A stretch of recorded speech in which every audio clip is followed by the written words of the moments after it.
Hello, dreamers, and welcome to Haunted Sleep. Just a small heads up, there are a few ads during the first 10 minutes. After that, the experience is completely ad-free.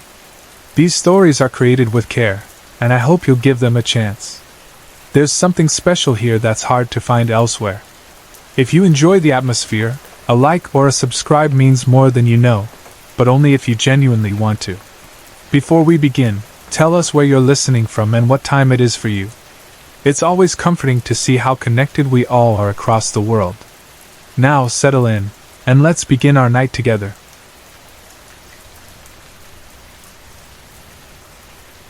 My mother has told me this story so many times that I can almost see it for myself now, even though I was only 3 years old when it happened and I remember almost nothing of it on my own. The pictures are hers at first, but over the years they have become mine too. Whenever she starts, her voice changes slightly. It gets softer, as if she is talking about something very precious and a little frightening at the same time. She always begins the same way. "You were only a baby, Melissa. You had no business being out on that hill in the middle of the night." At that time, my Uncle Gary and Aunt Lorraine were like a second set of parents to me. We were always in and out of each other's houses. I was a typical 3-year-old, full of energy, attached to my mother, but also happy to go off with people I trusted and loved. One evening they came by and asked if I could spend the night at their house.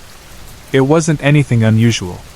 My mom agreed, packed a little overnight bag with my pajamas, my tiny shoes, and probably a favorite toy, and kissed me goodbye.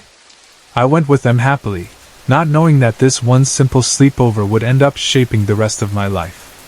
Uncle Gary's house was an older house, the kind with quirks that everyone in the family knew. There was a door on the right side that everyone used. This was the normal door, the one that swung easily, opened and closed without a fight. Then there was the door on the left side of the house. That door was different. It stuck all the time, like the wood was swollen or the hinges didn't sit right. You really had to lean into it to open or close it, and even then it complained and groaned. Because of that, no one ever used it. It was one of those things that people just accepted. We don't use that door. If you wanted to come in or go out, you used the right-hand door and that was that. As far as everyone was concerned, the left-hand door might as well not have existed. That night, Aunt Lorraine made me a little bed at the bottom of their bed. She laid out a blanket on the floor, fluffed up a small pillow, and tucked me in close enough that I could reach up and touch their bed if I wanted to. To a 3-year-old, lying at the foot of the grown-up's bed feels safe. Their breathing is right there, their warmth is close, and you drift off feeling protected. My mother wasn't there, but I was not afraid. I had my white nightgown on and socks on my feet. My shoes were somewhere nearby, probably set neatly by the bed in case I needed them the next day. The adults got into bed. The lights went out. The house settled into that deep quiet that only comes after everyone has stopped moving around. At some point in the night I woke up. I can't tell you what time it was from my own memory, but the police record later would make it clear that everything happened in the small hours of the morning, when most people are fast asleep and the streets are empty. For a normal 3-year-old, waking up in the dark in a strange house might bring tears, fear, or the need to climb into the adult's bed. But what my mother tells me is that I did not cry. I did not call for anyone. Instead, I got up. The part that still makes all the adults shake their heads is what happened next. Somehow, this tiny child, who would usually need help to open heavy doors, managed to find and open the very door that everyone else in the family avoided. The stiff, stubborn left-hand door that was too hard to open and close, for grown people gave way for me in the middle of the night. There were no scratch marks, no broken locks, nothing to show that anyone had forced it. It was just open. When my uncle and aunt would later think about that, it always made them uneasy. How did a 3-year-old girl, barely taller than the door handle, manage to pull it open when grown adults could hardly budge it? My mother says that when she imagines it, she sees me as a little figure in a white nightgown, socks on my feet, walking through the darkened living room towards that forgotten door. In one small hand I carried my shoes. For some reason, I did not put them on. I just took them with me, my little fingers curled around them, as if I knew I was going somewhere and might need them later. There is something strange and sad about that image. A little girl, silent, determined, moving through a sleeping house towards a door no one used. Of course, according to me at that age, I was not alone. The way I later explained it, when everyone was gathered around me and asking gently, "Why did you leave the house, sweetheart?" was very simple. In the clear, matter-of-fact tone that only small children have, I said that I woke up and saw a lady in a blue dress. She told me to get up and walk with her. She told me to go up the hill and wait because she was going to take me to see my Poppy Harding in heaven. In my 3-year-old mind, that made perfect sense. I missed my grandfather. The idea of seeing him again must have sounded comforting and exciting. The lady was not scary to me. I said she walked beside me and that she sang to me as we went.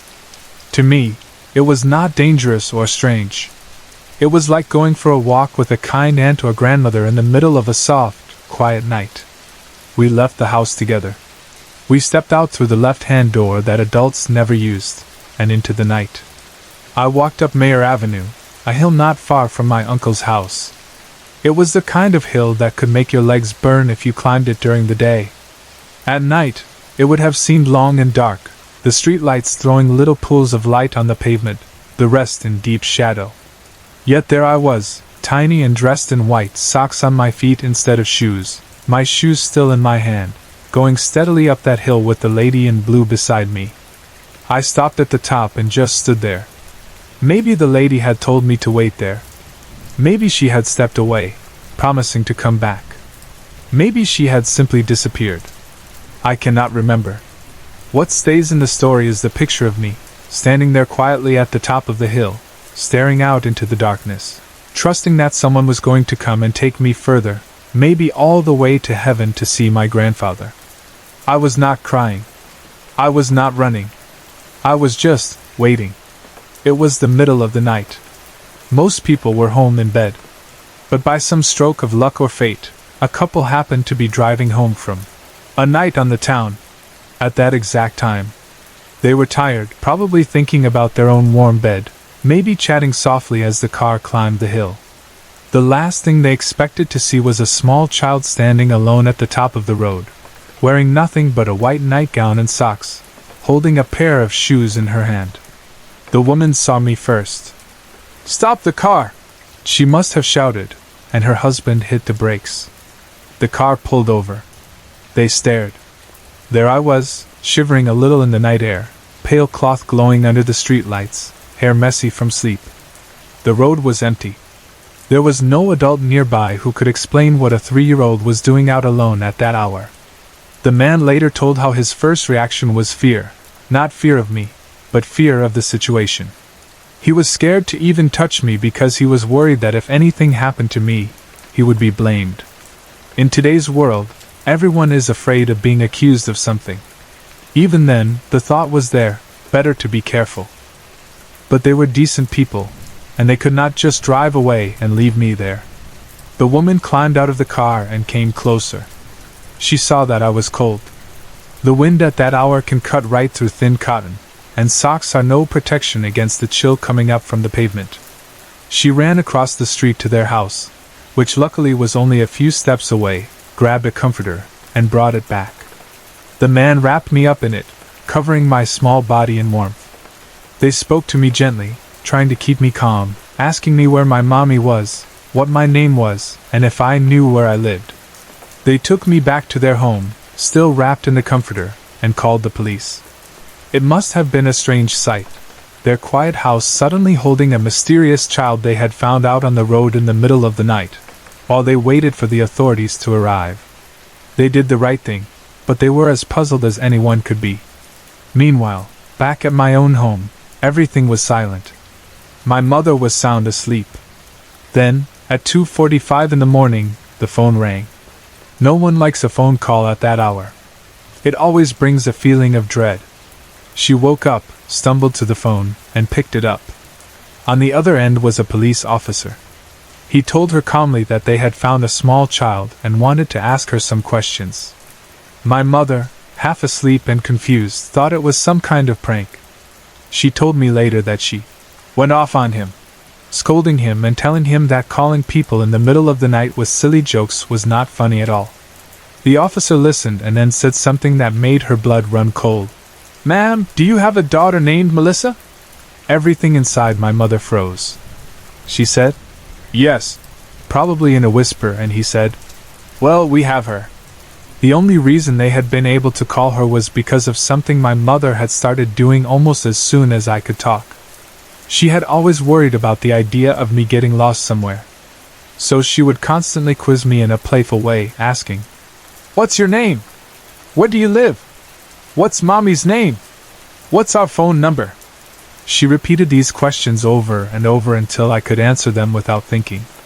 She wanted to make sure that if anything ever happened, I would at least be able to tell someone who I was and where I belong. That night, wrapped in a stranger's comforter, standing in front of a police officer, I had done exactly that. I had told him my name. I had told him my mother's name. I had told him where we lived. The officer looked up the number in the phone book and called. That simple bit of teaching, those little games my mother used to play with me, made all the difference. Because of them, I was not just a nameless child in the night. I was Melissa, and someone knew where I belonged. My mother hung up, heart racing. She immediately called my Uncle Gary and told him what had happened. He and Aunt Lorraine woke up in shock, realizing that the little girl they had tucked so carefully at the bottom of their bed was no longer in the house. They all rushed out, my mother and my uncle probably not even fully dressed, hair messy, slipping shoes on as they ran. They went straight to the house where the couple lived, the place the police officer had told them to come. When they arrived, they found me there, safe but small and sleepy, still wrapped in the comforter. Relief must have washed over them in a huge wave, followed quickly by fear when they thought about what could have happened. They hugged me, kissed me, probably scolded me a little without meaning to. The police officer was there too, and after everyone calmed down a bit, he asked me gently, "Why did you leave the house, sweetheart? Why did you go outside?" This is the part of the story that always makes the room go quiet when my mother tells it. Because I did not say, "I don't know," or "I had a bad dream," or "I wanted my mommy." Instead, in my tiny voice, I said something that sounded like it belonged in another world. I told them that I woke up and a lady in a blue dress told me to walk up the hill and wait because she was going to take me to see my Poppy Harding in heaven. I said, "She walked with me and sang to me." I said it like it was a perfectly normal thing, as if strange ladies in blue dresses visit little girls all the time to invite them on midnight walks up Mayer Avenue. To me, it was simple and true. To the adults listening, it was terrifying and unbelievable. The police officer, my mother, my uncle, and the couple who had found me all stared at me, trying to make sense of what they were hearing. The officer then asked, "Where did you see this lady in the blue dress?" He might have expected me to point at the door or say, "Outside." Instead, I pointed towards my uncle's house, or in my mind, towards a specific spot there. When they later took me back and asked again, I pointed to the corner of the living room window and said, "She was in the corner of the window." So there they were, a 3-year-old child who had somehow managed to open a door that adults struggled with, walked out into the night, climbed a hill in her socks, and then calmly explained that she had done so because a lady in a blue dress had told her to and had promised to take her to see her grandfather in heaven. Everyone in the room, from the police officer to my family to the couple who had rescued me, felt the hair rise on the back of their neck. There was no way I could have invented details like that, they thought. There was no way a child that small could talk so clearly about heaven and dead grandfathers unless something strange had really happened. The next morning, 3 generations of women went together to seek answers. My mother, my Nan, and I went to see a priest, Father Walsh. My family trusted him. He was the kind of priest people went to not just for Sunday Mass but for advice when life became confusing or frightening. He listened to their stories, blessed their homes, and tried to give them peace. We sat in his office. I can imagine my mother's hands twisting in her lap, my Nan's worried eyes, and tiny me sitting there, swinging my legs, not fully understanding why everyone was making such a fuss. Father Walsh leaned forward, kind and patient, and asked me to tell him what had happened. He asked me to tell him again about the lady in the blue dress, about the hill, about my Poppy Harding in heaven. But this time, my mind was blank. For some reason, I could not remember. The night before, the words had flowed out of me easily. Now, in the daylight, in the quiet office with the priest's kind eyes on me, the memory had slipped away like water through fingers. I stared at him and had nothing to say. My mother was puzzled. "Tell him, love," she might have urged. But there was nothing there. It was as if a door in my mind had closed, sealing off whatever I had seen and heard. Maybe it was too much for a child's mind to carry. Maybe whatever had visited me in the night did not want to be examined too closely. We will never know. Later that evening, when the house was quiet and the rush of the day was over, something clicked in my mother's memory. She suddenly remembered someone very important, a woman called Kitty. Kitty was not just any family friend. She was my grandfather's cousin and had lived with the family for a long time. Everyone called her Kitty. She was close to my grandfather, close to my mother, and very much a part of the household. Before she died, Kitty had expressed two simple wishes. One was that she wanted to live long enough to receive her old age pension, a small but meaningful milestone. The other was that she wanted to see my mother's baby. My mom was pregnant with me at the time, about 5 months along. She was showing the baby inside her, me, moving and kicking, but I had not yet been born. Kitty talked about how she wanted to hold the baby, to see my mother as a parent, to be part of that joy. Life, however, does not always give us what we want. Kitty did live long enough to see her old age pension, but she did not live long enough to see me. She died while my mother was still pregnant, still 5 months along, still carrying me quietly under her heart. My mother went to her funeral heavy with grief and with child. She remembered Kitty laid out peacefully, and she remembered very clearly what Kitty had been wearing in the coffin, a blue dress. That detail stood out strongly in her mind. The dress was a lovely shade of blue, soft, and almost glowing against the pale skin of death. When my mother sat there that evening, thinking about the lady in the blue dress that her 3-year-old had described so clearly, something in her heart made a sudden connection. The age of the woman I had described, the kindness, the blue dress, the way she had taken my hand and walked with me, the way she had said she would take me to see my grandfather, my Poppy Harding, in heaven. My mother knew, with the certainty that only a deep family love can bring, that the lady in the blue dress had been Kitty. She imagined that this woman, who had so badly wanted to see my mother's baby, had decided that she would not be denied that wish. She could not see me in life, so perhaps she came back in spirit when I was 3, strong enough to walk and talk, and took her chance to be with me, to hold my hand, to sing to me, and to lead me gently towards the place where my grandfather was. Perhaps she had not meant any harm. Perhaps she only wanted to keep me company, to fulfill her promise to see me, and in doing so, had nearly taken me somewhere I was not meant to go yet. When my mother went back to Father Walsh and told him what she remembered about Kitty, the 2 wishes, the blue dress, the timing of her death and my birth, he listened carefully. He nodded slowly, and then looked at my mother with a seriousness she never forgot. "Your child has an early calling," he said. "I don't know of what or when, but she is blessed." Those words stayed with my mother for years. She would look at me sometimes, playing quietly, or talking to people no one else could see, and wonder what early calling meant. She did not force anything on me or push me towards anything strange, but she watched with open eyes.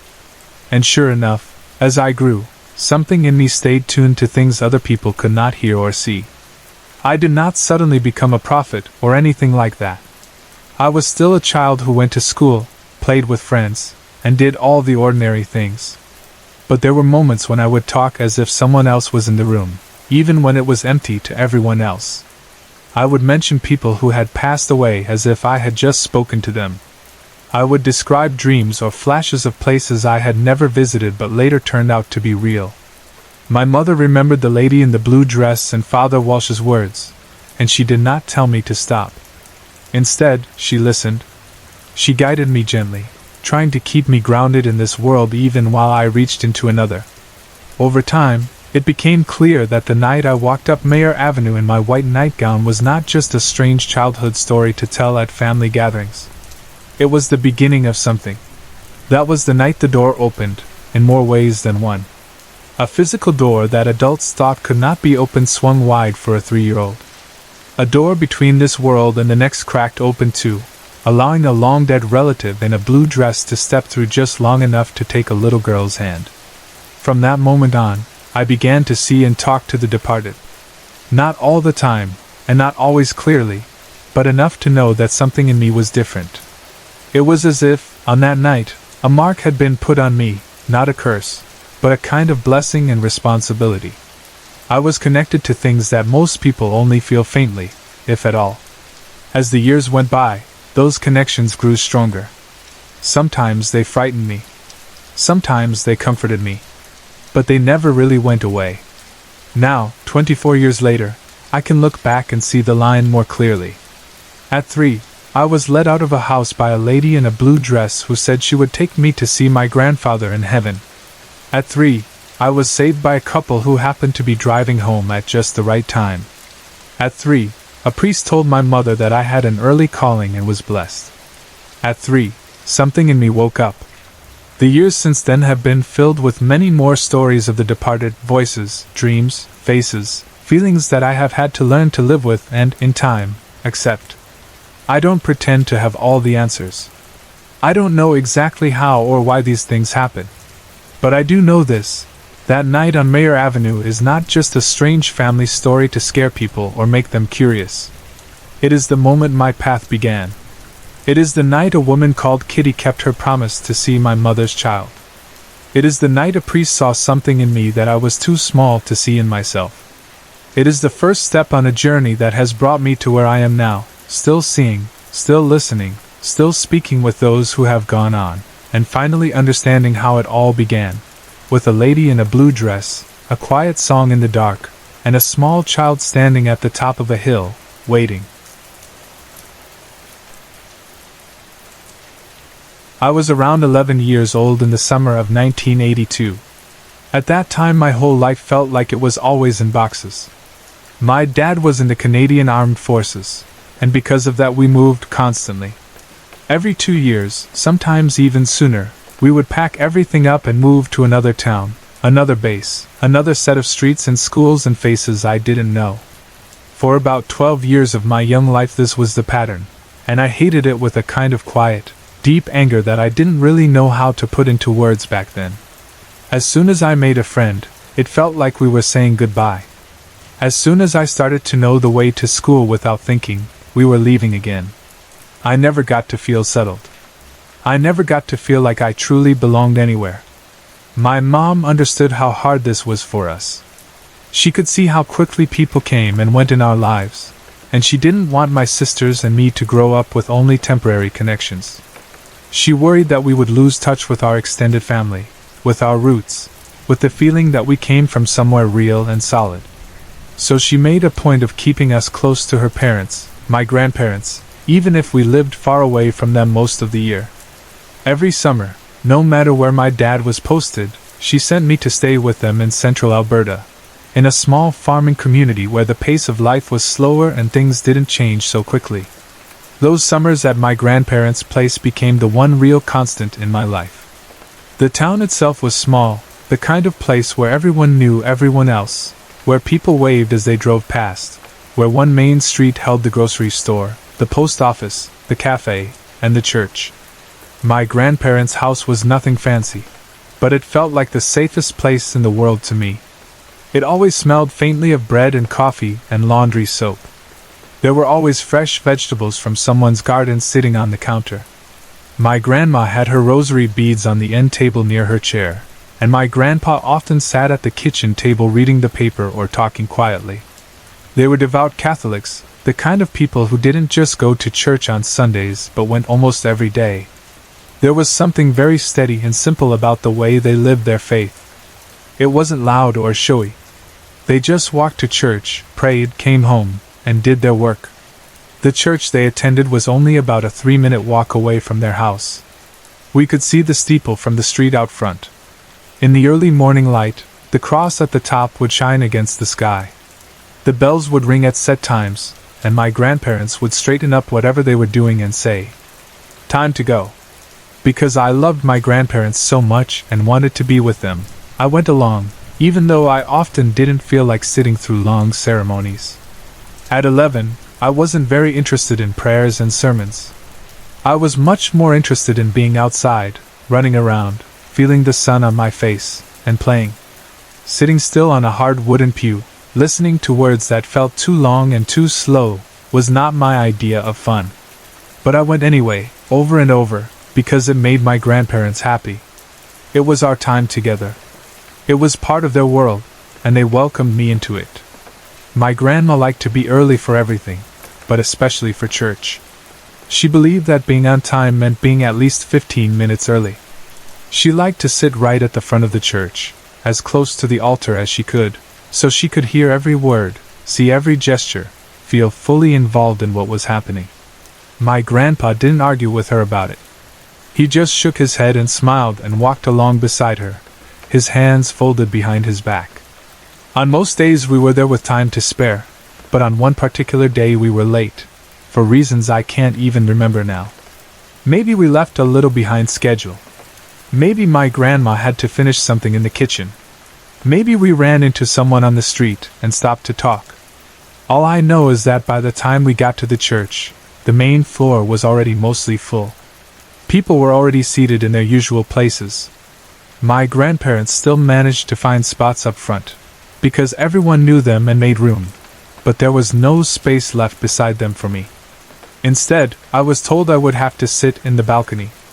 I had been up there once or twice before. It was a long, narrow area that ran along the back and one side of the church above the main pews. The balcony was tight and a bit awkward to move in, with rows of seats squeezed together, and a railing that overlooked the main space below.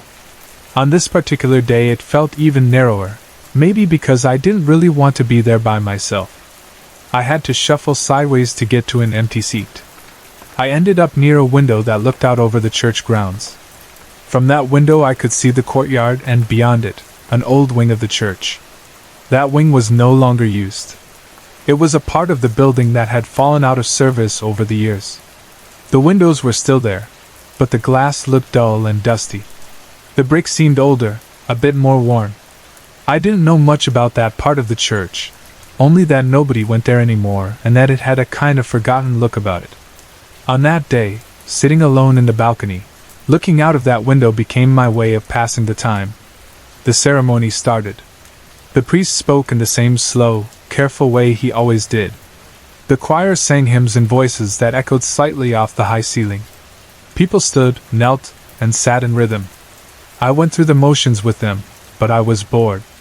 I was 11, and the summer was waiting outside with warm air and open fields. Every few moments I would glance away from the altar and turn my head toward the window. I watched the branches of the trees moving gently in the breeze. I looked at the old wing of the church, at the worn brick and the dark rectangle of a particular window. At first I saw nothing unusual. It was just an old building, quiet and still. But then, as I stared without really thinking, I noticed something. In one of the windows of the unused wing, I saw a face looking out. I don't know why I didn't look away at once. You might think that as soon as you see something strange like that, you would blink or turn your head. But in that moment I froze. It was as if my eyes locked onto that window and could not move. Right away I felt a wave of cold run over me. The hair on my arms stood up. My legs felt weak. A strange shaking started inside me, almost like I was shivering, but the day wasn't cold. It was just my body reacting to something my mind didn't understand. The face was pale, unnaturally pale, as if all the blood had been drained from it. The skin looked sunken in, so that I could see the outline of cheekbones and the curve of the jaw clearly. There were dark circles under the eyes, deep and hollow, like someone who had been ill for a very long time or who hadn't slept in months. The eyes themselves were bloodshot red, raw and tired, and yet they were focused, sharp, and clearly looking out. The lips were thin and almost colorless, pressed together in a line that was neither a smile nor a frown, just a tight, weak line. The hair was dark, but thinning, balding in places. All of this I took in quickly, but clearly. What struck me as the strangest thing, though, was that there was no body. I didn't see shoulders or a chest or hands. I saw only a head, as if it were floating there, framed by the old window. For a few seconds, which felt much longer, we simply looked at each other. I stared at it, and at some point the face seemed to shift slightly, like it was turning its attention more directly on me. At that moment, something inside me broke. Until then I had been held in place by shock, but when it looked right at me, fear broke that stillness. I wrenched my eyes away, heart pounding so hard that I could feel it in my throat. I stared at the floor, at my hands, at anything else. I tried to tell myself I was imagining things. I tried to breathe normally. After a few seconds I forced myself to look back at the window, afraid of what I might see and yet unable to stop myself. When I looked back, the face was gone. The window in that old wing showed only dim glass and the faint outline of the room behind it, nothing more. The rest of the ceremony felt like it lasted hours. I didn't hear the priest. I didn't really join in the prayers. I kept my eyes mainly on my lap or on the lower part of the church. I didn't look back out of that window again. My mind kept replaying what I had just seen, telling me it was real, telling me that I had not imagined those red, tired eyes or that hollow face. A deep unease settled over me, heavier than simple boredom or annoyance. I wanted to go home. I wanted to be away from that building. When the ceremony finally ended and people began to get up and move around, I made my way down from the balcony, squeezing along the narrow row of seats and then down the steps.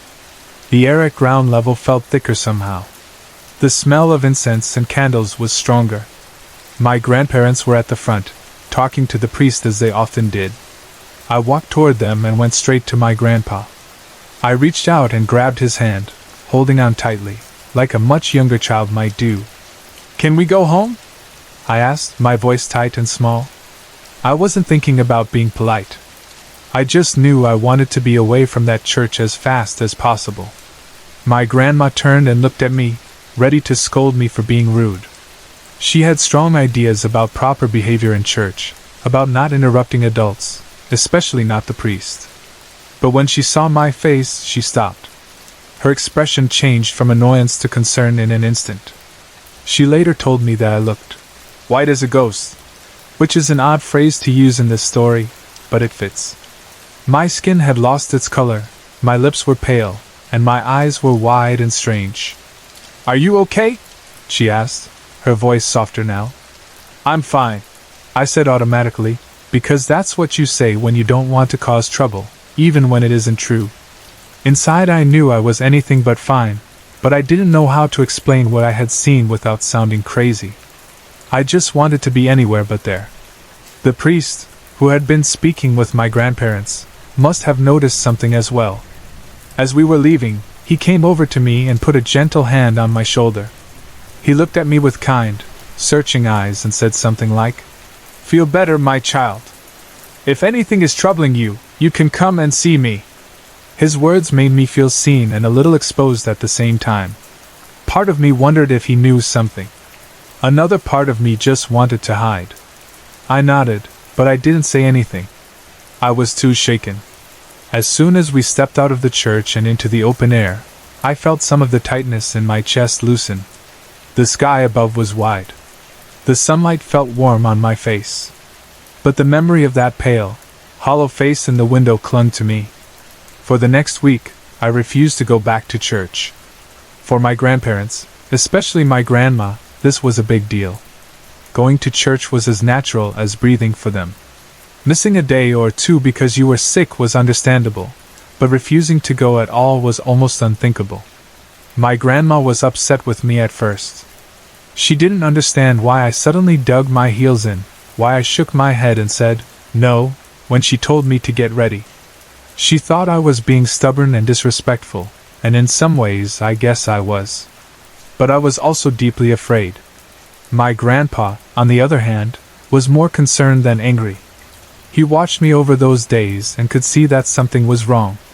I hardly ate, only picking at my food. I didn't sleep well. At night I would lie awake, staring at the ceiling, unable to shake the image of the face in the window. Any small sound would make me jump. A creak of the house settling, the wind against the glass, the hum of the refrigerator, everything made my heart race. During the day, I was quiet and withdrawn, not my normal summer self at all. After a few days of this, my grandpa decided that something had to be done. He was a gentleman, not someone who pushed or shouted much. One afternoon he sat me down at the kitchen table. The light was coming in through the window, falling on the tablecloth. The house was calm and still. He looked at me with his steady, kind eyes and said, "You need to tell me what's bothering you." At first I didn't know what to say. In my mind I kept thinking, what if he doesn't believe me? What if he thinks I'm lying or making it up for attention? What if he gets angry? What if he decides I'm too much trouble and sends me back home early? These thoughts made me even more nervous, and for a moment I just stared at my hands in my lap. But my grandpa didn't push too hard. He just waited quietly. After some gentle coaxing and reassurance that he just wanted to help, something inside me loosened. I took a deep breath and began to talk. I told him about sitting up in the balcony alone. I told him about looking out the window at the old wing of the church. I told him about the face in the window, about how pale and sickly it looked, about the hollow cheeks and the dark circles under the eyes, about the bloodshot red eyes that seemed to look right at me, about the thin lips and the balding dark hair. I told him how I couldn't look away at first, and how a cold, shaking feeling had come over me. I told him how I finally looked away and then, when I dared to look back, the face was gone. I also told him that when the face stared right at me, I got so scared I couldn't stand it, and had to look away. As I spoke, the memory became sharp again. I could almost see the window in my mind, could almost feel the cold rush over my skin all over again. My voice shook a little as I described everything. When I finished, there was a silence between us. I expected him to dismiss it, to tell me that it was just my imagination, that I had been bored and let my mind play tricks on me. But he didn't. He didn't laugh. He didn't scold me. He didn't say that I was making it up. Instead, he asked me only one question, and that question surprised me. He said, "Can you describe the man's face for me again?" So I did. I went over the details once more. Pale, shallow cheeks, the bones standing out. Dark circles under tired eyes. Those red eyes, like they were irritated or had cried too much. Thin, pale lips. Dark, thinning hair, balding in places. Head only, no trace of a body. When I finished, my grandpa looked at me strangely. There was something in his expression, a mixture of recognition and sadness, maybe a bit of fear too. Then he began to talk, slowly and carefully. He told me about a time many years before I was born, between about 1918 and 1920, when the influenza epidemic hit the area and the surrounding farming communities. He said that those had been very hard years. The flu that came through then was not like an ordinary seasonal flu. It was deadly. People became ill suddenly and got worse very quickly. There were many deaths. He told me that during the winter months of that epidemic, things had been especially difficult. Winters in that part of Canada can be brutal. Temperatures can drop to around -44 to -50 degrees Celsius, which is between -47 and -58 degrees Fahrenheit. The air becomes so cold that it hurts to breathe. Snow piles up in deep drifts, and roads can be blocked. Back then, there were no modern snowplows or easy ways to clear everything. People used horses and simple tools. Getting from one place to another, especially if the weather was bad, could be close to impossible. The hospital in the area had quickly filled up with influenza patients. There were simply too many sick people and not enough beds. The doctors and nurses were overwhelmed. They worked day and night, but they could not keep up. There were not enough hands to wipe brows, change sheets, give medicine, and comfort the dying. In their desperation, they turned to other buildings for help. One of the places they used was that very church my grandparents still attended. They cleared out part of it, and used the old wing as a sort of overflow ward to help relieve the pressure on the hospital. The pews in that wing, my grandpa told me, had been pushed aside or removed. Cots and simple beds were brought in. The walls that had once echoed with prayers now heard coughing, crying, and the ragged breathing of people fighting for their lives. There were too few medical workers to look after everyone. They had to rely on volunteers, regular townspeople who had no medical training but wanted to help. Some of them were older women who had raised many children and knew how to care for the sick. Others were young people who had strong backs and could carry supplies or move patients. They did everything they could, but the epidemic still took many lives. In that wing of the church, people lived and died, away from their homes, under the watch of strangers and friends. The epidemic lasted about a year, sometimes easing, sometimes returning in waves. Many families lost loved ones. My grandpa remembered that those years left a deep mark on the community.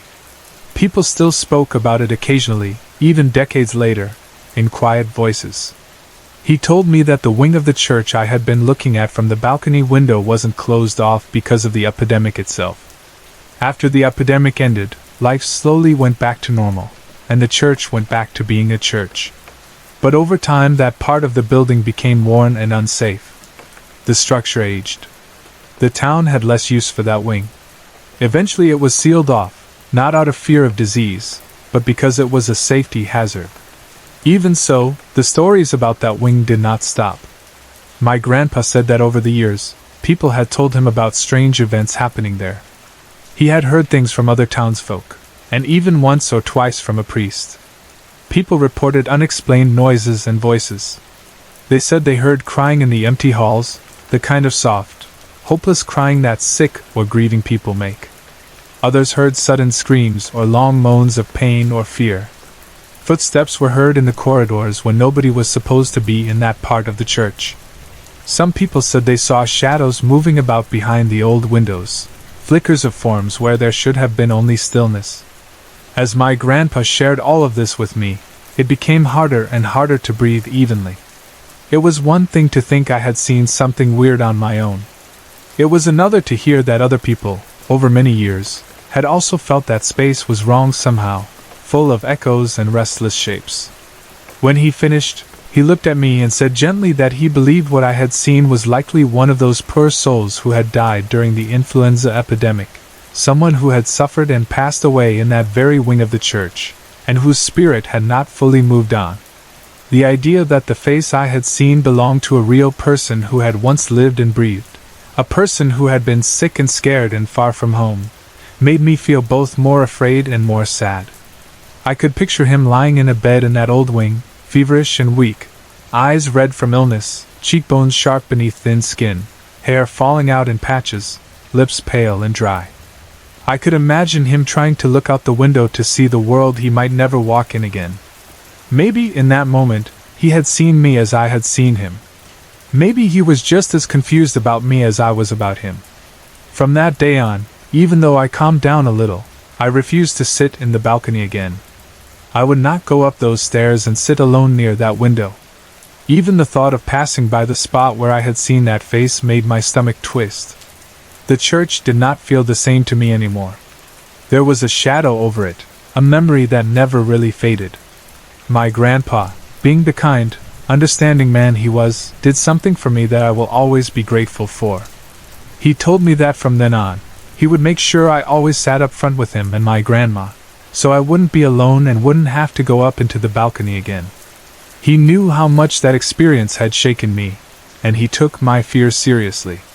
He kept that promise for the rest of his life. Every summer after that, when I visited and went to church with him, he would stand a little taller, walk a little faster, and make sure there was a place for me beside them in the front, even if the church was crowded. If someone else was in their pew, they would find another one, but always on the main floor, never in the balcony. He never made fun of me. He never told me to get over it. He simply made it clear that I was not going to face that fear alone. He kept that promise until he passed away 8 years later. Even now, when I think of him, one of the strongest memories I have is of his hand around mine, guiding me down the aisle to a seat at the front of that old church, making sure I felt safe. The church itself is no longer there. That is something that still makes my parents a little sad, because it held a lot of good memories for them too. They were married in that church on October 3, 1966. There are photographs of them standing on the steps outside, smiling, with family gathered all around them. For them, the church was not just a building where strange things happened. It was a place where they made vows and began their life together. In 1992, many years after my strange experience, and long after the epidemic, the old church was torn down. It had simply grown too old and worn to be repaired properly. A new church was built about half a mile away to serve the community.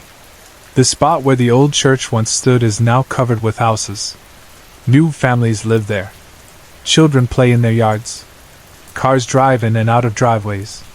To anyone who doesn't know the history, it likely looks like any other quiet residential area. Sometimes I wonder about that place. I wonder if, in those houses that now stand on that ground, anyone ever hears things they can't explain. I wonder if anyone has ever looked out of their window late at night and felt a chill for no good reason. I wonder if some of those old echoes, those cries and moans and restless footsteps from long ago, still drift through the air when everything is quiet. I wonder most of all if somewhere, in the memory of that land, there is still the trace of a pale, hollow face looking out of a window, searching for something it never quite found in life. I don't have any answers. All I know is what happened to me in the summer of 1982, when I was an 11-year-old army kid who moved too much and finally found one place that felt steady, only to discover that even that place held its own ghosts. That face in the church window has stayed with me ever since, not just as a scary thing, but as a reminder of how much history places can hold, and how the pain of the past can sometimes bleed quietly into the present. I grew up in a very big family. On my mom's side alone, she has 15 brothers and sisters, so she is one of 16 children. Because of that, I have more cousins than I can easily count. There are over 200 first cousins, and if you add in the second and third cousins, it gets almost impossible to keep track. When I was younger, we used to have huge family reunions. They were not small gatherings at all. Sometimes more than 1,000 family members would show up because my dad's side of the family was also connected through a few marriages. At those reunions, there would be people everywhere, kids running in the grass, aunties talking in groups, uncles laughing together with drinks in their hands. Those reunions were fun.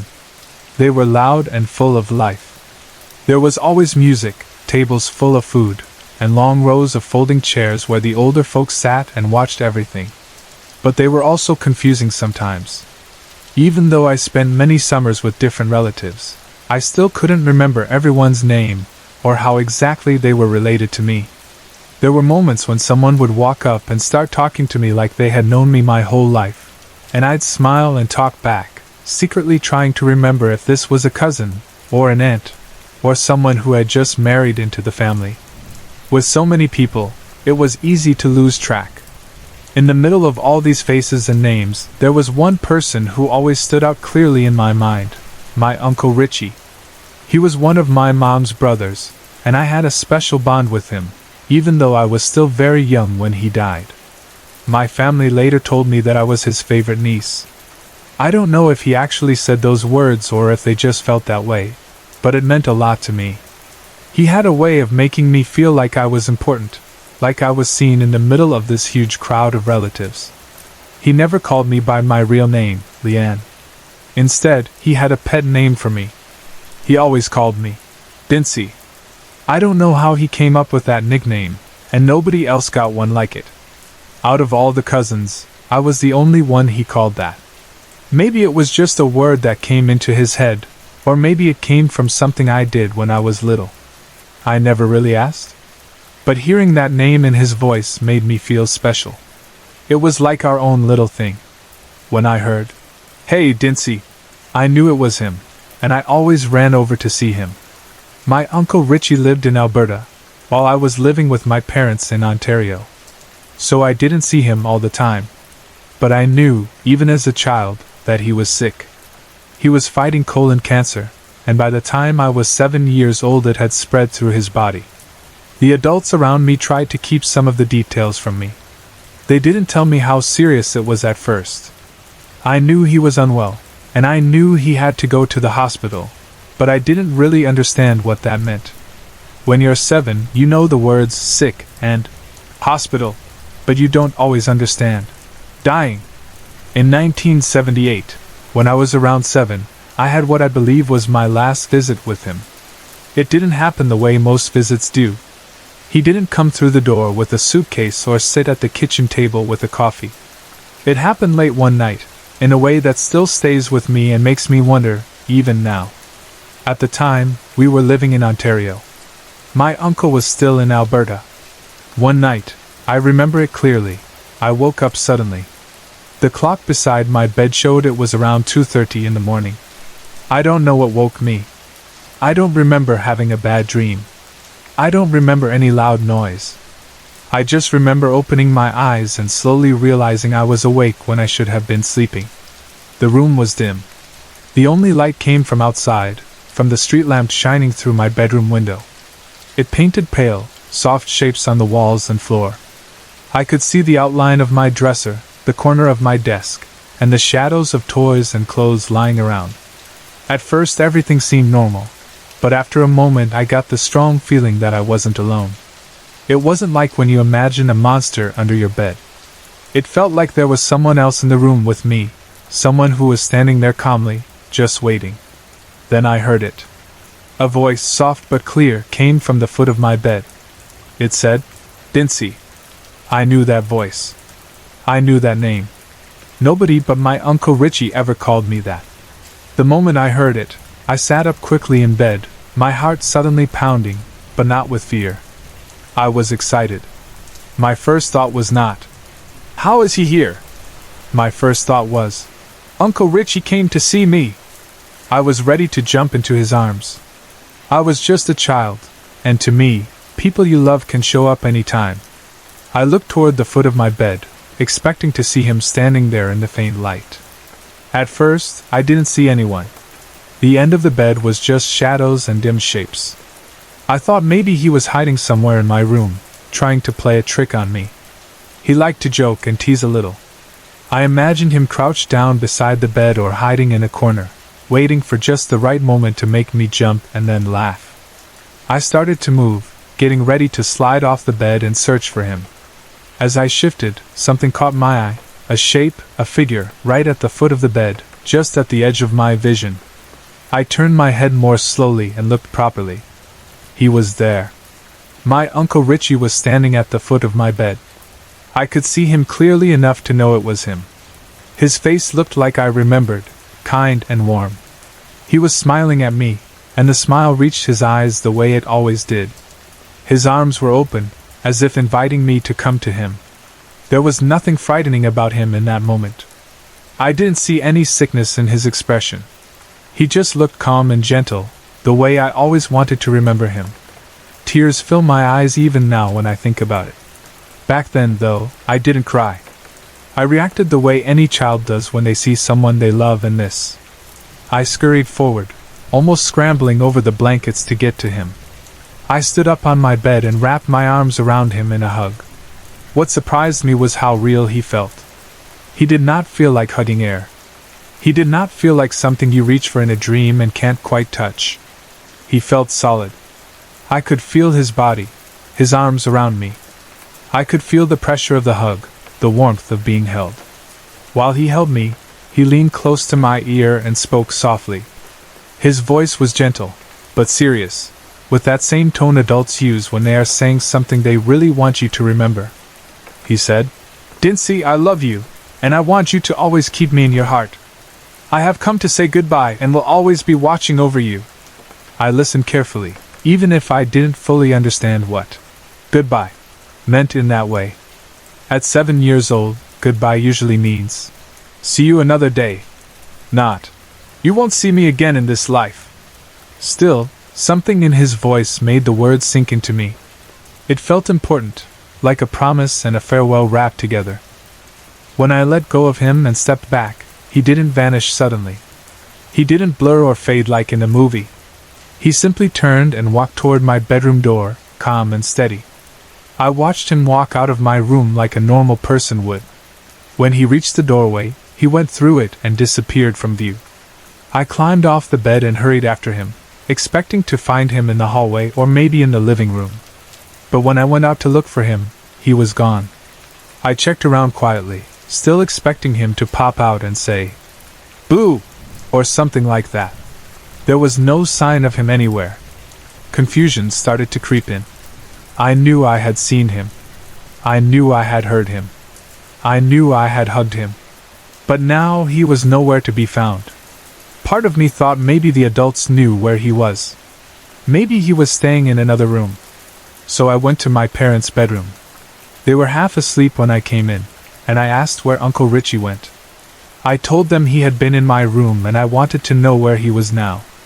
They looked at me with tired, puzzled faces and said he wasn't visiting. They told me I must have been dreaming and that it was still the middle of the night. They gently told me to go back to bed. I didn't argue much. I was a little kid, and when your parents say something, you tend to accept it, even when it doesn't line up with what you feel inside. I went back to my room, climbed into bed again, and lay there thinking. The room looked normal. The street lights still shone through the window. The spot at the foot of my bed where he had stood was empty. I replayed his words in my mind. "I love you, always keep me in your heart. I have come to say goodbye, always watching over you." You would think I might have stayed awake all night, but somehow I didn't. In spite of the confusion, I felt strangely calm. It was as if the visit, whatever it really was, brought a sort of peace with it. Before long, I drifted back to sleep and slept until morning. When I woke up, the memory was still there, clear and sharp. It didn't feel like a dream that fades when you open your eyes. It felt more like something that had truly happened, like the memory of a real conversation. I went downstairs still thinking about it, expecting to hear regular morning sounds, maybe my parents making coffee or talking softly. Instead, I walked into the kitchen and found a very different scene. My parents were there, holding each other and crying. The air in the room felt heavy and sad. I stopped in the doorway, surprised. I had never seen them like that before. I asked them what was wrong. They told me that my Uncle Richie had passed away early that morning. Their words hit me like a shock. For a second I didn't understand. In my mind, he had just been in my room a few hours earlier. It didn't make sense that he could be gone. I told them, honestly and urgently. "What do you mean? He was here last night. I told you, and you told me to go back to bed because I was dreaming." They looked at me with a mix of concern, pain, and something else I couldn't quite read. Maybe they were wondering if I really had a strange experience, or if I was just a child trying to process the news. I explained to them exactly what had happened, as much as a 7-year-old could. I told them how he called me by my nickname, how I saw him standing at the foot of my bed, how we hugged, and exactly what he said, that he loved me, that he had come to say goodbye, and that he would always be watching over me. After I finished, they didn't say very much. They didn't tell me I was lying. They didn't tell me I was wrong. They also didn't go into long explanations. Maybe they didn't know what to say. Maybe they believed me but didn't know how to handle it. Maybe they were too wrapped up in their own grief. Whatever the reason, they let my story hang there in the air between us. For me, though, it was very real. I knew what I had seen, felt, and heard, and it left a deep impression on me that has never fully faded. I also learned that I would not be going to his funeral. My parents told me I was too young. They said it would be too hard for me, or maybe they wanted to protect me from seeing his body and experiencing that kind of sorrow up close. At the time, that hurt. I wanted to say goodbye properly. I wanted to be where everyone else in the family was, to share in their grief and their memories. But I stayed home, holding on to my own private goodbye from that night. Later on, as I got older and more pieces of the story came together, I found out that he died at around 4 o'clock that morning, almost 2 hours after I had woken up and seen him in my room. That detail made everything feel even more strange and powerful. If my experience had been just a random dream, the timing wouldn't matter. But the fact that his passing and his visit were so close in time made me wonder even more about what really happened. I still ask myself questions about that night. Was I dreaming? It never felt like a dream. Even now, it doesn't feel like one. In most dreams, things are fuzzy or mixed up. People change faces. Places shift. Yet in this memory, everything was clear and steady. The room was the same. The light from the street lamp was the same. My uncle looked like himself. I could hug him. His voice sounded like it always did. The words he spoke stayed with me word for word. It didn't have that drifting, unreal quality that so many dreams have. Sometimes I wonder if, when a person is dying, they are able to send some part of themselves, their spirit, their mind, their love, to the people they care about most. Maybe they can project themselves to another place for a short time before they go wherever we go after this life. Maybe it is like saying one last goodbye in the most personal way possible. I also wonder about touch. Can you touch spirits? Or do they only touch you if they choose? That night, I hugged him and felt him. It was the hug of a child who loved and was loved, and I remember the feel of it. If he was only a spirit at that moment, does that mean that spirits can feel as solid as living people when they want to? Or did something else happen that I don't have the words to explain? I don't have final answers to any of these questions. All I have is the memory of a little girl waking up in the middle of the night to the sound of her nickname being spoken by a beloved uncle. I have the memory of a hug, a soft goodbye, and a promise that he would be watching over me. I have the fact that, 2 hours after that visit, far away in another province, he took his last breath. Whatever really happened that night, I hold it close. I choose to believe that he came to me because he wanted me to know, in a way I would never forget, that he loved me and that I was special to him. And in my heart, even now, I still hear his voice saying, "I love you, Dincy. Keep me in your heart."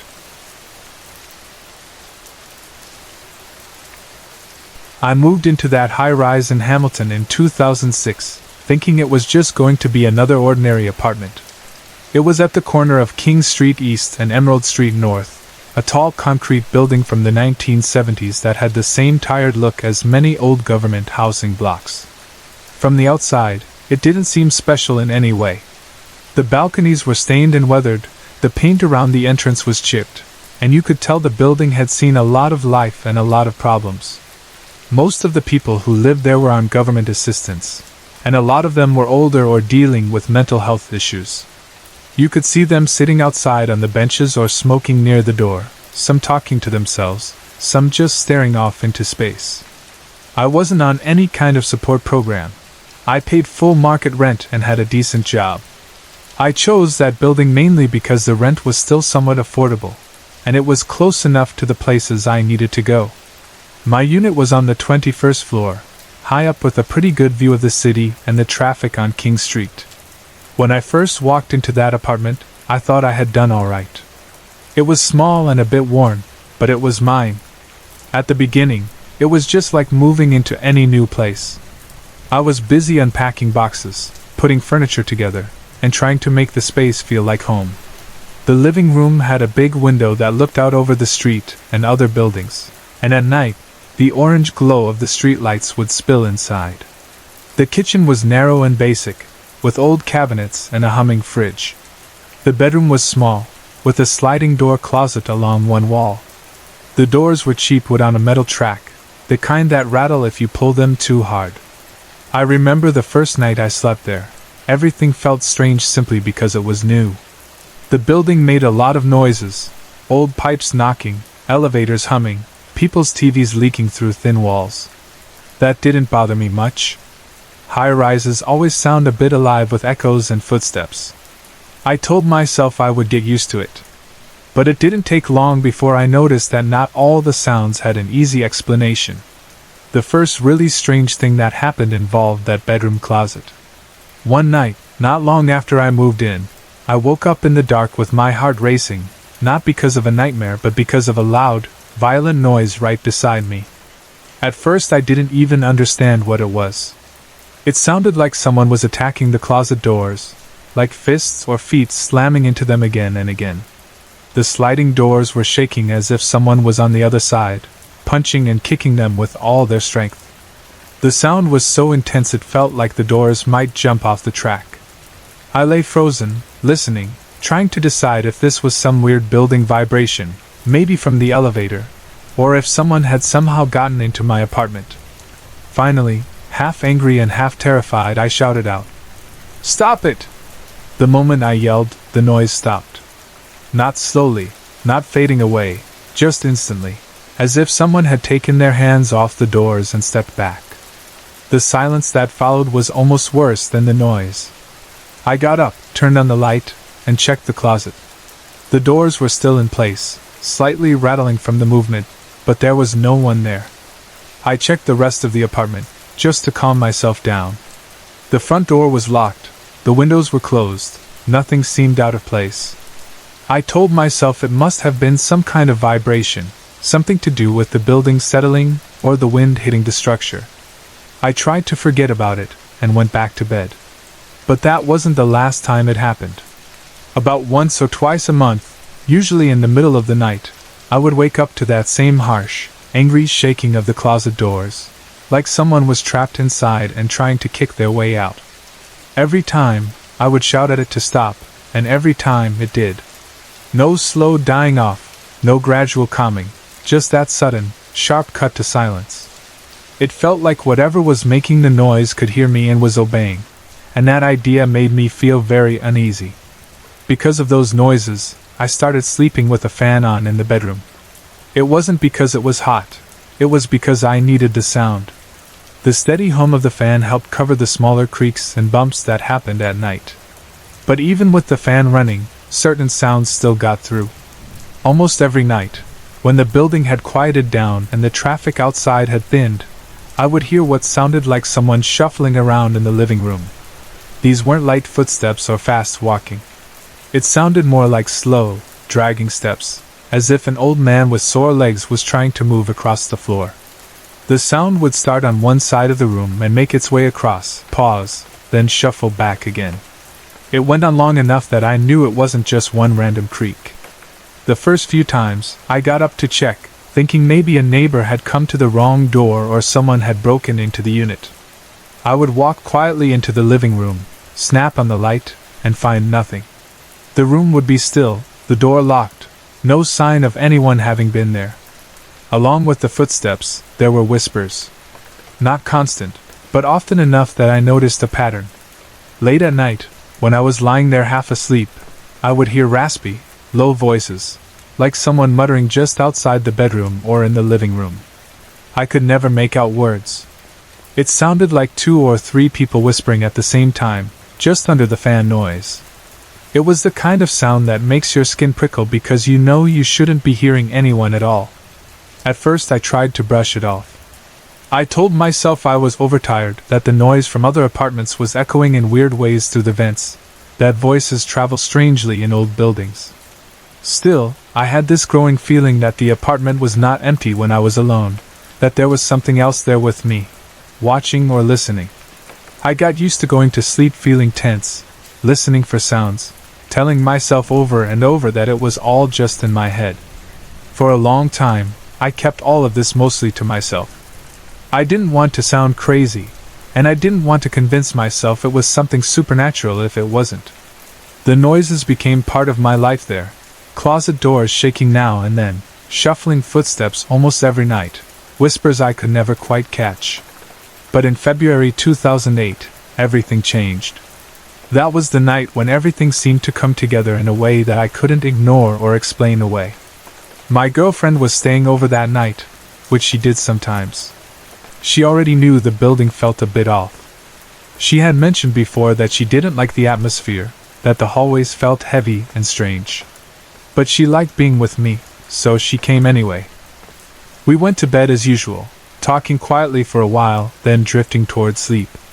Sometime in the night, the familiar sounds started up, but this time they were stronger, louder, more intense. The closet doors began to rattle violently, worse than I had ever heard them before. It sounded like something was slamming into them over and over. At the same time, we could hear footsteps moving all over the apartment, not just in the living room, but up and down the hallway, right outside the bedroom, even what sounded like pacing at the foot of the bed. It wasn't just one set of steps either. It felt like there were several different movements happening at once. My girlfriend clutched my arm and said she could feel something in the room, something heavy and dark leaning over the bed, staring down at us. She said it felt evil, like it wanted to harm us or at least frighten us as much as possible. I tried to calm her down, speaking quietly, telling her that these things had happened before, that as strange as they were, nothing had ever physically hurt me. I said it was probably the building settling, bad pipes, people upstairs walking around, anything but what it felt like. While I was in the middle of trying to reassure her, that was when something happened that shook me more than anything else in that apartment. A voice, clear and sharp, screamed right into my ear. It was the voice of an old woman, rough and angry, and it felt like her mouth was right next to the side of my head. It wasn't a word I could understand, more like a raw shout, but it was so real that I jumped as if someone had grabbed me. I screamed out loud without meaning to. My girlfriend screamed too, not because she heard the voice, but because my reaction scared her even more. At that point, whatever was happening in that apartment no longer felt like something I could shrug off. I didn't want to stay another second. We got out of bed quickly, not caring about the dark, and grabbed our things. The whole time, I had the feeling that something was watching us, almost laughing at how frightened we were. We left the apartment in the middle of the night, and went to stay at a friend's place instead. That night was the first time I really admitted to myself that something was wrong with that apartment, that it was not just my imagination or old pipes and creaky walls. After that, I started paying more attention to how other people reacted when they came over. I had friends from Waterloo who would visit on weekends. They would crash at my place sometimes so we could hang out, watch movies, order food, and catch up. At first, they tried to treat it like any normal visit. But over time, I noticed they were always a bit tense when they were in my apartment. They kept glancing toward the hallway or staring at the ceiling when they heard a sound. More than once, they told me the place felt off, like the air was too heavy or the silence was too loud. I offered them the pull-out couch a few times when it got late, but they always seemed hesitant to actually sleep there. One particular weekend stands out. I had gone out to the store to grab some snacks and drinks, leaving two of my friends alone in the apartment. It wasn't a long trip, just a quick walk to the corner shop and back. But when I came back, I found them not sitting on the couch or in the kitchen like I expected, but standing out in the hallway, right outside my door. They looked pale and nervous, like something had spooked them badly. I asked them what they were doing out there. They told me straight up that my place freaked them out. While I was gone, they had heard footsteps inside the apartment, even though there was no one else there. They thought they heard voices too, low and murmuring, coming from the living room and the hallway. They got so uncomfortable that they decided to wait outside until I came back. They told me they didn't want to stay in that apartment any longer than they had to, and that if we were going to hang out, they would rather go out somewhere else instead. After that, it became harder and harder to convince people to come over. Some of my friends even stopped visiting altogether, saying they just didn't like how it felt to be there. It was like the apartment itself was pushing people away. Around late 2007, another strange thing began to happen regularly, and this one had a very specific pattern. Almost every night, sometime between 10 and 10:30, I would hear what sounded like a ball bouncing. It wasn't a single thump, like something heavy falling. It sounded exactly like someone dropping a ball on the floor and letting it bounce on its own until it stopped. The first bounce would be loud and clear, then there would be a series of lighter bounces, each one a little softer than the last, until it faded away completely. It was so distinct that I could picture it in my mind, a small rubber ball, maybe, or even a child's toy ball, falling from someone's hand and hitting the floor. The sound seemed to come from somewhere in the apartment, but I could never pinpoint whether it was right above me, below me, or in the room itself. The first few times I heard it, I got up and walked around the unit, trying to locate the source. I thought maybe a neighbor's kid was playing right above me, but it happened even when I knew the people upstairs were quiet or not at home. Sometimes I tried turning off the TV or fan and listening more carefully. The bouncing was always the same, always that same rhythm of sound, as if it were a recording playing on repeat at almost the exact same time each night.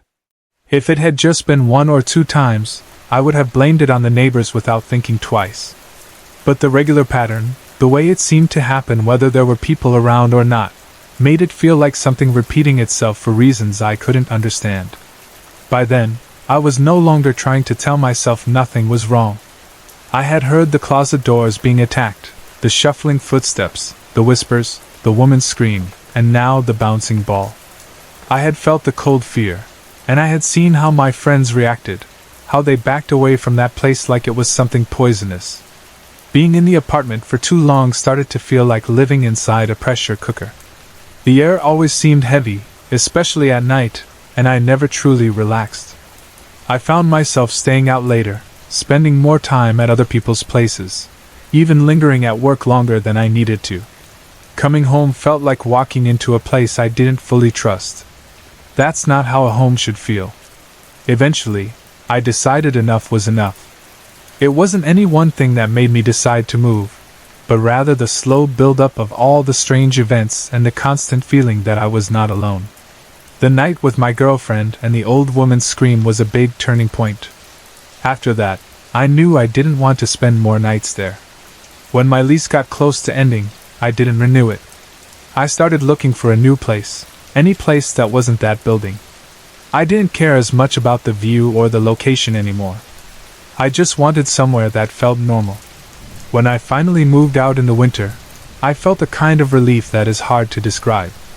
Even though moving is stressful and tiring, hauling boxes and furniture down elevators and into trucks, I felt lighter with every load that left the apartment. By the time I handed in my keys, it was like I could finally breathe properly again. After I settled into my new place, I noticed something right away. All the strange things that had become so normal to me in the old apartment were gone. There were no more closet doors shaking in the night, no more shuffling footsteps when I tried to sleep, no more raspy whispers, no more bouncing ball at 10:30. The new apartment had the usual building noises, neighbors walking, a bit of plumbing, the occasional loud TV, but nothing that made the hair on the back of my neck stand up. Nights were quiet in the way nights are supposed to be. I didn't feel watched anymore. I didn't feel like someone was standing at the foot of my bed. I could finally fall asleep without a fan blasting in my ear to drown out fear. Sometime after I moved, a friend of mine who had visited the old place several times told me about what she had experienced there. She said that even back then, before I moved out, she had heard distinct voices in the apartment when no one else was around. She had heard footsteps too, the same sort of slow, deliberate walking that I had described. At the time, she hadn't wanted to say anything because she thought maybe she was imagining it or that I would think she was just trying to scare me. But when I told her everything that had gone on there, and how I felt about it now, she admitted what she had heard. Hearing her story made me feel less crazy. It wasn't just me. Other people had heard it too. Whatever was in that unit, or maybe even in that building, had been noticed by more than one person. After thinking about it all, I came to my own conclusion. I didn't feel like I had been dealing with the spirit of one dead person quietly lingering around. It didn't feel like a calm ghost wandering through its old home. It felt active, restless, and almost playful in a nasty way. It seemed to like making noise, moving things, scaring people, and reacting when it was shouted at. The sudden stopping of the closet shaking when I yelled, the way the noises grew stronger when my girlfriend was there, the bouncing ball at the same time every night, the scream in my ear, all of it felt more like what people describe as a poltergeist. A poltergeist is supposed to be a kind of noisy spirit that doesn't just appear silently, but makes itself known by banging, throwing, and causing disturbances. That description matched what I had lived with too well for me to ignore it. I don't know who or what exactly was behind all of those things that happened in that high-rise apartment in Hamilton. Maybe it was tied to the building itself, a place that had housed many troubled people over many years. Maybe it was connected to the land beneath it, or to some event that I never learned about. Or maybe it was something else entirely, something that doesn't fit neatly into any explanation. What I do know is that after I moved out, it stayed behind. I left the building, and the quiet came back into my life. But that apartment on the 21st floor, with its rattling closet doors and unseen footsteps, still exists. I sometimes wonder who lives there now, and whether they hear the closet shaking at night, or the soft sound of a ball bouncing at 10:30, over and over again, as if something in that place is still not done making itself heard. My grandparents' house in Moosehorn, Manitoba never looked like the kind of place where anything strange would happen. It was small and plain, a simple farmhouse on a smaller bit of land they had bought after raising 9 children on a bigger farm. By 1984, most of their kids were grown and gone, scattered across different towns and provinces, starting lives of their own. Only 2 still lived at home then, my uncle, who was about 17, and my aunt, who was a few years younger. The new farm was quieter than the old one. There were fewer animals, fewer acres to work, and fewer people in the house. The days followed the same simple pattern. My grandfather would be outside most of the time, fixing fences, caring for the fields, or tinkering with old machines in the yard. My grandmother would be in the kitchen, humming over the sound of pots and pans, baking bread, cooking stews, and keeping an eye on everything and everyone. The house always smelled like something warm and homemade. Inside, the furniture was old but cared for, the decorations were simple, and the atmosphere, at least at first, was calm and familiar. When my grandparents moved into that house, everyone thought of it as a new beginning. The old farm had been a place of hard work and noise, filled with children and visitors, with laughter and arguments blending together. This place felt like the last chapter, a peaceful spot where my grandparents could slow down. Nobody was thinking about ghosts or anything strange. They just wanted to settle in and enjoy some quieter years. But almost as soon as they moved in, my uncle started to feel that something in the house was different. At first, he didn't talk much about it, because how do you explain a feeling you can't see? It began as just a sense that he was being watched sometimes when he was alone. He would be in his room doing homework, or listening to music and feel like someone was in the doorway, just out of sight. When he would look up, the hall would be empty. When he walked down the hallway at night to get a glass of water, he would sometimes get chills, as if he had stepped into a cold pocket of air, even though the house was warm. He told himself he was just adjusting to the new place. Teenagers have active imaginations, and it didn't help that the house was old enough that it creaked and groaned at night. Floorboards would shift when the temperature changed, and the wind would sometimes whistle in a strange way past the windows. Any old house can sound alive if you listen too closely. Then came the first clear sign that something more was going on. One morning, my uncle stepped out of the bathroom after a shower, wrapped in a towel, the mirror still fogged up with steam. He went to wipe it with his hand and froze. Before he could touch the glass, he saw that something was already written there. In the fog on the mirror, as if traced with a fingertip, was a single word. Brother. He stared at it for a long moment. It was written clearly, not like random streaks left from earlier. The letters were neat and even, not shaky or messy, and they were just starting to drip as the steam slowly rolled down the mirror. He told himself someone must have done it before the shower and that the heat and humidity had just brought it out. It's true that if you write something on a mirror once, it sometimes shows up again when the glass fogs over. That was the explanation that made the most sense, so he held on to it. He went out into the kitchen and asked my grandmother if she had written anything on the bathroom mirror as a joke. She frowned and shook her head, her hands still busy with the breakfast dishes. She wasn't the type to play pranks like that. His sister, my aunt, denied it too. She said she hadn't even gone into the bathroom that morning. My grandfather wasn't interested in such things and said it was probably just some old writing that was still there from before they bought the house. My uncle tried to agree with them and told himself to forget about it, but the words stuck in his mind all day. Brother. A few days later, another strange thing happened, and this time it was harder to push aside. It was early on a cool September morning.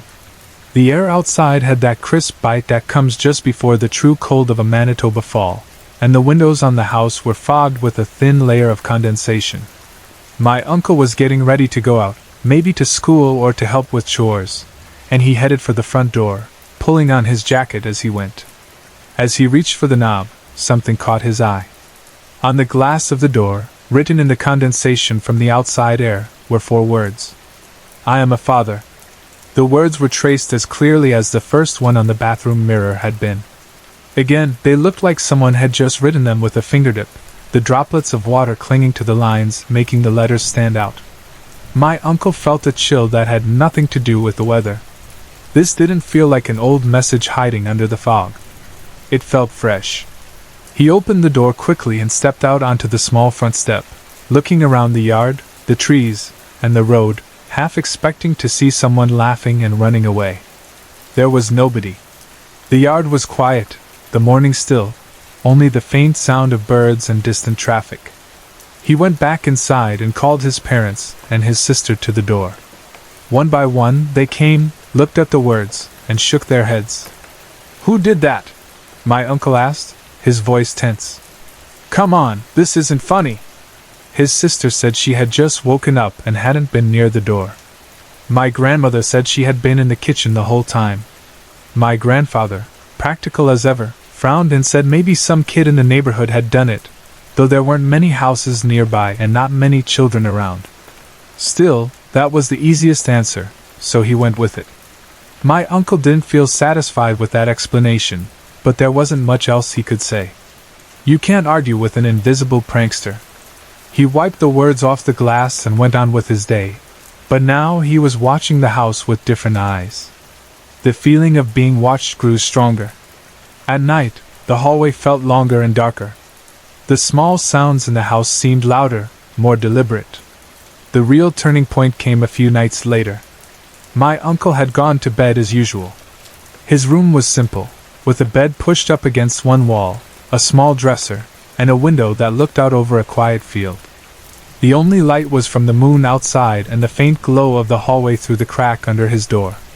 He drifted off to sleep, thinking about normal things: school, friends, chores, the change of seasons. Somewhere in the middle of the night, he woke up. At first, he didn't know why. The room was dark and quiet. He lay there, blinking, waiting for his eyes to adjust. Then he felt a tug at the end of his bed. It was not a gentle pull, like a loose blanket sliding off.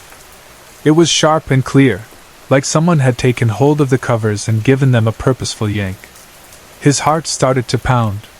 He pushed himself up on his elbows and looked down toward his feet. There, at the end of the bed, stood a man. The figure was faintly glowing, a soft white light, the way moonlight sometimes looks through fog. He wasn't solid like a living person, but he wasn't just a shadow either. My uncle could see through him slightly, but he could still make out details. The man looked like he was in his early 20s. He was dressed in a Canadian Armed Forces uniform, the kind used during the Second World War: jacket, trousers, boots, and the style of cap that soldiers wore back then. His expression was serious but not angry. His eyes were fixed on my uncle, studying him as if trying to recognize him. My uncle's terror pushed aside any thought of staying calm. He screamed, loud and long, the sound tearing through the quiet of the house. As soon as he did, the figure vanished. One moment, the glowing soldier was there at the foot of the bed, and the next, the bed was empty, and the room was dark again. The blankets lay rumpled where they had been disturbed, but there was nobody there. My grandfather burst into the room a few seconds later, half awake and alarmed. He flipped on the light and stared at my uncle, who was sitting upright, pale and shaken. "What's going on?" my grandfather asked. "There was a man," my uncle said, his voice trembling. "He was standing right there at the end of the bed. He was wearing a uniform. I swear he was right there. He tugged my blankets." My grandfather looked at the empty space at the foot of the bed, then around the room, then back at my uncle.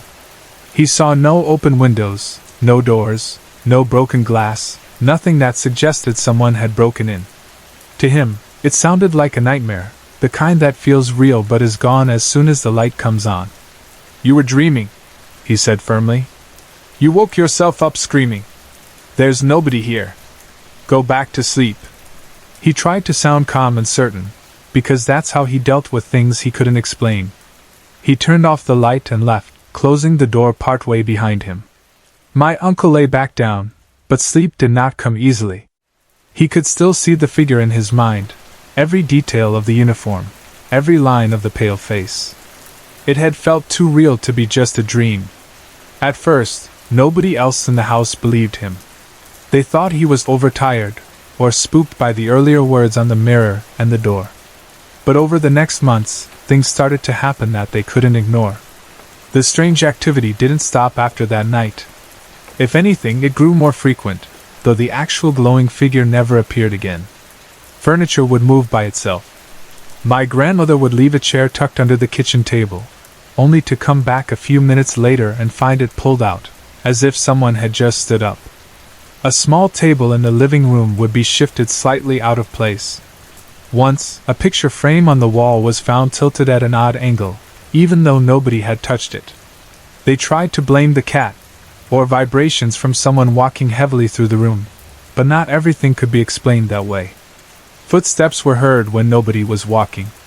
My aunt would be lying in bed at night and hear slow, steady steps coming down the hallway, passing her door, and then stopping outside my uncle's room. Sometimes they sounded like they went right past his door and down the hall toward the kitchen, as if someone was walking familiar paths from long ago. When they would get up to check, the house would be empty and still. Doors sometimes creaked open, even when they had been shut firmly. Items would be found in slightly different places than where they had been left. Once, a drawer in my uncle's room was pulled open half an inch when he was sure he had pushed it closed. These were small things, but together with the earlier events, they built up a picture of something in the house that wasn't part of the family. After a while, even my grandfather had to admit that something strange was happening. He never liked to use the word ghost, but he stopped telling my uncle he was imagining things. My grandmother, who was a quiet woman, just accepted it with a kind of gentle worry. She would cross herself sometimes when something moved on its own, whisper a small prayer under her breath, and then go back to her work. My aunt tried her best not to think about it, but she avoided being alone in the house more than before. The feeling that the presence in the house was focused on my uncle never really went away. The first fogged words were about a brother. The second message on the door said, "I am a father." The figure in uniform had appeared at the foot of my uncle's bed, tugging his blankets as if trying to wake him up or get his attention. The footsteps paused near his room more often than anywhere else. It was as if whoever or whatever it was had chosen him as the main person to reach. Then, about a year after the first strange events, everything stopped. There was no slow fading out, no gradual decline in how often things happened. It was more like a line being drawn. One day, the footsteps and movements were still happening now and then suddenly, they were gone. The furniture stayed where people left it. The mirrors showed only fog with no words. The nights were quiet again, except for the normal sounds of an old house. My grandparents noticed the change, and so did my uncle, but they didn't complain. Life felt more normal again. They could go through their routines without wondering who else might be sharing the house. For many families, that might have been the end of it, a strange chapter, talked about for a while and then pushed aside as time moved on. But my uncle couldn't forget the figure at the foot of his bed, or the words on the glass. As he got a little older, and had more free time, his curiosity grew. He wanted to understand who the soldier had been, and why he had appeared in that house. So he decided to look into the history of the farm. In those days, you couldn't just type an address into a search engine. You had to go to local records, talk to people, and dig through archives. My uncle started asking around the town. Moosehorn was the kind of small place where people remember things, where older neighbors can tell you who lived in which house 30 or 40 years ago. He visited the municipal office and the local library. He flipped through old land records, newspaper articles, and any documents he could find connected to the property. Eventually, he pieced together a rough story of the family who had owned the farm before my grandparents. In the 1930s, long before my grandparents bought the land, two brothers had grown up there. They had done farm work, gone to the small local school, and helped their parents, just like many rural boys at that time. The house had been full of the sounds of daily life, meals cooked, tools carried, doors opening and closing, voices in the hall. The brothers were close in age and in relationship. When the Second World War broke out, the two brothers were old enough to serve. Like so many young men then, they enlisted in the Canadian Armed Forces. My uncle found records that showed that they had gone off to war together, leaving behind their family and the farm. For a while, both of them served overseas in Europe, far from the quiet fields of Moosehorn. Then came the part of the story that made my uncle's skin prickle. One of the brothers had died in battle. He found notes that pointed to the Dieppe in France, one of the darkest and most deadly moments of the war for Canadian forces. Many soldiers were killed there, including one of the brothers from the Moosehorn farm. His name was listed among the dead. The other brother survived. He came home after the war, carrying memories and injuries that my uncle could only imagine. He returned to the farm, to the house where he and his brother had once lived. Later, the surviving brother moved away to Winnipeg, started a family, and left the farm behind. Eventually, the property changed hands and ended up with my grandparents. As my uncle went through old death notices and public archives, he decided to see if the surviving brother was still alive. He looked up his name and found what he was searching for in the records, a death notice for the second brother. The date caught his attention immediately. The surviving brother had died in 1985, almost exactly the same time that the strange activity in my grandparents' house had stopped. My uncle sat with that information for a long time. He thought about the word brother on the bathroom mirror. He remembered, "I am a father," on the door. He saw again in his mind the young man in a Canadian Armed Forces uniform, glowing faintly, standing at the foot of his bed and tugging at his blankets. He pictured the footsteps in the hallway, the feeling of being watched, the way everything had seemed to focus around him, a young man living in that house decades later. Little by little, a theory formed in his mind, one that brought him a strange kind of peace. He began to think that the ghost he had seen was the spirit of the brother who had died in the war. That young soldier, separated from his family and his home far too soon, might have been searching all that time for his brother, the one who survived. Maybe he returned to the house where they had grown up, expecting to find his family still there. When he saw my uncle, who was young and living in his old home, maybe he thought, at least at first, that he was looking at his own brother as a youth, or someone related to him. The words on the mirror and door seemed to fit that idea. Brother. I am a father. It was almost like he was trying to say who he was and who he was looking for. He wasn't just a soldier. He was also a man who, in life, had family ties and hopes and love. The messages were simple and personal, almost like introductions from someone who didn't quite know how to speak in full sentences anymore. When the surviving brother finally passed away in 1985, my uncle believed that something important had changed. In his mind, the two brothers had at last been reunited somewhere beyond this world. The ghost no longer needed to wander the old house. The searching was over. That was why, he thought, the footsteps stopped, the furniture stayed still, and the mirrors went back to being just mirrors. Of course, nobody can prove that for sure. There is no official record that says, "The ghost of the dead brother left this house in 1985 to join his sibling." But the timing, the details, and the feeling of the whole story make it hard to shake off. My uncle still tells it with a mix of awe and quiet respect. It doesn't frighten him anymore. If anything, he feels honored to have been a part of it, even if it did scare him half to death at the time. For my grandparents, that house in Moosehorn was still just their home. They lived out their days there, farming the smaller land, loving their children and grandchildren when they came to visit. For my uncle, though, the place will always be more than just a house. It will always be the farm where a long-lost soldier appeared at the end of his bed, where messages were written in fog and dew, and where two brothers, separated by war and time, might finally have found each other again. When I was growing up in Montreal, in the province of Quebec in Canada, I really believe that I had a kind of extra sense that other people did not have. The best way I can describe it is something like this Spidey sense, from the Spider-Man comics and movies, where Spider-Man knows something is wrong before anything actually happens. Mine was not exactly the same, but it felt a little similar. I could walk into a room and feel that something invisible was there with me. I could usually tell if what I felt was good or bad, male or female, and sometimes if there was one presence or more than one. I never saw ghosts like you would in a movie, and I never heard clear voices talking to me, but I could feel there was something around me. It was like an invisible pressure, like the air changed in a way that nobody else noticed. I always wished I could see or hear what I was sensing, because it felt frustrating to only feel and not see.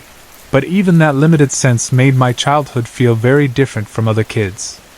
I remember feeling a bit jealous of people who claimed they could see spirits fully or hear them clearly. I would hear their stories and imagine how it must be to actually see someone standing beside your bed, or hear a voice whisper in your ear. At the same time, I was also careful and a little suspicious of such claims, because it is easy to say, "I see a ghost," but no one can prove if it is true or not. I always took what people told me with a grain of salt. I did not call them liars, but I held a quiet doubt inside myself, because I knew how easy it was for the mind to exaggerate things.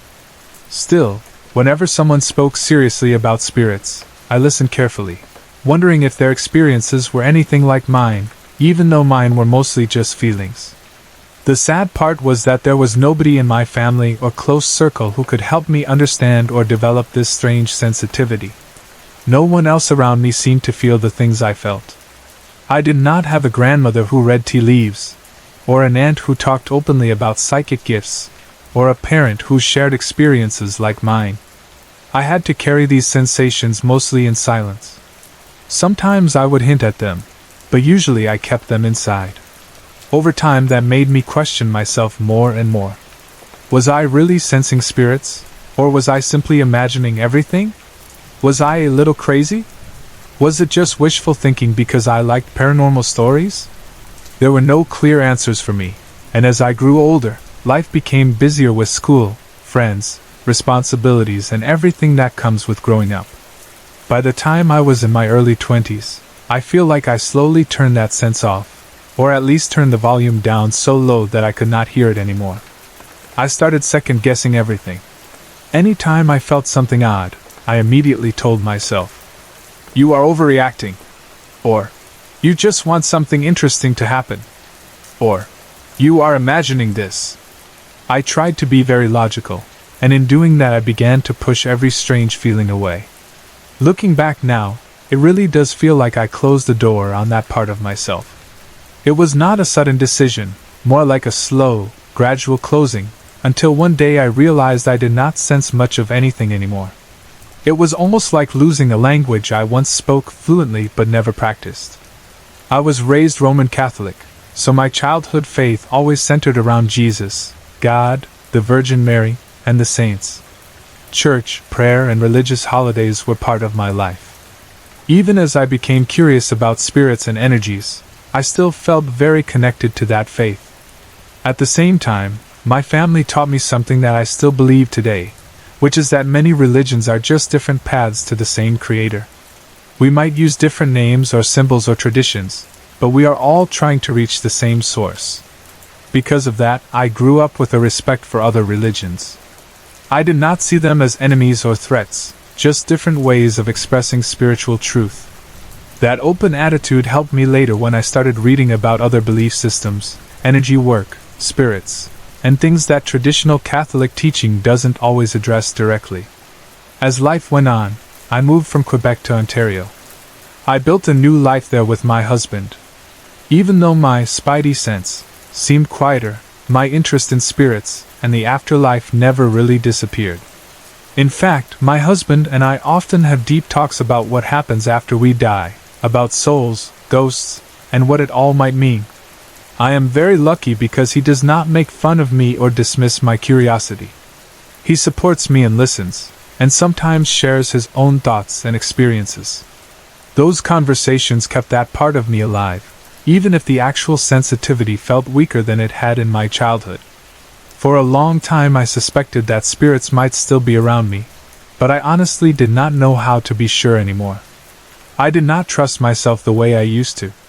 I thought, maybe I felt something just then, but maybe it was just my imagination again. Perhaps you know that feeling, the constant doubt, the fear that you are just making things up in your own head. Part of me wanted to fully believe, and another part held me back, afraid of being foolish. I needed something that would let me explore these feelings again in a safe, somewhat structured way. I had heard about something called the Haunted Walk of Ottawa. It is a series of guided tours where they take you to locations in Ottawa that are rumored to be haunted. Two places are especially famous, the Chateau Laurier and the old Carleton County Jail, which is now turned into the HI Ottawa Jail Hostel. People say there have been many ghost sightings and strange happenings in those buildings. I thought these tours sounded interesting and fun. I also thought they might be a way for me to test my senses again, to go somewhere known for hauntings, and see if I picked up anything myself. I decided I wanted to visit the old jail. I asked my best friend if she would come with me, and she agreed. We went there together, ready for a spooky but fun night. As soon as we arrived, I treated the whole thing half seriously and half as entertainment. Part of me thought, this is probably a tourist thing. They want to scare people and make money. They will exaggerate everything. Another part of me thought, but some of this might really be true. People were locked up here. People suffered here. Some probably died here. Their energy could still be around. So I held both ideas at once, curiosity and caution. When the tour started, the guide led us through different parts of the jail and told stories about what had happened there. One story was about an executed prisoner who is said to still haunt the building. Another story was about how harsh the conditions were, especially in winter. I remember the guide saying that, in the past, the jail also sometimes held people who were not really criminals. There were no proper mental hospitals then, so people with serious mental illnesses, including dementia, could end up in jail cells. That broke my heart, imagining confused, sick people being locked away instead of cared for. Women prisoners were kept on a different level from the men, and children sometimes ended up there too if no one else could take care of them. The thought of children growing up in a place like that made me feel very heavy inside. As the guide spoke, I kept reminding myself that these tours also serve as a tourist business. They need visitors to come, so it becomes natural to focus on the spooky parts. They share ghost stories because people like being scared in a safe setting. So even though I listened carefully, I tried not to swallow every detail as fact. I remember thinking, they could also be exaggerating or repeating old legends. Not everything may be completely true. I tried to keep my feet on the ground while my imagination wanted to run wild. At one point in the tour, we reached the cell block area. The cells were incredibly small, smaller than I had imagined. The guide explained that the cells had only a narrow bed and barely any space to move. There were no toilets inside. Instead, there were buckets in the hallway. The conditions must have been terrible. Little privacy, bad smells, cold air in winter, heat in summer, people crammed together. The guide told us we could go inside a cell if we wished, to feel what it might have been like for the prisoners. My friend chose to stay in the hallway, but my curiosity was too strong. I wanted to know how the space felt from the inside, not just from glancing in. So I stepped into one of the cells and gently closed the door behind me. Immediately I felt the tightness of the space. The walls felt like they were too close to my body. The single narrow bed took up most of the room, and there was hardly any space left to walk. I imagined someone living there day after day, stuck in this tiny box. As I sat down on the bed, a strange feeling washed over me. It was not just simple nervousness. A deep sadness came over me. I felt anxious, like I needed to move, even though there was almost nowhere to go. My legs wanted to pace, to walk back and forth, even though the space was too small to do that properly. It was like picking up someone else's restlessness, someone who had once paced this same tiny floor over and over while waiting for something that never came. I also had this feeling of pressure in my chest. I could suddenly hear heavy breathing, as if someone was breathing just behind or beside me. But when I looked around, there was nothing to see. The cell was empty. The door was closed. My friend was still outside in the hallway. For a moment I thought maybe I was hearing someone from outside the cell, another visitor or the guide. But the breathing sounded too close and too personal, like it belonged in that small cell with me. I felt my heart pick up speed. Of course, another part of my brain was still trying to stay rational. It said, "You are just nervous. You are imagining this because you know the history. You have been listening to ghost stories. Your mind is creating this feeling." And honestly, that is possible. I cannot deny that the brain can make people feel all sorts of things when we are scared, especially in dark, tight spaces. The cell, the stories, the atmosphere, all of that may have combined to trigger a strong psychological response. I do not want to pretend that possibility did not exist. But at the same time, the feeling was very strong and very specific. It did not feel like the usual kind of anxiety I get in other situations. It felt like something or someone was sharing their emotion with me. The sadness did not feel entirely mine. The urge to pace felt like a habit that belonged to another person. It reminded me of the way I used to sense things as a child, as if someone had stepped into the room with me, someone I could not see but could feel. While I was sitting there, feeling all this, the sounds of heavy breathing grew more noticeable. I held still and listened, trying to determine if it was coming from the hallway, from another visitor, from somewhere far away, or from right beside me. The more I listened, the less it sounded like something outside the cell. It felt like the sound was inside my space, even though my eyes saw nothing. My mind again jumped between two explanations. On one hand, it could have been a hidden speaker or sound effect from the tour. On the other hand, maybe this was exactly the kind of spirit contact I had once known as a child, not with clear voices and faces, but through mood, pressure, and strange sensations. Because I did not want to be tricked by some hidden equipment, I decided to check. After the tour moved on, I looked around the cell for any sign of a speaker, a wire, a little machine built into the wall. I did not see anything obvious. I checked near the ceiling and where the walls met. I looked under the bed and around the corners. I did not take the entire bed apart or anything, and I am not an expert in sound systems, so I cannot swear there was nothing there, but as far as my eyes and simple knowledge could tell, there was no speaker. That made me even more unsure. Was it something paranormal, or was it something in my own body or mind?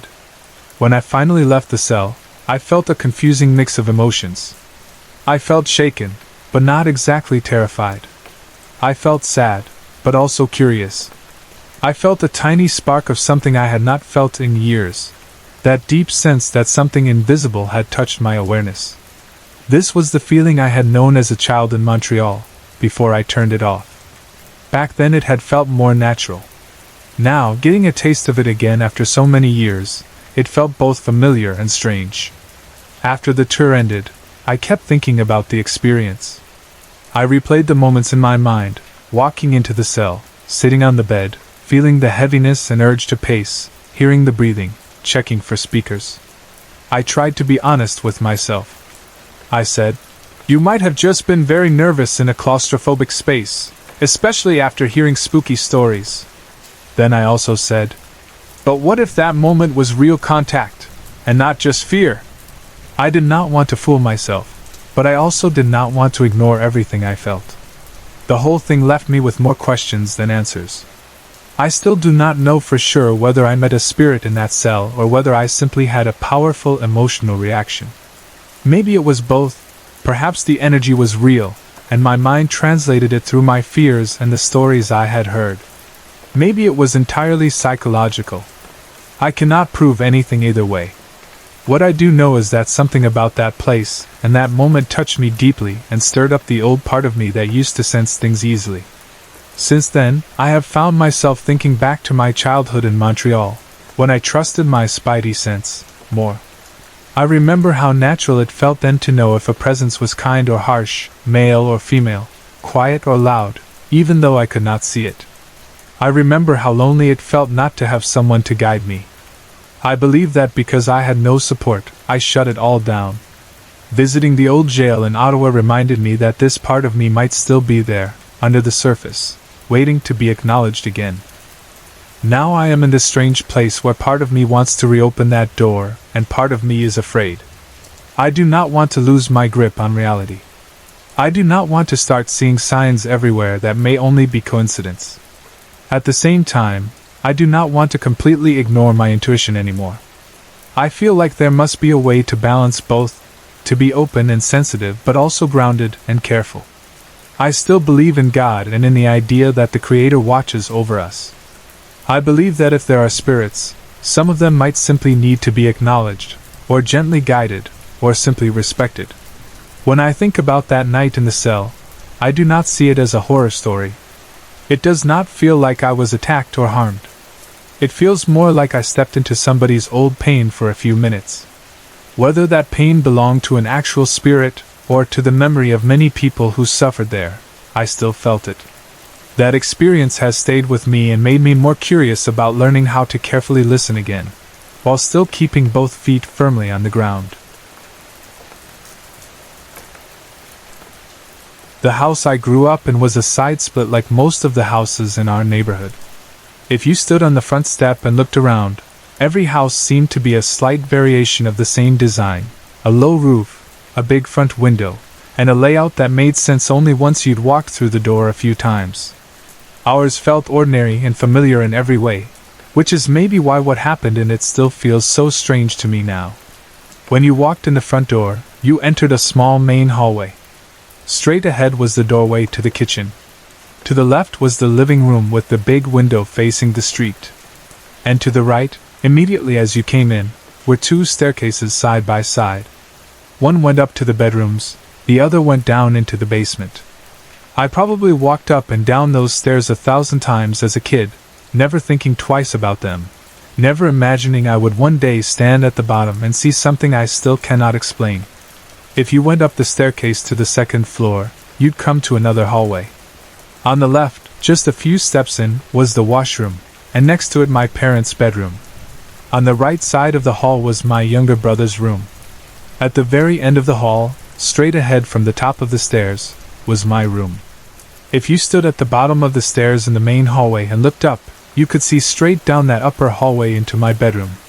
From certain spots in my room, if my door was open, I had a clear line of sight all the way down the hallway, down the stairs, and into the living room below. It was like living in a house made of straight sight lines and open doorways. When I was around 12 or 13, my bed was placed in my room in such a way that this line of sight was perfectly clear. If I lay on my right side, facing my open doorway, I could see the length of the hall upstairs, the stairwell itself, and all the way down to where the living room began. I liked it like that because I always wanted to know what was going on in the house, even when I was supposed to be asleep. I could see the glow of the television if my parents were still watching something. I could see shadows move if someone got up for a glass of water. I could hear the hum of the house and picture where everyone was. I have always been afraid of the dark, and if I'm being honest, I still am. The dark has never felt like just an absence of light to me. It feels like a presence in itself, a heavy thing that sits on top of everything I know and hides it. Because of this, my parents would always leave the hallway light on at night for me. That small pool of soft yellow light spilling into my room from the hallway felt like a kind of shield.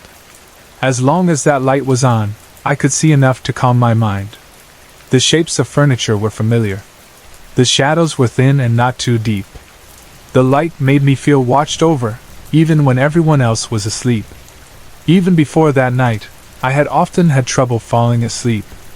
I've always been one of those people whose mind lights up as soon as the house gets quiet. Thoughts about school, about friends, about little problems, about random questions, they all seem to line up and wait for their turn as soon as I lay my head on the pillow. Back then, when I was 12 or 13, I didn't call it anything special. I just knew that sometimes falling asleep felt like a chore. I would toss and turn, switch positions, flip my pillow to the cool side, and still my eyes would stay open. On the night this happened, it was one of those restless nights. The house was quiet in that deep way that only comes when everyone is truly asleep. No running taps, no distant TV noises, no last-minute phone calls.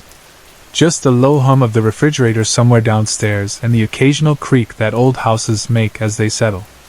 I had been trying to fall asleep for what felt like hours. I remember staring at the ceiling for a while, then rolling over onto my left side, facing the wall, trying to let the hallway light on my back and the warmth of my blanket lull me into sleep. Eventually I rolled over onto my right side so I was facing the doorway. My door was open, as it always was at night, and the hallway was lit. From my bed I could see the length of the hall with the soft light hitting the walls, then the top of the stairwell where the light started to fade, and further down the staircase where shadows grew thicker. Beyond that, I could just make out the edge of the living room below, dim and quiet. At the bottom of the stairs, right where the hallway opened into the living room, my mother had left a laundry basket.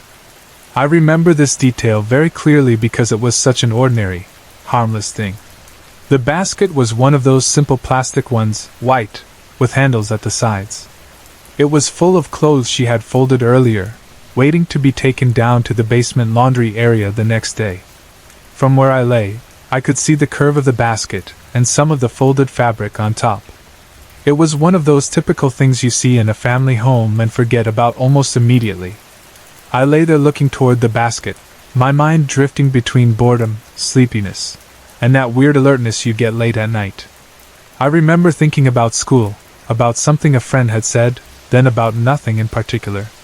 My eyes were open but I was relaxed, almost floating somewhere between being awake and drifting off.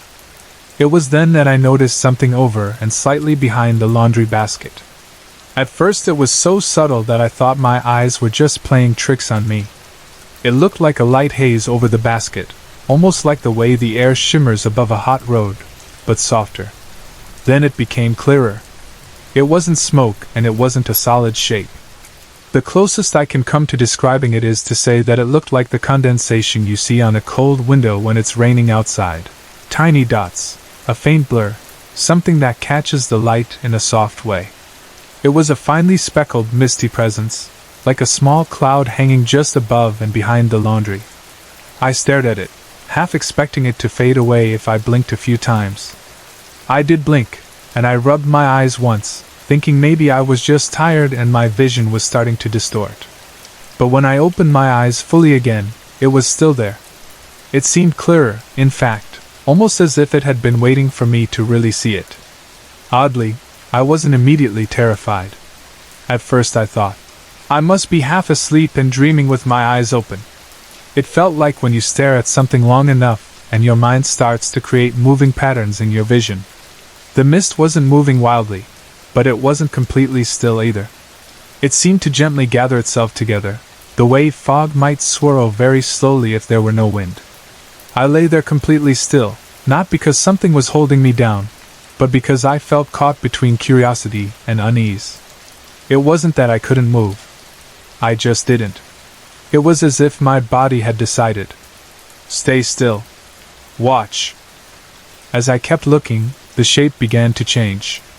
It didn't happen with a sudden jump, like in a horror movie.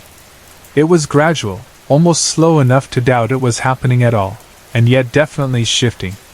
The mist stretched and lengthened. Parts of it thinned out, and other parts became more concentrated. It started to resemble a human shape, not perfectly clear, but clear enough that my brain recognized the pattern: a head, shoulders, a torso. It was taller than the laundry basket and seemed to stand slightly behind it, leaning forward just a little, as if looking down at the clothes. The shape had a softness and a slight curve to it that made me think of a woman rather than a man. There was no face I could make out clearly, no eyes or mouth I can describe in detail, but the outline seemed feminine, the way the shoulders sloped and the body narrowed at what might have been the waist, and then widened slightly again. It stood there in a kind of loose, slouched posture, like someone who had been standing in one place for a long time. It was at this point that my calm started to crack. A cold feeling slid through me, not the chill of being in a cold room, but something that started inside my chest and moved outward. I realized that I was fully awake, that I could hear the quiet of the house, that I could feel the blanket on my skin, and that what I was seeing was not fading away like a daydream usually does. This was not a quick flash of light or a trick of the corner of my eye. I was staring straight at it. My heart started to beat faster. I tried to tell myself that I was just scaring myself, that it was a shadow from some car headlights outside, that it was a reflection from the hallway light bouncing off something. I strained to hear if there were any car noises, but everything was silent. The light in the hallway was steady, not flickering. Nothing was moving except that misty shape. I stayed still, watching it. It continued to lean over the laundry basket, almost like a tired person staring at a boring chore. There was something strangely ordinary about the pose, and that made it even stranger. If I was imagining a ghost at that age, I would have imagined something dramatic, arms raised, floating in midair, something straight from a movie. But this figure did not seem theatrical. It just stood there, slightly hunched, looking down. That quiet, everyday posture made it feel more real to me, not less. It is hard to describe the mix of thoughts and feelings I had in those moments. Part of me was fascinated, almost unwilling to look away. Another part of me wanted to shut my eyes and pretend I had seen nothing. I remember hearing my own breaths, faster than normal, and feeling the tightness in my chest. I kept thinking, this cannot be happening. I was old enough to know what ghosts were supposed to be, but young enough that the line between imagination and reality was still thin. This time, though, it felt like that line had been crossed without my permission. I am not sure what finally made me move. Maybe it was the building fear inside me, or maybe it was some small sound I made without thinking, a breath, a little shift of the blanket. Whatever it was, I shifted slightly in bed, the mattress creaked just a bit, and at that moment the misty figure reacted. The upper part of it, where the head should be, rose. I cannot say I saw eyes, but I felt the directness of its attention as if it had turned its face toward me. That feeling of being looked at, really looked at, rushed through me like a shock. The shape that had seemed almost disinterested now seemed focused. Even though the features were not clear, I had the strong sense that it knew I was there, that it knew I could see it. The moment that awareness passed between us, all the calm curiosity I had been holding on to vanished. Panic took over. Every instinct in me screamed to get away.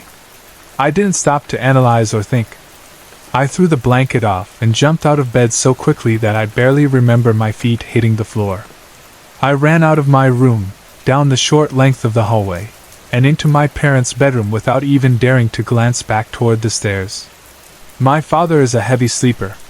He has always been the kind of person who can sleep through almost anything: storms, loud television, doors opening and closing.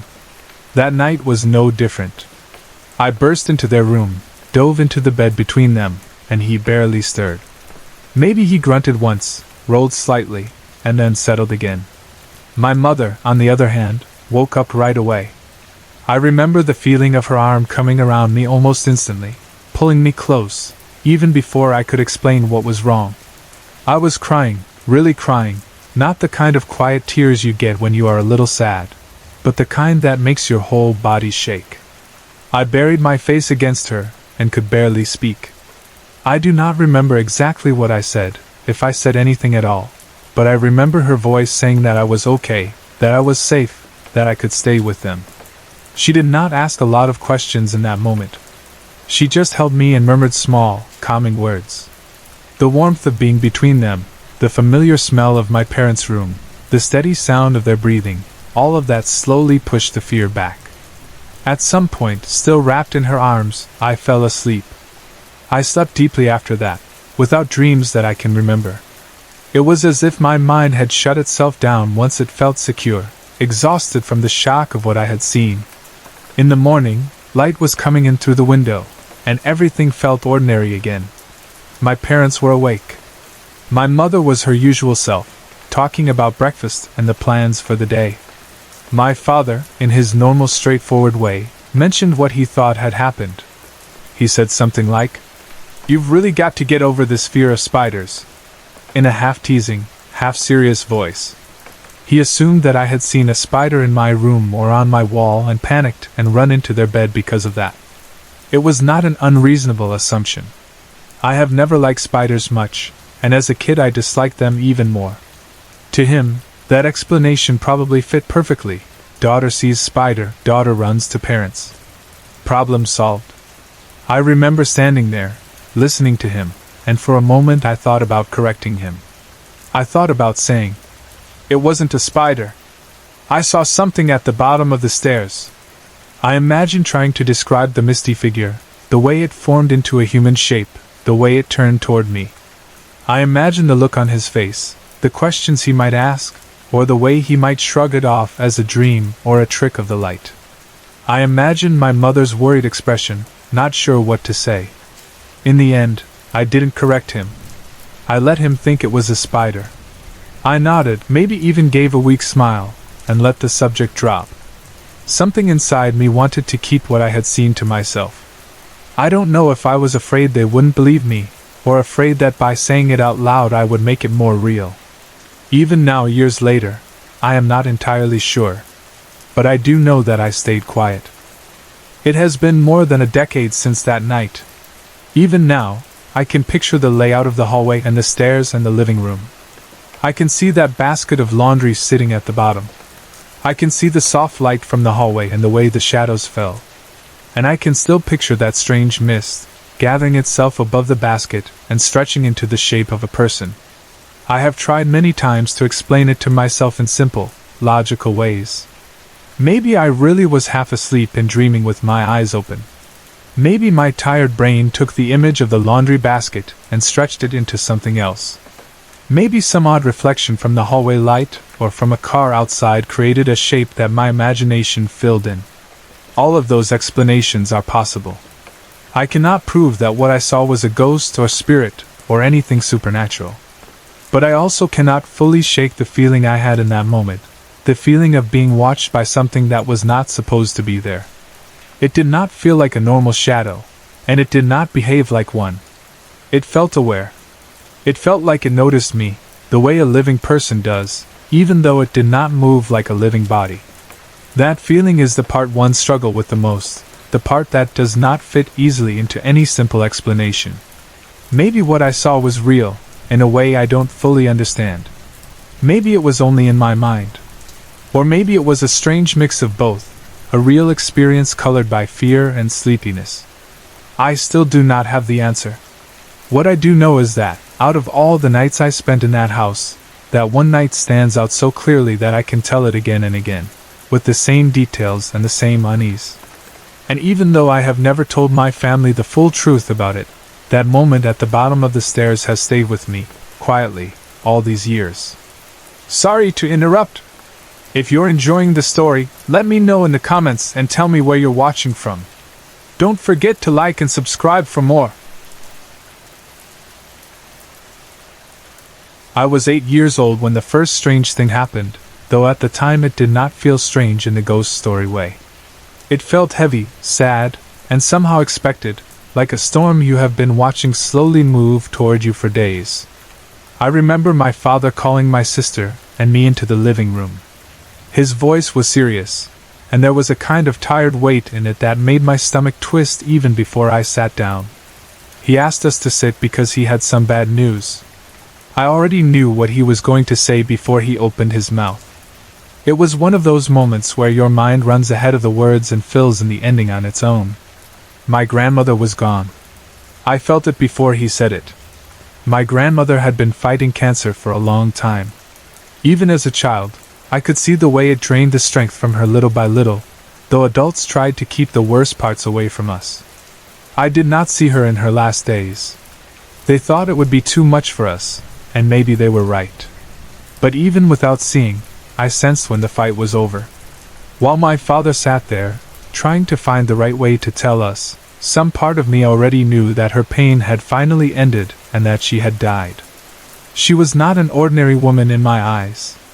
She was strong and loving and had a way of making you feel safe just by sitting next to her. To lose someone like that is hard at any age, but for me, as a child, it felt like the ground had opened a crack and part of my world had fallen into it. I cried, of course. I missed her presence in all the small places where she used to be, the chair she always sat in, the smell of her perfume when she hugged me, the sound of her laugh. But there was also a strange, quiet feeling that she was not completely gone, that somehow she could still reach us. Over time we began to hear stories about what had happened after she died. My grandmother seemed determined to let the people she loved know that she was all right. She sent messages, or at least that is how we all understood it. Her brother said that 3 clear knocks sounded on his door, even though no one was there, and he took that as her way of telling him goodbye. One of her daughters received a small gift of flowers that suddenly bloomed for the first time, and then never bloomed again, and she believed it was a sign from her. Other relatives dreamed of her. In their dreams she spoke calmly, telling them that everything was all right now, that they should not worry. It was as if she was walking through the family one by one, touching each of us in a way that made sense for that person. To my knowledge, though, I was the only one who saw her as an apparition while I was awake. It happened several months after she passed away. Those months were not easy for me. It was the first time I had lost someone I was truly close to, and I did not have the experience or the tools to deal with that kind of grief. The idea that I would never again sit at her kitchen table, or hear her ask how my day had been, was something my young mind struggled to understand. The nights were the worst. The house would become quiet, everyone would go to sleep, and the absence of her in the world would press down on me like a weight. The dark seemed deeper. The sounds of the house settling would make me jump. I felt exposed and alone in a way I never had before. I could not bear the thought of sleeping alone in my own room, so I started sleeping in my sister's room. She was my comfort then. Just being able to hear her breathing next to me, or roll over and see her shape in the bed, made things easier. On the night my grandmother came to me, I was sleeping there, in my sister's room, in a bed that was not mine, trying to find rest in a world that felt different without my grandmother in it. I woke up in the middle of the night for no reason that I can remember. It was one of those quiet, still awakenings where you simply open your eyes and find yourself aware. The room was dim, lit only by whatever faint light came through the window from outside. My sister was still asleep. The house was silent. For a moment I just lay there, staring into the shadows, feeling that familiar sadness rising up in me, the reminder that my grandmother was no longer here. Then I saw her. She was in the window, not standing in the room exactly, but there, in that frame of glass and darkness. She was wearing the gown she had been buried in. Even though I had not seen her in the coffin, I had seen pictures from the funeral, and I recognized the dress. She looked solid enough to recognize, but not as sharp and detailed as a living person. There was something slightly soft about her edges, the way you might see someone through a thin curtain. She did not glow, she did not float, she did not reach out a hand or do anything dramatic. She simply stood there, as if she had always belonged in that spot. Her face was calm, without a smile but without any sign of pain either. She did not speak. You would think that seeing someone who has died, standing by your window in the middle of the night, would be terrifying. Strangely, I was not afraid. That heavy fear I often felt at night, that dread of the dark and of being alone, was not there. Instead, I felt comforted. It was like being wrapped in a warm blanket after standing out in the cold. I knew it was my grandmother. I knew, deep in my chest, that she had come to see me. My first instinct was to share this with my sister, to make sure I was not imagining it. I began to fumble with the covers, trying to reach over and shake her awake.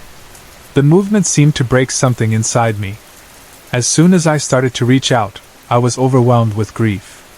It was as if all the sadness I had been carrying for months suddenly rose up at once. My eyes filled with tears, my throat closed, and my body began to shake. At the same time, my grandmother's image began to fade. Slowly, gently, she dissolved into the darkness, like breath disappearing on a cold window. In a few seconds, she was gone. The comfort of her presence lingered, but so did the deep ache of missing her.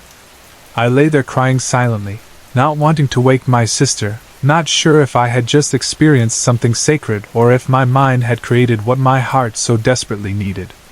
Even now, when I think back on it, I still feel that mix of peace and sadness. I never told my sister about seeing her that night. I kept it tucked away inside me, like a small secret gift. My grandmother's old house, the one that had been passed down through our family for generations, held its own secrets. It was a large 3-story brick house with a history woven into every part of it. My grandparents were the last ones in our family to live there. It should have felt familiar and safe, a place filled with family gatherings, old photos, and shared memories. Instead, it always felt slightly wrong to me, as if the air inside it was heavier than normal and the walls were hiding more than just pipes and wires. I never felt truly welcomed in that house. It was not that my grandparents were unkind. They were loving and warm with us. But the house itself gave off a feeling I could never quite explain. Other family members felt it too. There was no story of violence or tragedy that I knew of, nothing obvious that would explain why we all felt uneasy there. Still, the feeling was there every time I stepped through the front door. The hair on my arms would stand up. I would become more aware of every sound. Being left alone in that house, even for a short period, frightened me in a way that felt unreasonable, but also impossible to ignore. Even now, as an adult, when I drive past it, I still feel a faint shiver run down my spine. I always had the sense that something in that house was watching me. Not all the time, but in certain rooms and certain corners, it felt like eyes were on me even when no one else was around. I never saw anything there with my eyes. No figures at the end of the hall, no shadows moving against the light, nothing like that. But there was a strong feeling of being observed, as if the house itself was aware of us. The fear I felt about that house did not stay only in my waking life. Over time it began to show up in my sleep as a recurring dream. The dream always started the same way. I would be standing at the entranceway to my grandparents' house. Everything would seem normal at first, but then my nose would start to bleed. It was always a bad nosebleed, the kind that comes on suddenly and heavily, with blood dripping down your face and onto your clothes. In the dream, I would be aware of the blood in a distant way, but my attention would be pulled away by something else. Somewhere in the house, I would hear my name being called. The voice sounded like it was coming from far away at first, echoing faintly through the rooms. It would call my name again, a little louder, still distant but clear enough that I could not ignore it. I would walk toward the sound, through the entranceway and into the living room. The air in the dream always felt thick, like the house was filled with invisible dust or fog. Once in the living room, the voice would call my name again, but this time it would sound like it was coming from upstairs. There was a pull to it, a strange mix of urgency and impatience that made it impossible to turn away. I would climb the stairs, each step feeling slower and heavier than the last, as if I were moving through water. The voice would keep calling, louder now, with a sharper edge. It would sound annoyed, almost angry, that I was not moving fast enough. At the top of the stairs, I would turn and walk around the banister toward my grandparents' bedroom at the end of the hall. The house would be quiet except for the sound of my footsteps and that voice calling my name. When I reached their bedroom door, the sound would be coming from inside their closet. The urgency of it would be intense then, like whoever it was needed me to open that closet right away. In the dream, I would reach for the closet door. My hand would shake, but I always opened it. Instead of the small, normal closet I knew from real life, I would be faced with complete darkness. It was not just shadow. It was like looking into a space that had no walls and no end, like a huge walk-in closet where the light refused to enter and nothing could be seen. It felt like looking into a void. The voice that had been calling my name would fall silent, and in that deep silence, fear would hit me like a wave. That was always the moment I woke up. I would jolt out of sleep, my heart racing, my body frozen. It would take me a few seconds to breathe normally and to realize I was in my own bed and not standing in front of that endless dark closet. That dream came back to me again and again, for years. It followed the same pattern every time. I tried to make sense of it on my own. I wondered what the nosebleed meant, why the voice sounded neither clearly male nor clearly female, why the closet was so much bigger in the dream than in real life. I never found an answer that satisfied me. After my grandfather died, the house passed into another stage. It was no longer theirs, and our connection to it was about to be broken through an estate sale. Around that time, I finally told my sister about the dream that had been haunting me for so long. I expected her to listen and maybe say something comforting or mildly curious. Instead, she reacted with shock. As I described the dream in detail, the entranceway, the nosebleed, the distant voice calling our names, the walk through the living room, the climb up the stairs, the feeling of being pulled toward the bedroom at the end of the hall, the closet with endless darkness, her face went pale. She looked at me as if she had seen a ghost herself. Then she confessed that she had been having the exact same dream. The same sequence, the same voice, the same terrifying dark space inside the closet. It had been replaying in her mind for years too, our names being called over and over again. We both sat there, stunned and uneasy. It was one thing to have a strange dream that made no sense. It was something else entirely to find out that your sibling had been having the same one. The dream would have been disturbing enough just from that shared experience, but what happened next made it even more unsettling. When our parents renovated my grandparents' house to prepare it for sale, they decided to update some of the rooms. One of the things they chose to do was remove the old worn carpet in my grandparents' bedroom. Underneath the carpet, the original hardwood floor was still there. As they pulled up the carpet and looked at the wood, they noticed something odd.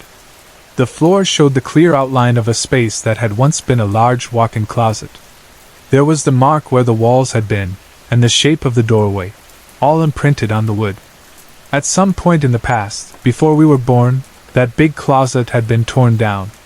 My mother was surprised by the discovery. She had almost completely forgotten about it. Apparently, the closet had been removed when she was very young, and the room had been changed. The smaller closet we knew was not the original one. When my sister and I heard this, we looked at each other with a kind of sick understanding. In our dream, the closet in our grandparents' bedroom had never been small. It had always felt like a large, deep space full of darkness. We had been dreaming for years about a big walk-in closet that no longer existed, one that we had never actually seen in waking life, but that had once been real. That knowledge did not give us any clear explanation, but it tied our dream to something physical and real in a way that made the whole thing far more eerie. The strange experiences did not end with that house. There was another event that took place later, when I was still living at my parents' home. By then I had grown older, and my life had more ordinary worries in it: school, friends, plans for the future. But odd moments still slipped into my everyday routine. My bedroom in that house was next to the kitchen. The wall between the two rooms was thin, so I could hear almost everything that happened in there. If someone got a glass from the cupboard, opened the fridge, or dropped a fork, I would hear it clearly. At night, when I slept with my door open, I could sometimes see a faint glow of light if anyone turned on the kitchen light. One night I was having trouble sleeping, turning from one side to the other, trying to find a comfortable position. The house was quiet, and from the stillness I could tell everyone else was asleep. Then I heard a sound coming from the kitchen. At first it was faint, just a small noise that made my ears perk up.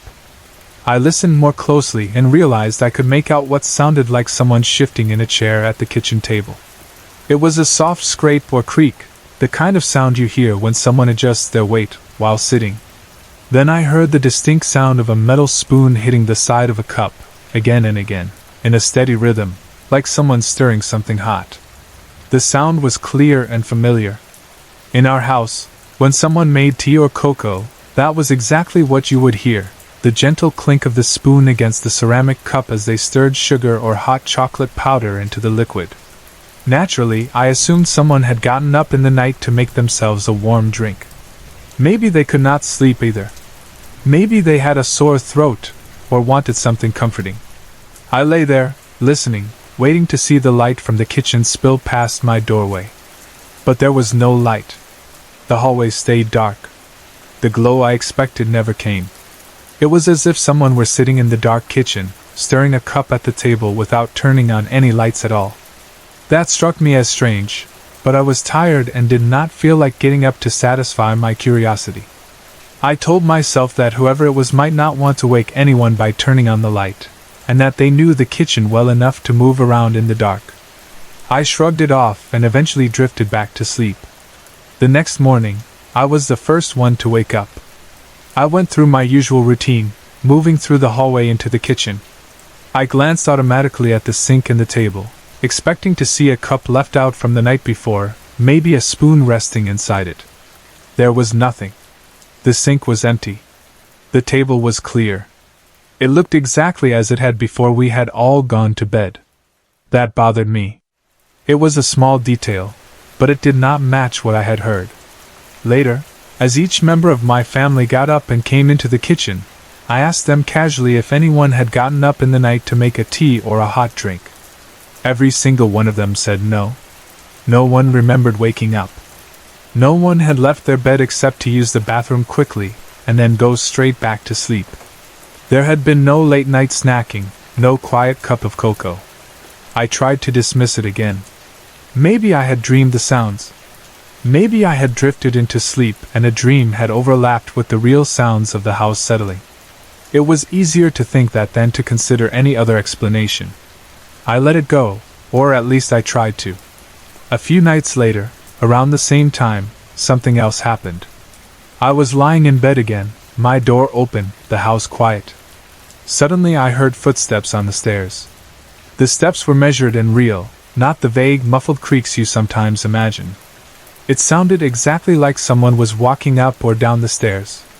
This time I decided not to lie still and guess. I got up right away and went to check. I stepped into the hallway and looked toward the staircase. There was no one there. The house was dark and still. I walked to the top of the stairs and looked down. No one. I checked the rooms where my parents and other family members slept. They were in bed, asleep, or at least clearly not just coming from the stairs.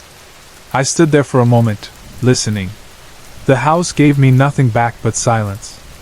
I went back to my room, a little unsettled, and lay down again, staring into the dark. It was a familiar feeling by then, that mix of curiosity and fear, the sense that something had moved just out of sight and would not explain itself. Looking back over all these things, the visit from my grandmother in the window, the heavy feeling in the old family house, the shared recurring dream of the endless closet, the cupboard noises, the footsteps, I still do not have firm answers. I can tell the stories. I can remember the details. I can even try to line them up in my mind and see a pattern. But in the end, I am left with the same questions I had as a child. Was something really there, watching and reaching out to us? Or was it all in our heads, born from grief, fear, and imagination? Maybe the truth lies somewhere in between, in a place we cannot quite reach but can still feel when the night is quiet and the house seems to be listening. It was getting close to 9 o'clock at night, that in-between time when it is not completely dark but the day is clearly over and the air starts to feel a little different. My best friend and I were outside, just standing near the driveway, talking the way teenage girls do, jumping from one topic to another, laughing at silly things and feeling like we could talk forever. The street was quiet, and most of the houses around us already had their lights on inside. The hedges along the side of the yard made a kind of wall between us and the rest of the world, and the night had that still, empty feeling that can be both peaceful and a little creepy at the same time. While we were in the middle of some random conversation, we suddenly heard someone walking behind the hedges. It did not sound like light footsteps or someone walking in sneakers. It sounded heavy, like the steps a grown man would make in shoes with a heel, or maybe clogs, or some kind of hard footwear. Each step had weight to it, like someone solid was moving just out of sight. Both of us stopped talking at the same time, our words fading into the night as we listened. For a heartbeat or two, neither of us said anything. Then, like typical teenage girls trying not to feel scared, we started to laugh. We joked about how loudly this person walked, like they did not care who heard them or maybe did not know how to walk quietly. We made little comments like, "Wow, someone's heavy-footed," and tried to act normal, but there was still that edge of nervous energy in our laughter. We both expected that at any second, whoever it was would come around the hedge and walk past us, maybe a neighbor going home or someone taking a shortcut. Instead, before we saw any person at all, a small gray cat stepped out from the end of the bushes. The cat appeared so suddenly that it was almost like it had been pushed out, or had just slipped through a secret opening. It was a plain little gray cat, not huge, not tiny, just the kind of cat you might see wandering around a neighborhood. It walked out and then sat down near the edge of the driveway, right where we could see it clearly. The strange thing was that the heavy footsteps stopped completely, as if whoever had been walking had vanished into thin air, leaving only this cat behind. My friend and I looked at each other, and then back at the cat. At first, we laughed again, trying to brush it off. We told ourselves the sounds we had heard had probably been the cat somehow, even though the noise did not match at all. We tried to believe that the heavy steps and the timing were just a coincidence. But there were no more footsteps. No person. Just the cat sitting there, staring. We expected the cat to be shy, like most cats are when strangers are around. We thought if we moved toward it or made a little noise, it would run off or at least flinch. Instead, when we tried to shoo it away, clapping our hands a bit and making little, go on, sounds, it did not move even an inch. It did not arch its back or hiss or blink in that nervous way scared cats do. It just sat there at the edge of the driveway, eyes locked on us, watching us so calmly it almost felt unnatural. Its stare was steady and unbroken, and the longer it kept looking at us, the more uncomfortable we became. Our laughter died down slowly, and something else took its place. It is a strange feeling when you suddenly realize that you are not the one looking at something, but instead you feel as if you are the one being examined. That was exactly how it felt, like this little gray cat was not just an animal, but something that understood us in a way that went far beyond normal. At first we tried to joke about it. We said things like, "Okay, cat, you can go now," and waved our hands, but it still did not budge. Its eyes never left us. That stare started to get under our skin. Somewhere in the back of our minds, a different kind of thought started to creep in. It was the kind of thought you do not want to say out loud at first because it sounds silly, but you cannot quite shake it. We began to wonder if this cat was something else, something more, something not entirely normal. We had grown up hearing stories, half jokes and half warnings, about witches using animals, about spirits taking the shape of creatures, about evil things that watched from the edges of ordinary life. Standing there in the dim light, with the streets so quiet, and that small gray cat silently staring, it was hard not to let those ideas slide into our minds. The more we tried to scare it away and the more it stayed completely still, the more real those thoughts became. There was something almost stubborn in that cat's calmness, like it knew we were scared and was not going to move just because we wanted it to.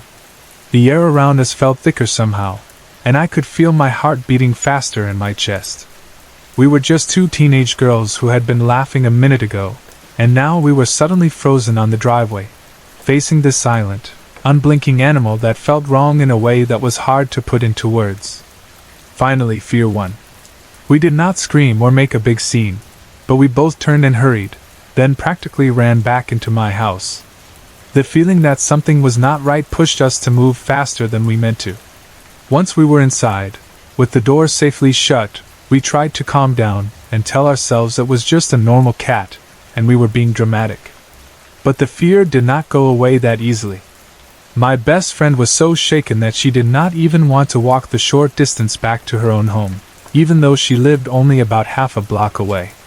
That might not sound like much, just a short walk, but in that moment it felt like crossing a dark ocean. She ended up calling her brother to come pick her up and drive her home in the car, even though it was such a tiny distance. That choice says a lot about how nervous we really were.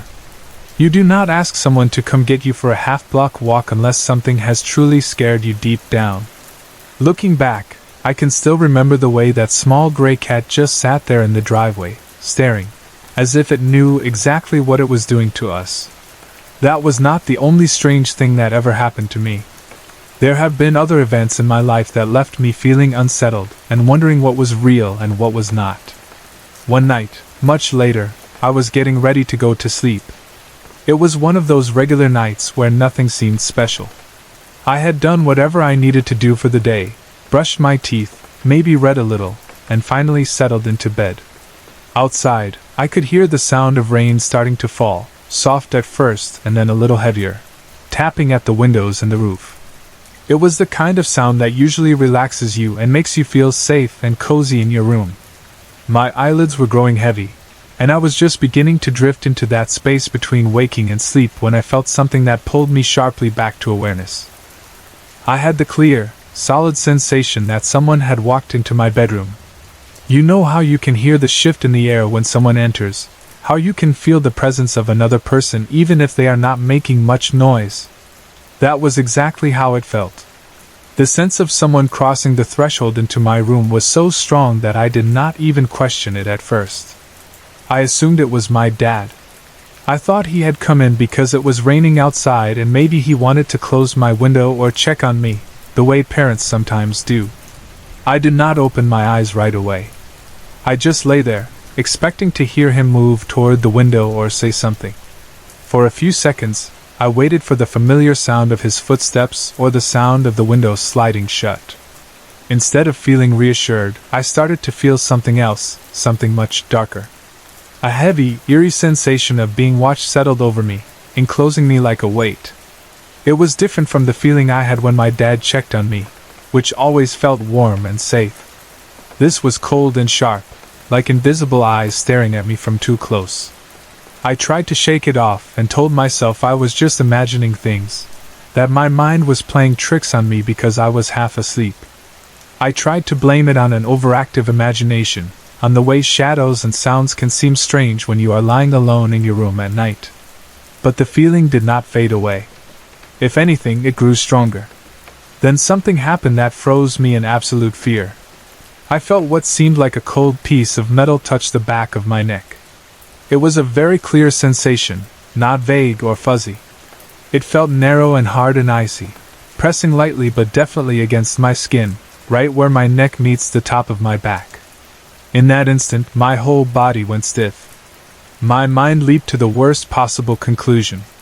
I honestly thought a burglar had broken into the house, come into my room, and was standing over me with a gun. In my mind, whatever was pressed against my neck was the barrel of that gun. I could almost picture some dark figure towering over me, finger on the trigger, ready to end everything while I lay helpless in my own bed. What made the fear even worse was what I heard at the same time. From down the hall, through the wall, I could hear my dad snoring in his bedroom. It was a familiar sound, steady and deep, the natural sound of someone completely asleep. If he was in bed, snoring like that, then he could not be the one standing behind me. The person I had assumed was my father could not be him at all. That realization sent another jolt of terror through me. I lay there, stuck between the sound of my father's safe, normal snoring and the cold, strange touch at the back of my neck that felt anything but safe. I tried to think clearly, even though my heart was pounding so hard I could hear it in my ears. I told myself to stay calm, that panicking would not help. Somewhere deep inside, I started to pray, silently and desperately. I asked for protection, begged for help, and tried to focus my thoughts on something stronger than the fear. At the same time, another thought slipped in, dark and quiet. I remember thinking, well, if this is really happening, then just pull the trigger and get it over with. It was not that I wanted to die. It was that the waiting, the not knowing, the feeling of being right on the edge of something terrible, felt unbearable. I wanted the moment to end, one way or another. I kept praying, over and over, trying to hold on to something solid in my mind. After what felt like a long time, though it might have only been a minute or two, I managed to gather enough courage to move. It took everything I had to break that frozen state, but finally I lifted my head slightly and turned, expecting to see someone there. There was no one. The space behind me was empty. No shadow, no figure, no gun, nothing at all. The cold feeling at the back of my neck had vanished as completely as if it had never been there. My heart was still pounding, my hands were shaking, and I could feel the rush of adrenaline still humming through my body. I lay there, torn between relief and confusion, trying to understand what had just happened. Even now, when I think back to that night, I still cannot say for sure whether it was a dream or something real. It felt real. The sound of the rain, my father's snoring, the touch at the back of my neck, the fear in my chest, none of it felt dreamlike in the moment. It all felt sharp and vivid and very present. Yet, when I looked, there was nothing there. No sign of anyone who could have been in the room with me. Sometimes I wonder if it was some kind of sleep paralysis, some strange state between dreaming and waking where the mind and body do not quite line up. Other times, especially when I remember how real that cold metal felt, I wonder if it was something else, something I cannot explain. That was not the only strange experience I had around that time. There were other moments that left their marks on my memory. I used to have odd dreams that did not feel like normal dreams. In some of them, I would see the ceiling of my room suddenly burst open. It was not like a small crack or a slow leak. In the dream, it would rip apart as if something had torn it wide, and water would start pouring through, crashing down directly onto my bed. It was not just a little drip of water. It was a rush, a gushing flood that soaked everything, covering me and the bed in a cold, heavy wave. At the same time, somewhere far away, I would hear someone calling my name in the distance. The voice would not be clear or close, but it would be there, echoing faintly, like a call from another place. Those dreams often left me shaken when I woke up. I would lie there for a few moments, staring at the intact ceiling above me, the dry sheets beneath me, and yet still feel that strange mix of panic and confusion. Sometimes, even when I was awake, I would feel as if I was being watched. It is a hard feeling to describe. It is not like seeing someone looking at you. It is more like the sense that there is something just beyond the edge of your vision, just out of sight, paying attention to you even when you cannot see it. I would try to shrug it off and tell myself it was nothing, but it would return at odd times, especially when I was alone and the house was quiet. There was another time when I was lying in bed and felt something even stranger. Without warning, I felt an electrifying sensation run across my back. It was not like a normal shiver or the feeling you get when you are cold. It was sharper, more intense, like a wave of energy that moved across my skin in a way that made every nerve stand on edge. It was not painful exactly, but it was so intense that it scared me deeply. My whole body tensed up, and I did not dare move for a moment. It felt like something had touched me that I could not see. Something that had no business being there. Afterward, I just lay there, breathing hard, trying to calm myself down and make sense of what I had felt. But there was no easy explanation. Along with all of that, there were other small, subtle things that kept happening, things that were easy to dismiss at first but harder to ignore over time. Sometimes I would hear what I can only describe as chatter in my ears. It was not like a clear voice speaking words I could understand, but more like the sound you hear when a television is on in another room with the volume turned low. It was that faint, humming sort of noise, like many voices talking at once but all blurred together so that you could not pick out any single word. It reminded me of when a TV is on mute, and you can see people's mouths moving but cannot hear what they are saying, except in this case it was the opposite.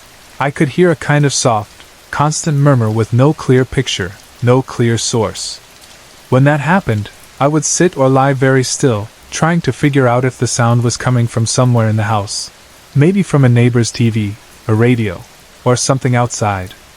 I would listen harder, but the more attention I gave it, the more it felt like it was not coming from any one place at all.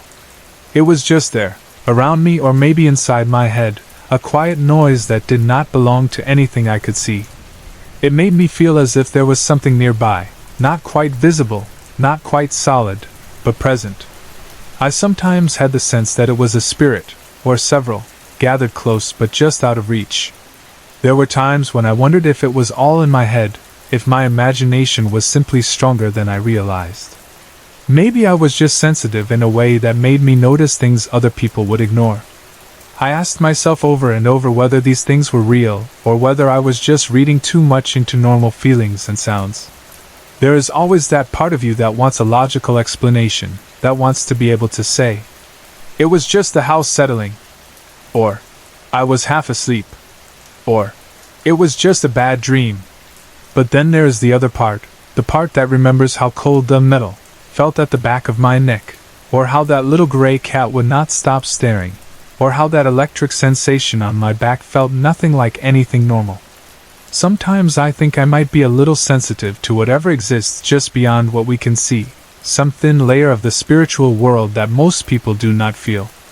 I do not know for sure, and honestly, there are many times when I do not even want to know.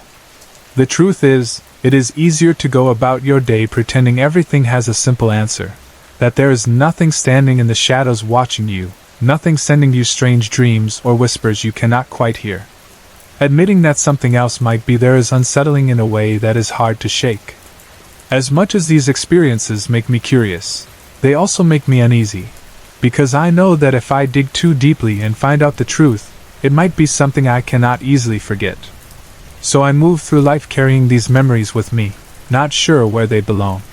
Were they dreams, tricks of light, stress, sleep problems, imagination? Or were they brief, strange openings into something I cannot fully understand? I still do not have the answers. All I know is how they felt in the moment, real, vivid, and spooky enough that even now, thinking back, a small part of me feels like that teenage girl again, standing on the driveway at 9 o'clock at night, staring at a small gray cat that just will not look away. My friend and I volunteer at a ranch a couple of miles down the road from where I live. It is the kind of place that smells like hay and dust and animals, the kind of place where you can hear the soft sounds of hooves on dirt, the clucking of chickens, and the low grunts of pigs even before you step out of the car. We spend a lot of time there, so the ranch almost feels like a second home. The routine is always more or less the same, and there is something comforting about that. We arrive in the morning, say hello to the other volunteers, maybe joke around a little, and then spread out to take care of our usual chores. That particular day started just like any other. The sky was clear, the air smelled faintly of hay and warm earth, and the sun was already high enough to cast strong shadows along the fences. My friend and I joined the others and started with the morning feeding. We went from pen to pen, bucket to bucket, checking the animals the way we always did. We fed the pigs first, laughing as they snorted and pushed each other around, eager to get the best spot at the trough. Then the chickens, always pecking and flapping and making little quick movements that made the ground seem alive. The ducks waddled around with their soft quacks, dipping their heads when we put food and water out. The bunnies and hamsters were always quieter, but somehow even they added to the feeling that the ranch was full of small, busy lives going on all around us. As the morning went on, we moved on to the horses, which was always one of my favorite parts of the day. The horses stood in their stalls or paddocks, big and calm, watching us with dark eyes. We checked their water, gave them grain, and then began the process of tacking them up for trail rides. Saddles were lifted onto their backs, cinches tightened, bridles adjusted, and straps checked. The sounds of leather creaking, metal buckles clicking, and hooves shifting on the barn floor blended into the usual background noise we were all used to. We led horses out, brought them back in, and got riders ready for the trails that snaked out from the ranch and into the surrounding fields and woods. We were busy and in motion, talking and working, when someone mentioned the noises. At first it was just a passing comment, something like, "Do you hear that?" Half of us did not even pay attention at first. The barn always had sounds, wind creaking through boards, animals shifting, tools rattling. But soon, more of us started to notice it. There were noises coming from up in the hayloft above us. It was not just a random creak, or one soft thump. It came and went like something, or someone, was moving around up there. My friends and I had heard rumors before, whispers here and there about our barn being haunted. Old ranches always seem to collect stories the way they collect dust and cobwebs. People had said things about shadows seen where no one should be, odd sounds at night, and a feeling of being watched when you are alone in the barn. For the most part, we took those stories as fun talk, something to laugh about on slow days or to share when the sun went down and the world got a little quieter. We all loved adventure and loved the idea of there being something mysterious about the place. Believing in rumors made the long days more interesting, like the ranch had secrets hidden in its corners. So when the noises in the hayloft started, part of us wanted to believe it was something spooky. Another part, the practical side, told us it was probably just normal stuff, maybe the wind, maybe boards settling, maybe an animal rustling in the hay. We joked about it with each other. Someone said maybe it was a ghost horse up there pacing around. Another said maybe it was some old ranch hand who never left. We laughed, but underneath the laughter there was a little bit of real unease. It is always like that with rumors, you make jokes to keep from feeling nervous. Eventually, we decided not to do anything about it, at least not at first. The general agreement was that it was probably just one of the ranch dogs up there. The dogs liked to wander around, and sometimes they went where they were not supposed to. So we told each other it was just a dog, even though none of us had actually seen a dog climb up into the hayloft that day. Telling ourselves that made it easier to go back to our jobs, so that is exactly what we did.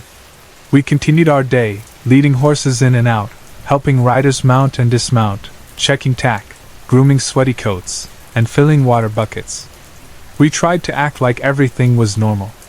But as the hours passed and the sun moved higher in the sky, the noises from the hayloft did not stop. In fact, by noon, they became more obvious. It no longer sounded like random rustling. It sounded very much like footsteps. Slow, steady, deliberate footsteps, as if someone was walking back and forth across the hayloft floor. The thing about our barn is that there is no insulation between the floor of the hayloft and the roof above it. The wood is old and bare, so any sound made up there carries down into the barn below. When someone walks in the hayloft, you can hear it clearly.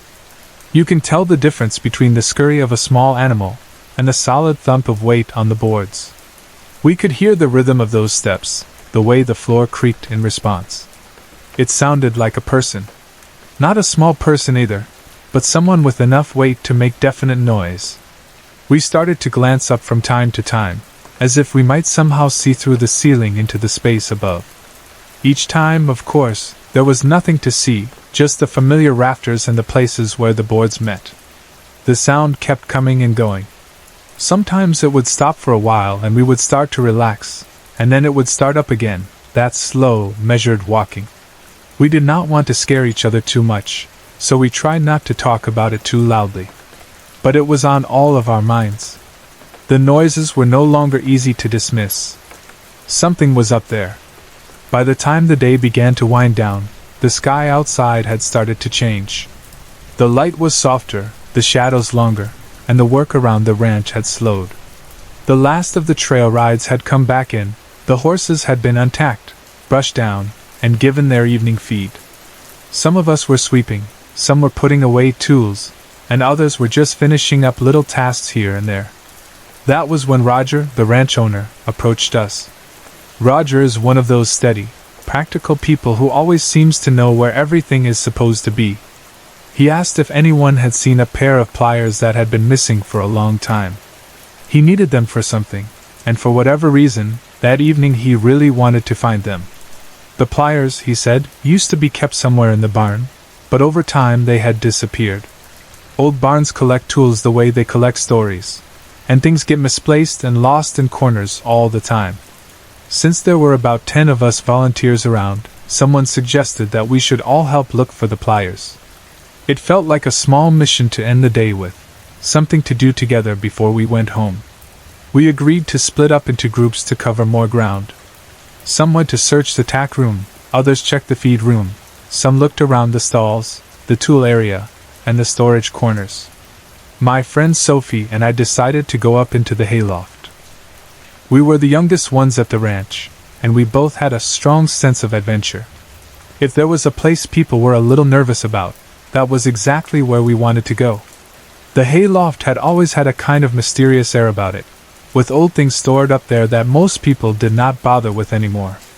The added layer of all the noises we had been hearing that day only made it more tempting, at least to us. We wanted to find the pliers, but we also wanted to see if there was anything up there that could explain what we had been hearing. Before we could go up, we had to find a flashlight. The light bulb in the hayloft had burned out about 3 years earlier and, for one reason or another, no one had ever replaced it. Maybe because the hayloft was not used much, maybe because people just got used to using flashlights.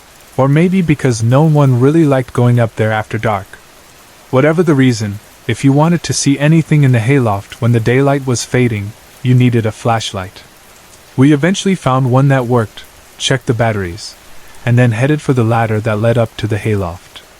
Climbing up always felt a little like entering another world. The air up there was different, a mix of old wood, dry dust, and the faint smell of hay that had been stored and moved and stacked over the years. The light from below did not reach far, so the flashlight beam cut through the dimness as we stepped onto the hayloft floor.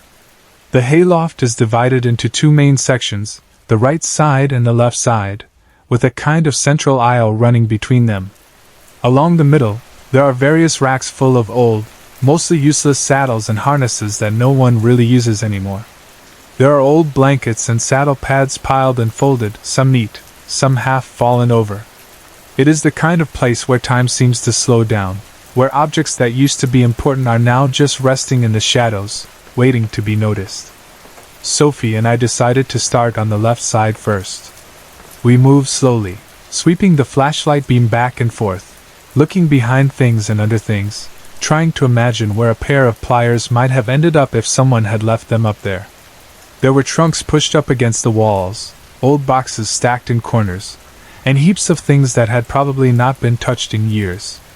We looked behind trunks, moved aside folded blankets, and crouched down to check under racks. Dust floated in the beam of the flashlight each time we disturbed something. After going through the left section once, we had not found any sign of the pliers. So we crossed over to the right side and did the same thing there. We checked behind saddles, looked in boxes, peered into dark spaces where the flashlight beam just barely reached. The hayloft creaked under our feet, but now there were no extra footsteps above us, because this time, we were the ones making the noise. Still, even while we searched, I could not quite forget the sounds we had heard earlier in the day. When we finished searching the right side, we still had not found the pliers. Both sides had been looked over once, and the tool was nowhere in sight. There was a trap door in the floor of the hayloft that opened into the barn below. We went over to it, pushed it open, and looked down. One of our friends was down there, also searching in the lower part of the barn. We called down and asked if anyone had found the pliers yet. He looked up at us and said that everyone was still searching, but no one had come across them. We closed the trap door and turned back to the hayloft. We decided to search the left side again, just in case we had missed something the first time. Sometimes, when you are looking for something small, it takes more than one pass to see it. So we started back down the left side of the aisle, a little slower this time, double-checking places we had already looked. The air felt quieter now, and the only sounds were our footsteps and the movement of things as we shifted them to look underneath. About 3/4 of the way down the aisle, we paused near a section where some trunks and boxes were stacked. Sophie knelt down and started looking into a chest, pushing aside old items to see if anything useful was hidden at the bottom. I stood nearby, turning slowly and letting the flashlight beam drift around us. That was when I saw it. About 3 feet away, in the middle of the aisle, was an old rocking chair. It was just sitting there, in plain sight, where you would have to move it to walk past. The chair was the kind of old-fashioned wooden rocking chair you might see on a porch in front of an old house. I recognized it immediately. I had seen it around the ranch before, long ago, but I had not seen it recently. I had actually thought that Roger had gotten rid of it or moved it somewhere else. It was not the kind of thing you would overlook easily, especially in a space as open as the middle of the aisle. For a moment I just stared at it, my mind trying to fit the piece into the puzzle of everything we had seen and done that day. Then I reached out and poked Sophie lightly on the back to get her attention. She looked up from the chest, and I nodded toward the chair. I asked her if that rocking chair had been there before. She frowned, thinking for a moment, and then shook her head. She said that it had not been there, or she would have run right into it while we were searching earlier. I agreed with her completely. The chair was not off to the side or half hidden behind some pile of things. It was right in the middle of the aisle.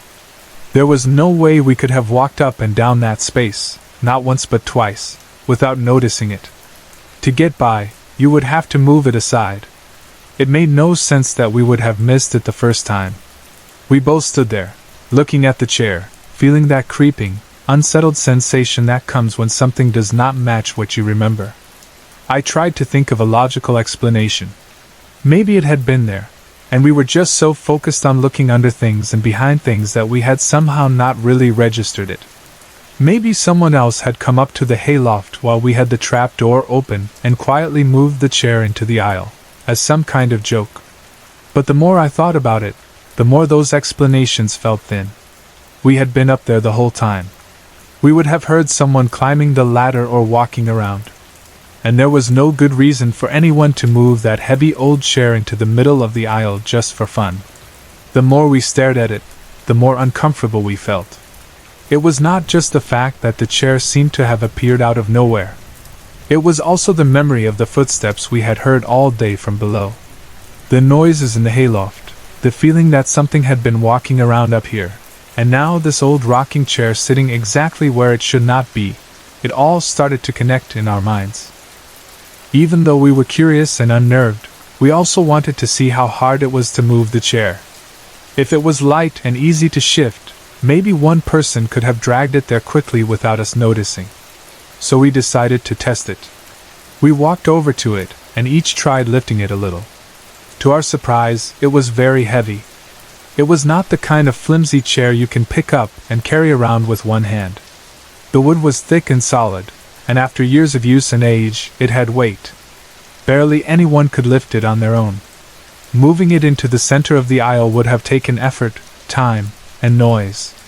It would not have been a quiet or casual action. We turned slowly, looking around at the hayloft again. It was not a small space, but it also was not endless. We knew the corners, the racks, the walls. There was no place where that chair could have been hiding without us seeing it. If it had been off to the side, we would have noticed it when we searched there earlier. If it had been behind something, there was not really enough room to store it without it being clearly visible. It felt as if it had simply appeared, placed in the aisle between one moment and the next. We finished our search, but our minds were no longer on the missing pliers. We did not find the tool, and by the time we climbed back down from the hayloft, our hearts were still beating a little too fast. We told the others what had happened, and soon the story spread among our friends. The noises we had heard earlier, the footsteps, the rocking chair appearing in the middle of the hayloft aisle, it all fit together in a way that made the old rumors about the barn feel a lot less like stories and a lot more like possibilities. After that day, everything about the hayloft felt different. Before, it had just been an old storage area, a place with dusty saddles and forgotten blankets. Now it felt like a place where something unseen might be watching. None of us were eager to go up there alone anymore. Even the bravest among us preferred to take someone else along, just in case. The idea of climbing up there in the dim light with only a flashlight and the creaking boards for company did not seem like a fun adventure anymore. It felt like walking into a place that did not entirely belong to us. We kept trying to come up with logical explanations, because that is what people do when they are scared. Maybe we missed the chair before. Maybe someone moved it as a prank and did not admit it. Maybe the noises earlier really were just the building settling or some animal that slipped away before we could see it. But no matter how many times we told ourselves those things, the memory of that heavy rocking chair sitting right where it should not have been stayed with us. So did the uneasy feeling that something in the hayloft had wanted us to know it was there. Even now, when I think about that day, I still wish I had a clear answer. I like to believe there is always a practical, down-to-earth explanation for strange events. But sometimes, no matter how hard you try to reason things out, you are left with questions that do not have simple solutions. All I know is that we went into that hayloft twice and did not see the chair. Then, suddenly, there it was, too heavy to move quietly, too large to have been hidden, sitting in the middle of the aisle as if it had been placed there on purpose. That is the part that lingers in my mind, the sense that, in that quiet, dusty space above the barn, we were not as alone as we had thought. And ever since then, no one goes into the hayloft alone. When I look back on that time in my life, It always starts with that big 4-bedroom house and the strange feeling that followed us into it. I had already been through a string of odd encounters and small, unexplainable things before we moved there, but I kept telling myself that a fresh start would fix everything. I was a student then, tired and stretched thin, trying to balance classes, homework and being a single parent to 3 kids. My daughter Mary was 7 at the time, old enough to ask serious questions and notice when something was wrong. My son Ty was 5, full of energy, more interested in games and adventures than in anything else. And my youngest, Adam, was just over 3, still small enough to be carried on my hip but big enough to have a mind of his own. A classmate of mine mentioned one day that she had a huge house a couple of miles away. She was living there with her 2-year-old son, Max, and struggling to pay the bills on her own. When we started talking, it turned out to be the kind of arrangement that sounded perfect for both of us. She had space. I had kids. We both needed support. She was relieved to have help with rent and childcare, and I was relieved to have another adult in the house and a safe place big enough for my 3 children. It all felt like a gift at first, like life was finally offering me something that made sense. The house itself was big and open, with a kind of echo that followed you when you walked through the halls. There was something impressive about it, but also something a little cold. Still, I tried not to think too hard about that. I focused instead on the practical things. There was enough room for everyone. The kids could have their own spaces. There was a yard, a kitchen big enough for family dinners, and more than enough storage. My classmate, relieved to have another adult in the house, decided she could now go back to work in the evenings at a local club. That meant she would leave Max with me while she worked, and I would handle the kids, the house and my schoolwork as best I could. It did not take long for all of us to fall into a routine, one of those predictable patterns that keep life from falling apart. Even now, I can still remember the rhythm of our evenings. After school and whatever errands needed doing, I would get dinner started. The kids would play or chatter nearby, their voices bouncing around the big rooms. We would all sit down and eat together, the table crowded with plates, cups and little hands reaching for things. After dinner, it was bath time. I would run baths, one child after another, sometimes 2 at a time if they were in the mood to share. There would be splashing and little arguments and laughing, and then warm towels, pajamas and the feeling of the day finally winding down. Once everyone was clean and dry, I would settle the 4 kids, my 3 and little Max, into some quiet play. Sometimes that meant coloring books or blocks, sometimes it meant soft toys or simple games on the floor. While they were occupied, I would go downstairs to the main floor and do what I called my nightly sweep. It was a habit that made me feel like I had some control over the chaos. I would start at the front foyer, broom and mop bucket in hand, and move room by room through the house, sweeping and washing the floors. It was easier to clean when their little feet were not running all over the place. If you came in the front door, the first thing you saw was the foyer, a kind of open entry space.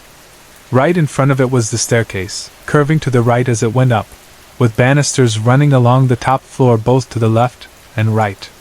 It was one of those staircases you could see from below, open and decorative, almost like something out of a house in a magazine. To the left of the stairs on the main floor was a small hallway that led to the laundry room, a bathroom and a den. The kitchen stretched across the back of the house, full of cabinets, counters and a large window that looked out over the yard. On the other side of the main floor, opposite the laundry and den, were the dining room and living room, open to each other. Because of how the house was laid out, it was easy to move in a big circle while I cleaned.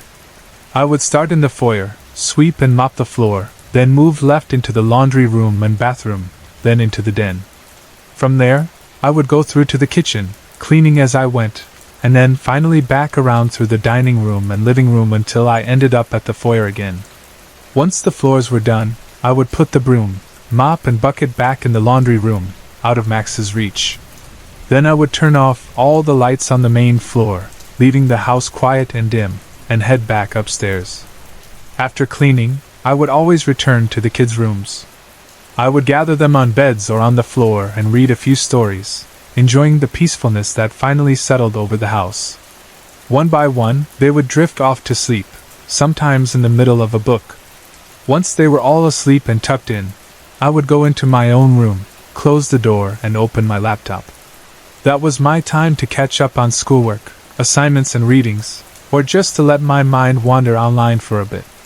I would stay there, typing or reading, until I was too tired to keep my eyes open, and then I would finally go to bed. For a while, it was peaceful. One night, I remember going through that same routine without thinking much about it. The evening had been ordinary. Dinner, baths, toys, cleaning, stories, bed. I had started at the foyer with my broom, swept through every room on the main floor, then washed the floors, leaving them clean and slightly shiny in the soft light. When I was done, I put the broom, mop and bucket back in the laundry room, the place we always kept them, tucked away so Max could not pull them out or hurt himself. I checked the doors, turned off the lights, and went back upstairs, leaving the main floor dark and quiet. Several hours passed. The house had settled into that deep kind of silence that only comes late at night. The kids were asleep. My classmate was at work. I was alone upstairs with my laptop, the soft glow of the screen the only light in my room. I was just beginning to feel tired, thinking I might close the computer soon and go to bed, when I suddenly heard a loud crashing noise from downstairs. It was not a creak or a soft bump.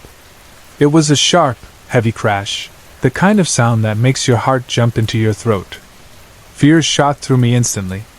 In a house that big, late at night, a sound like that can mean so many things: an intruder, something large falling, an accident. I grabbed my phone with shaking hands and called a friend who lived nearby. I did not want to go downstairs alone, but I also knew I had to check. While I stayed on the phone with my friend, I slowly stepped out of my room and began to creep down the stairs, each step feeling heavier than the last. I kept my voice low as I whispered what I was seeing, listening both to the quiet on the line and the quiet in the house. From the top of the staircase, I could see part of the foyer. When I reached the bottom, I stopped and looked to my left, toward the side door between the laundry room and the bathroom. The door was closed. Nothing was broken, no glass, no sign that anyone had forced their way in. I slowly moved farther down the hallway, turning my head toward the den and beyond that, the kitchen. That was when I saw it, objects scattered all over the ground. At first, it took my mind a moment to make sense of what I was seeing. On the hallway floor and spilling into the kitchen area, there were nail clippers, scissors, tweezers and nail files, all spread out as if someone had thrown them. Some were way out in the hall, others closer to the kitchen. Among the scattered items were broken pieces of plastic. As I stepped closer, I realized they belonged to the container we kept those things in. The container had been kept on the windowsill in the kitchen, always in the same place, neat and out of reach of the children. Now it was smashed, and its contents were everywhere. It looked as if the container had been picked up and thrown with force against the far wall of the kitchen. The pieces of broken plastic and the spread of the small tools told that story clearly. They had flown across the floor, sliding and bouncing, landing all the way out into the hall. I stood there for a moment, completely confused. I had not heard anyone come into the house. The kids were asleep upstairs. I had just cleaned the main floor a few hours earlier and knew I had not left it like this. My mind raced through possibilities, trying to come up with a normal explanation. Still on the phone with my friend, I flipped on the kitchen light and stepped inside. As the room flooded with light, my eyes lifted from the scattered tools on the floor to the table, and what I saw there made my heart slam hard in my chest. On the kitchen table were all 4 of the kitchen chairs. They were not pushed in neatly, not pulled out as if someone had been sitting. Instead, they were placed up on top of the table, their legs resting on the tabletop, facing each other, arranged as if 4 invisible people were sitting together in a circle. In the middle of that circle of chairs was my mop bucket and mop. The bucket sat in the center of the table, and the mop handle was sticking up, wedged tightly against the ceiling. The way it was braced there made it look almost deliberate, like someone had planned it carefully, making sure it would stay in place. It was such an unnatural sight, chairs balanced on a table, a mop handle pressing into the ceiling, that my whole body reacted before my mind could catch up. I felt a wave of dread and cold terror wash over me. My eyes moved to the counter, where I saw that every dish, every cup, every mug and all the utensils had been pulled out and set there. It looked as if someone had gone through the cupboards and drawers and taken everything out, then left it on display on the counter. There was no reason for it, no mess that explained it, no human hands I could point to. It was as if the house itself had decided to rearrange things while I was upstairs. The feeling that washed over me was more than just fear. It was a kind of recognition, like a cold hand gripping my heart. I had felt this exact same terror before, in the old house we had lived in previously, when strange things had started there. It was as if whatever had been with us before had followed us here and was now making sure I knew it. The crashing noise, the scattered tools, the chairs and mop on the table, the dishes and utensils on the counter, all of it felt like a message, even if I could not understand the words. My hands shook as I moved forward. I took the chairs down from the table, one by one, setting them back where they belonged. I pulled the mop handle down from the ceiling and took the bucket off the table. I did these things almost automatically, like fixing the scene might make it all go away. But the feeling of being watched grew stronger with every move I made. The hair on the back of my neck stood up, and my skin felt tight, as if eyes were on me from somewhere I could not see. I did not have the courage that night to put everything back the way it was. After fixing the chairs and putting the mop and bucket away, I left the scattered tools and broken plastic where they were. I turned off the light and went back upstairs, the heavy feeling of eyes following me with every step. I told myself I would deal with the rest in the morning, when the sun was up and the house did not feel so dark and full of shadows. That night, I slept poorly, waking often, listening for more sounds from below. A few weeks went by. Life kept moving forward, even with that memory sitting heavy in the back of my mind. My classmate continued to work long nights at the club and often came home in the early hours of the morning, exhausted and needing sleep. One particular day, she had worked especially hard the night before and was sleeping in, trying to recover. My children were gone for the day with my mother, who had taken them to see a musical. They were staying the night with her, and would not be back until the next day. The house, for once, was quiet and almost empty. I was in the kitchen making dinner, enjoying the rare calm. My classmate's boyfriend was there too, chatting with me as I cooked. We talked casually, about nothing too serious, just small talk to pass the time. At some point, as we stood there, he tilted his head back and looked up at the ceiling above the table. Then he pointed and told me to look. At first, I did not see anything unusual. Then I noticed a small, round bulge on the ceiling, like a bubble under paint or plaster. It was about the size of a penny. We both stared at it, puzzled. Over the next 20 minutes, as we watched, that small bubble slowly grew larger. It swelled and stretched until it was the size of a large grapefruit. The whole time we were thinking the same thing: there must be a leak. It was late November, the kind of time when pipes and roofs could be more vulnerable, so a leak seemed like a natural explanation. We went upstairs to check the bathrooms above the kitchen. We looked under sinks, around toilets, in the tubs, feeling for dampness, checking for dripping water, but we found nothing. Everything was dry. No wet spots, no signs of anything overflowing. The pipes looked fine. The ceilings and floors upstairs looked normal. It made no sense that there would be water collecting between the floors if there was no source. Eventually, we decided we should pop the bubble before it burst on its own and maybe ruin more of the ceiling or floor. We got a bucket ready and carefully pierced the swollen spot. Water came out, more than we expected, draining down into the bucket we held beneath it. We dumped it down the sink, watching it disappear, still unsure where it had come from. Shortly after that, the landlord arrived. We showed him the small mark on the ceiling where the bubble had been. We explained that it had grown to the size of a grapefruit, and that we had drained it. He inspected the area, looked around, checked for leaks, and then shook his head. He could not find anything that might have caused it. No broken pipes, no roof damage, no overflowing bathroom above. He also did not seem to believe us when we told him how big the bubble had been. He looked at the little mark and gave us the kind of look adults give children when they think they are exaggerating. At least this time, I was not alone. I had another adult witness standing right there, someone who had watched the bubble grow and had seen the water come out. It was a small comfort, but it mattered. It was proof, at least to myself, that the strange things I was experiencing were not always just in my head. The next incident was the first in a series that finally pushed me to move out yet again. Christmas was approaching, and like many families, we wanted to make the house feel festive and warm.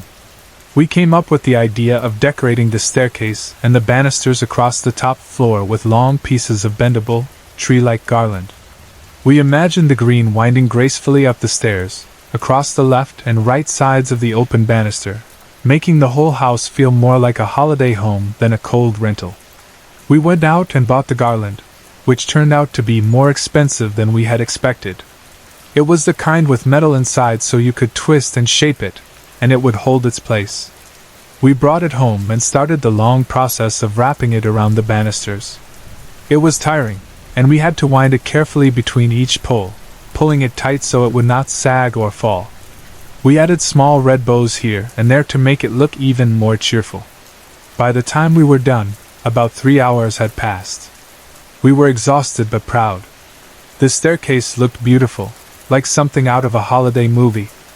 A few nights later, we decided to give the kids a treat and take them to a play place where they could run and jump and burn off some energy. It was winter, and there were only so many ways for kids to move around without freezing outside. We bundled them up, loaded them into the car and drove out. We were not even gone for 2 hours. During that short time, the house was left alone, quiet and locked. When we got back, the first thing we noticed was the temperature. It was freezing inside, colder than it should have been. We turned up the heat on the thermostat, expecting to hear the furnace kick in, but nothing happened. The house stayed cold. We tried again, adjusting the settings, checking vents, but the furnace refused to come on. We called the landlord, but there was no answer. After a while, we gave up on getting it fixed that night. We decided that the best thing we could do was to tough it out, pile on blankets, and get through the night. Each of us went to our own rooms with our own kids, layering the beds with as many blankets as we could find.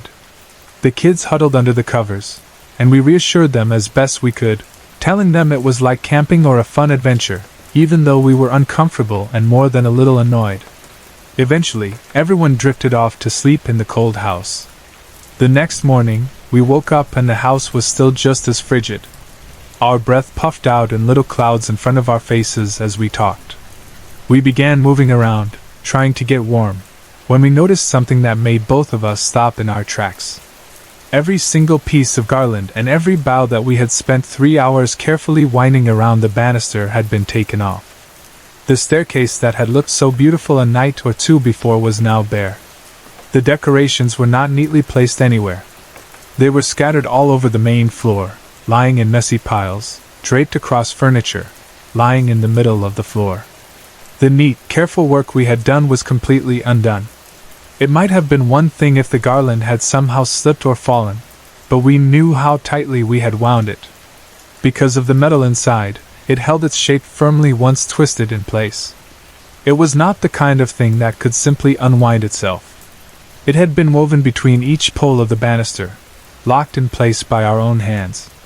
There was no way gravity alone had done this. My classmate was stunned and furious. All that effort, all that money spent, and now the decorations were on the floor as if someone had deliberately torn them down. She was angry, muttering under her breath about how ridiculous it was. When I suggested that something might have taken it all off, she rolled her eyes and called me silly. She did not want to consider the idea that anything unseen had been involved. But I could not shake the feeling. I refused to help put the decorations back up. My hands would not cooperate, and my nerves were already worn thin. From that point on, the small weird things around the house seemed to gather more weight. Our Christmas tree, which was brand new and set up on a perfectly flat part of the floor, began to fall over. It happened again and again. We would leave the house and come back to find the tree lying on its side, ornaments rolled away, branches bent. We checked the stand, made sure it was secure, made sure there was no draft or unevenness underneath. There was no clear reason for it to keep tipping, yet it did. Around the same time, Adam began to complain about his closet. He shared a bedroom with Ty, who slept peacefully and, as far as I knew, had not seen or heard anything strange. But Adam, just over 3 years old, started to talk about the closet in a way that worried me. After almost 4 months in the house without any problem from that room, he suddenly did not want the closet door open. He did not want to sleep in there in the dark. He said he did not like it, that it scared him. I was afraid to ask too many questions. A part of me did not want to hear what he might say. I did not want to hear about shapes or shadows or voices in the dark. Instead, I tried to make him feel safe in simpler ways. I left a lamp on at night, hoping the soft light would chase away whatever was bothering him. The lamp was just a basic table lamp, the kind with a knob you pushed in to turn off and that popped back out on the other side when it turned on again. At first, the lamp seemed to help. The room had a gentle glow at night, and I thought that maybe Adam would relax and sleep better. But soon, something else started to happen. The lamp began to go off in the middle of the night, and Adam would wake up screaming. I would rush into the room to find him sitting up in bed crying, the lamp dark even though I knew I had left it on. I would push the knob back to turn it on again, feel that cold knot in my stomach and try to soothe him back to sleep. These events wore on me, a little more each day. I was beginning to lose my nerves. The big house that had once felt like a fresh start now felt like a place I could never fully relax in. I was afraid to be alone there at night, especially after the children were in bed and the house was dark and quiet. Every sound felt too loud. Every shadow seemed too deep.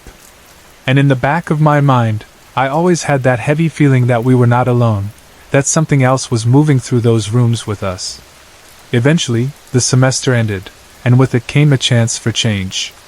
An opportunity came up to move about 45 minutes west to a smaller city. There was a college there where I could continue and finish my degree. We decided to go visit and see what the place was like. The town seemed quieter, smaller, more manageable. It felt like the kind of place where we might finally be able to breathe, where life might slow down just enough for us to feel safe. My children liked it. They did not protest the idea of moving. In fact, they seemed excited about the new place and the idea of a different house. Inside, I quietly thanked God for that. I wanted to get as far away from that house and everything that had happened in it as I could. I told myself that an hour's drive would be enough distance, that whatever had followed us before would finally be left behind. But deep down, a small, uneasy part of me was not so sure. On moving day, as we packed our things and loaded them up to leave, I could not shake the feeling that we were not going alone. It was as if that unseen friend, and his mother, the presence I had felt before and the one that seemed to be with us now, were right there beside us, slipping into the boxes and furniture, ready to follow us once again. About 18 years ago, I was living in a small town in Ontario, spending my days as a missionary. It was the kind of town where everyone seemed to know everyone else, where the streets got quiet early in the evening and you could hear the sound of your own footsteps on the sidewalk as you walked from one house to another. The winters were cold and long, the kind where your breath hung in the air and snow would crunch under your shoes. The summers were short and mild, with long stretches of soft light in the evenings. Life there moved at a slower pace, and most days were built out of simple routines. Visits, conversations, prayers, small acts of service. I had a missionary companion at the time, another young man about my age. We lived in a modest little place, kept to our schedule and did our best to help the people we met. Our days were usually predictable, but there were moments and families that stood out, and one of those families was an Italian family who lived in a neat house not too far from where we stayed. They were kind to us, warm and welcoming in that way that makes you feel like you are being pulled into the heart of a home. They had that familiar Italian warmth about them. Every time we visited, the kitchen was alive with smells of sauce and spices, fresh bread, and something simmering on the stove. The table was always set with care, and the mother fussed over us as if we were yet another pair of sons she had somehow collected along the way. The father was quieter, but you could tell he loved his family fiercely. There was laughter, conversation in accented English and Italian, hands moving as they spoke, and always food. In that family, there was a teenage boy who carried something heavier than most kids his age should have to carry. You could see it in the way he moved, in how his shoulders were never quite relaxed, and in the way his eyes seemed to look past the room sometimes, as if he were listening to something no one else could hear. He was polite and kind to us, but there was a sadness in him, a dullness around the edges that did not match the warmth of his home. Over time, as we visited them more, we learned more about what he was going through. His family told us that he had been bothered for many years by something they called the shadow. It was not just a feeling or a mood. It was something that seemed to follow him, an actual dark presence that would appear near him, close to him more often than it should. It did not stay confined to the house. It seemed to be around him in many places, like a dark, invisible companion that refused to leave. He told us, in a quiet voice, that even when we were sitting at the dinner table talking, he could feel it. He said he could feel it just around the corner, out of our line of sight, as if it were standing there listening, watching, waiting. The idea of something lurking just out of view while we were eating and talking was unnerving, but he spoke about it in such a matter-of-fact way that it was clear this was nothing new to him. This was his normal. It was not just the boy who had noticed it. Even his mother had seen the shadow with her own eyes. One evening, as we sat at their table while she told us the story, her expression grew serious in a way I will never forget. She described how, one night, she woke up suddenly in the middle of the night. The house was dark and quiet. She got up from her bed and looked out of her doorway into a hallway, the way any parent might do, just to check on things without really knowing why. As she looked down the hallway, she saw it. A shadowy figure passed by her bedroom door, moving down the hall toward her son's room. It was not just a trick of the light, or her imagination late at night. She saw it clearly enough to know that it was not her husband, not one of her children. It was a dark, human-shaped presence that did not belong there. She told us how her heart pounded, but instead of freezing, she got up and followed it. She walked down the hallway after that shadow, fear or not, because her son was at the end of that hall. When she reached his doorway, she did not see anything in the room, just her son sleeping, but she spoke into the empty air anyway. She told the shadow, out loud, to leave her son alone. She did not whisper. She told it firmly, like a mother warning someone away from her child. That memory had stayed with her, and as she told it, the room felt a little heavier, as if some echo of that night still lingered. This constant presence, this shadow that seemed attached to the boy, weighed on him over time. It is not easy to live with something frightening that you cannot fully explain and cannot easily escape. It made him depressed. The light in him seemed dimmer than it should have been for someone his age. His family had done what they knew how to do. They had called priests to bless him, to pray over him, and to drive the shadow away. Sometimes, after these blessings, things would get better for a little while. The boy would feel lighter. The shadow would seem less present. But those improvements never lasted. After some time, the feeling of being watched, followed, and burdened would creep back in, as if the shadow refused to be driven away permanently. My companion and I felt for him. We were young, but we cared about the people we met, and it was hard to see someone so weighed down. We knew we could not solve everything, but we wanted, at the very least, to give him a break from that constant fear and sadness. So we tried to think of something we could do that might lift his mood, even just a little. Eventually we came up with a simple idea. We invited him to spend the night at our place. The thought was that a change of scenery might help.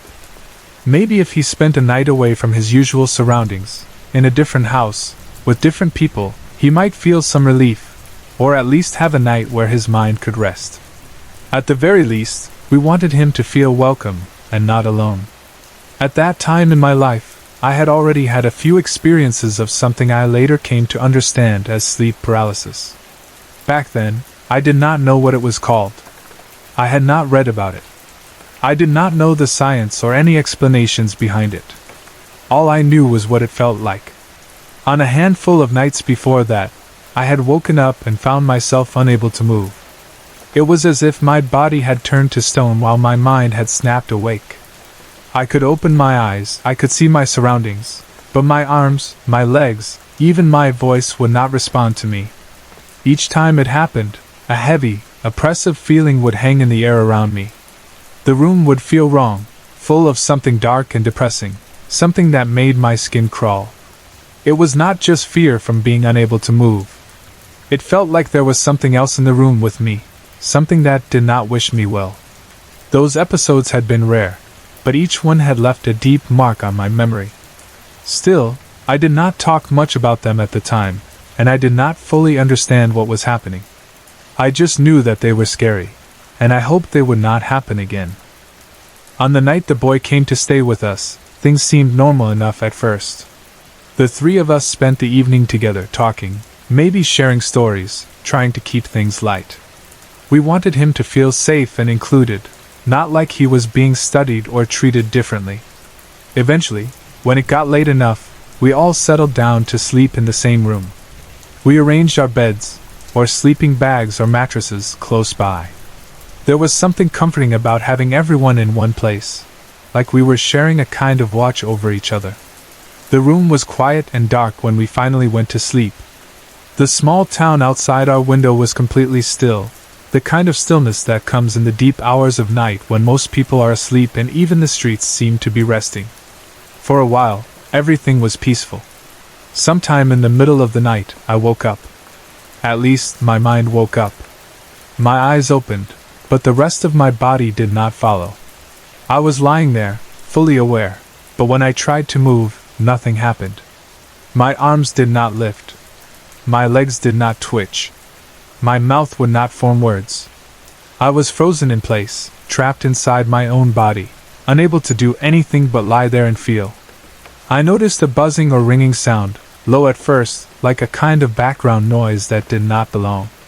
It was not a sound from outside, like a car or the wind or a heating system. It was more like something humming in my ears or deep inside the room itself.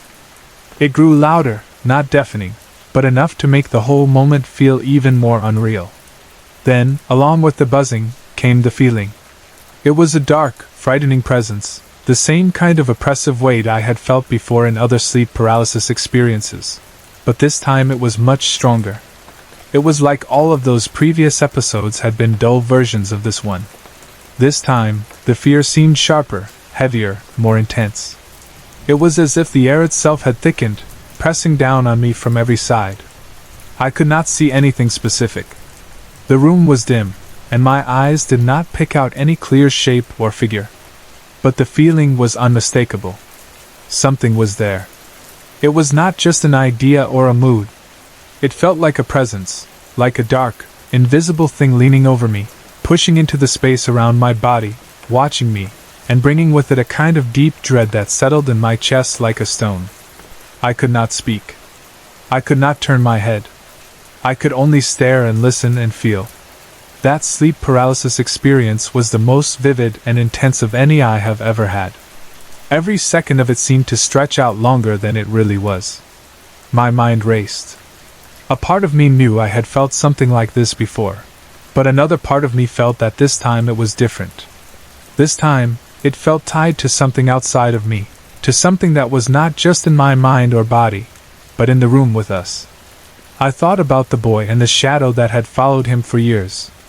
I thought about his mother's story of seeing the shadow move down the hallway toward his room. In that moment, pinned to my bed by fear and a frozen body, it was hard not to wonder if whatever was usually with him had come with him to our house. Time became hard to measure. I do not know how long I lay there like that, trapped in my own body with the buzzing, the darkness, and the heavy presence pressing down on me. It could have been a minute. It could have been longer. It felt much longer than it probably was. I tried to move my fingers, my toes, anything that would break the spell. Nothing responded. I tried to pray silently in my mind, asking for help, for protection, for this to end. I focused on the idea of moving, even just a little bit. Eventually, slowly, I felt the invisible grip begin to loosen. It was not sudden, like snapping out of a dream. It was more like slowly rising back to the surface after being under deep water. I realized I could move the tip of a finger. Then my hand. Then my arms. Little by little, my body came back under my control. The buzzing faded. The crushing weight of fear eased, but it did not disappear completely. When I finally could move enough, I did not sit up right away. I lay there for a moment, afraid that if I moved too quickly, I might see something I did not want to see. I was scared to turn my head, scared to look into the corners of the room, scared that the dark presence might still be there, watching. But at the same time, I could not stay like that forever. So I gathered my courage, took as steady a breath as I could, and slowly sat up. I looked around the room. My eyes adjusted to the dim light, the shapes of furniture and shadows. There was nothing out of place. My companion was sleeping soundly, his breathing steady and calm. The boy was asleep too, his face relaxed in a way I was not used to seeing when he was awake. They both looked peaceful, untouched by the terror that had just held me frozen. There was no visible shape standing over anyone, no dark figure in the corner. The room was just a room again. I still felt uneasy. The memory of the paralysis and the heavy presence clung to me, making my skin prickle. But there was nothing more I could do. Waking them up just to say I had felt something weird did not seem helpful, and I did not want to frighten the boy in the middle of the night. So after a while, once my heart had calmed down a little, I lay back down. My body was my own again, but my thoughts kept circling the same point. I eventually drifted back to sleep, but it was not a deep, peaceful sleep. It was thin and restless. In the morning, the sunlight made everything seem less threatening. The house looked ordinary again, the way houses do in daylight, with no sign of the dark and heavy feelings that visit only in the quiet hours. Over breakfast or sometime soon after, I asked the boy how he had slept. I tried to sound casual, like I was just making conversation. He answered in a positive way. He said he had slept well.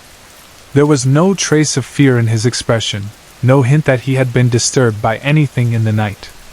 In fact, he seemed lighter, calmer than I was.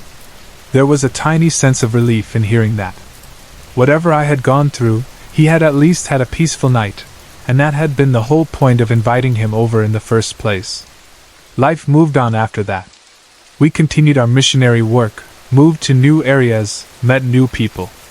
Over time, my sleep paralysis experiences became less frequent. In fact, I have not had one in at least a dozen years now. Knowing more about sleep paralysis today, I understand that there are natural explanations for at least part of what I experienced. The inability to move, the strange sounds, the feeling of presence that many people report. But even with that knowledge, that particular night stands out. I still think about how that intense episode happened on the exact night that the boy, the one followed by a shadow for years, slept under our roof. Of all the nights it could have happened, it happened then. Maybe it was coincidence. Maybe it was my mind, already thinking about his situation, weaving fear into my sleep. Or maybe there was more to it than that. Maybe the shadow that had troubled him for so long brushed close enough to touch my own sleep that night. I do not claim to know the answer. I only know how real it felt, how heavy the presence was, how different that experience was from any other I have had. Even now, all these years later, when I think back to that small town in Ontario, that warm Italian household, the sad boy with the shadow and the night he slept at our place, I cannot help but wonder about that connection. It remains one of those moments in life that you turn over in your mind again and again, knowing you may never find a perfect explanation, but also knowing you will never quite forget how it felt. I am a 17-year-old girl, and next year will be my last year of high school. Right now my life should be all about exams, friends, future plans and worrying about normal teenage things. Instead, I spend a lot of time quietly worrying about something I wish I could completely ignore, ghosts, or spirits, or whatever you want to call them. To be honest, I do not even really know the difference between those words.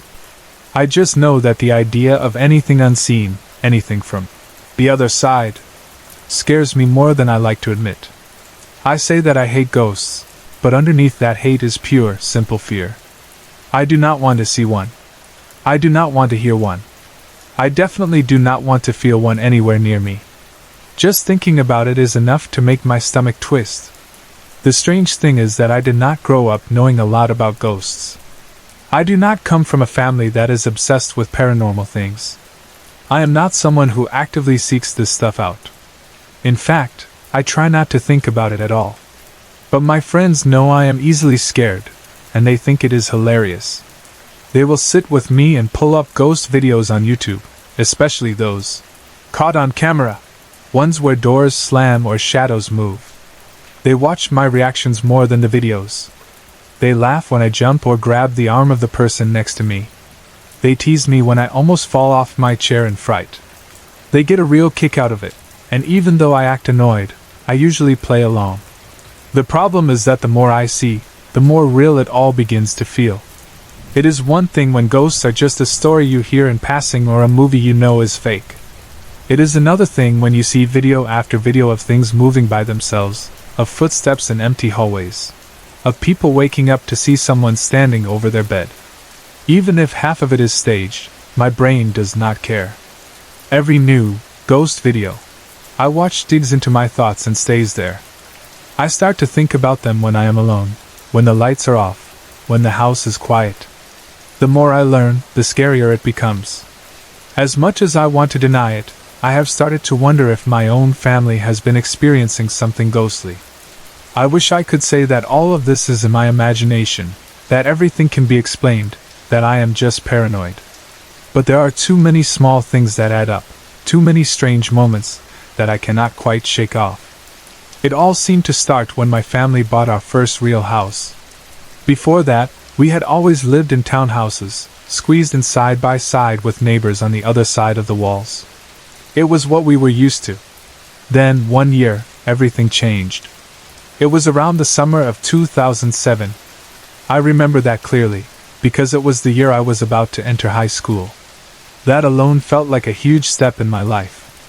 On top of that, my family bought a detached house in Alberta, in the city of Edmonton. It felt like a big deal.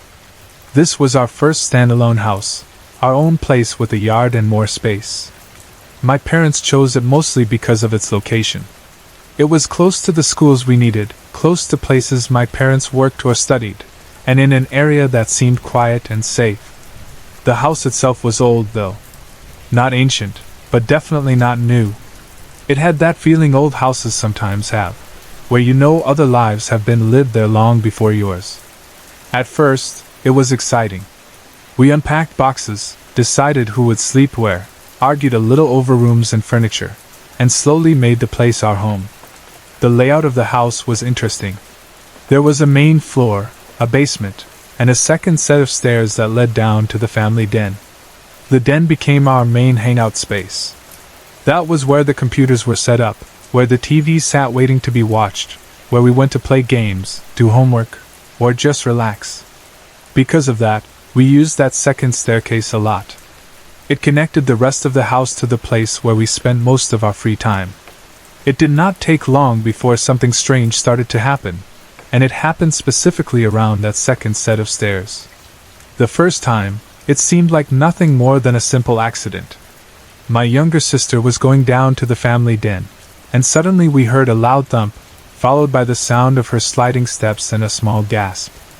We rushed over and found her at the bottom of the stairs. She had fallen down, and it gave all of us a fright. Naturally, we were worried. My mom hurried to check if she was hurt. But when my sister stood up, she looked perfectly fine. Not a scratch, not a bruise. She seemed a little shaken, but it was as if her fall had somehow been softened by something invisible. My mom gave her a small lecture about being more careful, holding the railing, watching where she stepped, and my sister nodded, then ran off to play like nothing had happened. We all breathed a sigh of relief, grateful that she was not hurt. If that had been the only time, we might have forgotten about it.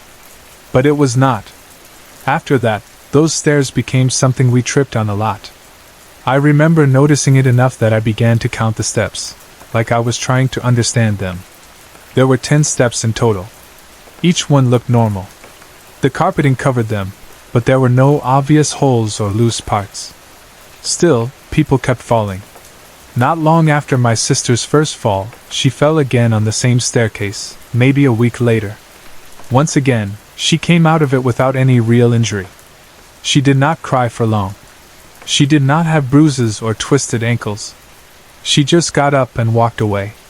It was strange, but we told ourselves she was just clumsy or not paying attention. Then my mom started to fall on those stairs too. Not once, not twice, but at least 5 times. I remember each time she slipped or missed a step, our hearts jumping in our chests, as we heard the sound of her feet sliding and her body hitting the steps. Each time we would rush to help her, expecting the worst, and each time she would stand up shaken but mostly unharmed. Maybe a little sore, maybe a bit embarrassed, but never badly hurt. No broken bones. No sprains. Nothing that matched the number of falls. As for me, I lost count after a while, but I know I must have fallen on those stairs at least 10 times, probably more. I am not normally the clumsy one in the family. I know how to walk downstairs. I know how to watch my feet. But somehow, on that staircase to the family den, it felt like something kept catching us. Our feet would slip out from under us, or we would miss the edge of a step. It seemed to happen out of nowhere. My brother and my father, however, never fell on those stairs. Not once. They went up and down just like the rest of us, but for some reason they were always fine. At first, I tried to brush it off. I told myself it was just the carpeting.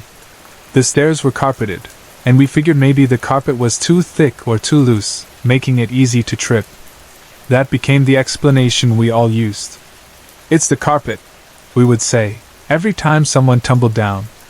We tried to become more cautious, holding the railing every time we went down to the den, taking our time instead of racing.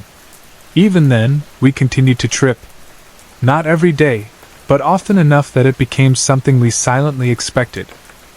In the back of my mind, I had quiet thoughts that it might be something else, something not so easily explained. A ghost, maybe, or some kind of presence trying to push us or trip us. But I did not want to think about that. The idea that our brand new house, the place that was supposed to be a fresh start for us, might be haunted was too scary to accept. So every time the thought crept in, I pushed it away. I told myself I was being dramatic, that it was all just accidents and carpet and clumsiness. The stairs were not the only strange thing that happened in that house. I have always been the kind of person who holds on to things. Some people might call it being a pack rat. I keep old birthday cards, little trinkets, gifts from friends, and, most of all, stuffed animals. Even now, as a teenager, I still like stuffed animals. They remind me of my childhood, of people I care about, and of memories I do not want to lose. I arrange them carefully in my room, each one having its own spot. Among them, I had one particular stuffed doll that was very special to me. It was given to me by a close friend, someone I really cared about.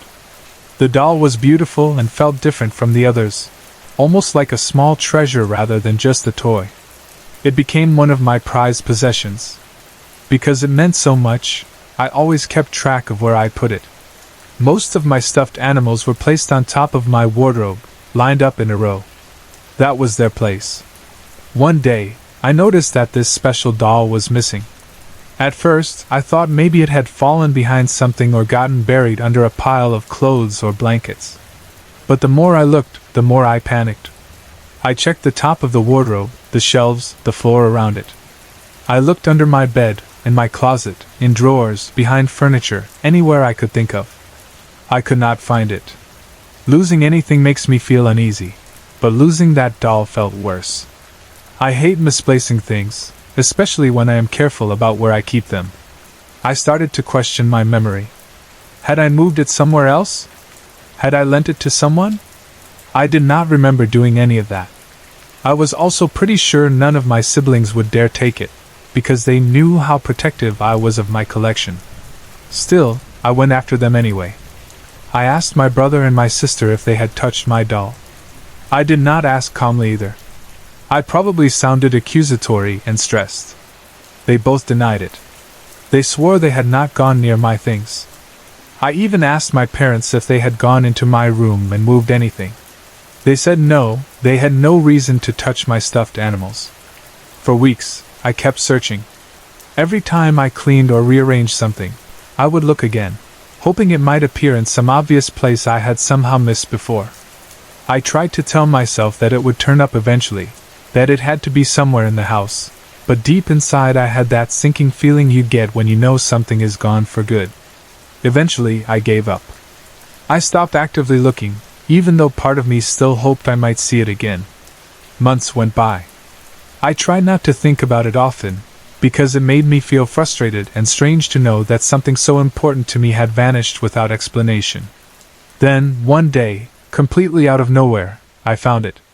The doll was lying on the floor in my room in plain sight, next to my wardrobe. For a moment, I just stared at it, like my eyes were playing tricks on me. Then I rushed over to pick it up. It was the same doll, looking exactly as it always had. There were no signs that it had been chewed by a pet, or damaged or hidden in some dusty corner.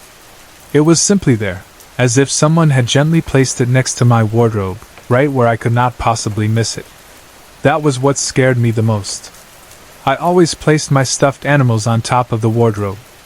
That was their spot. I had checked that area many times while looking for the doll. I had looked on top, behind, beside and around that piece of furniture over and over again. It had not been there. I was sure of it. Yet now, there it was, on the floor near the wardrobe, in a place so obvious that there was no way I would have overlooked it before. That discovery really freaked me out. My first reaction was not happiness at finding something precious. It was a chilling feeling that something, or someone, from another world had been playing games with me. It felt like my belongings were not entirely under my control, like something unseen had taken my doll, kept it for a while and then returned it when it felt like it.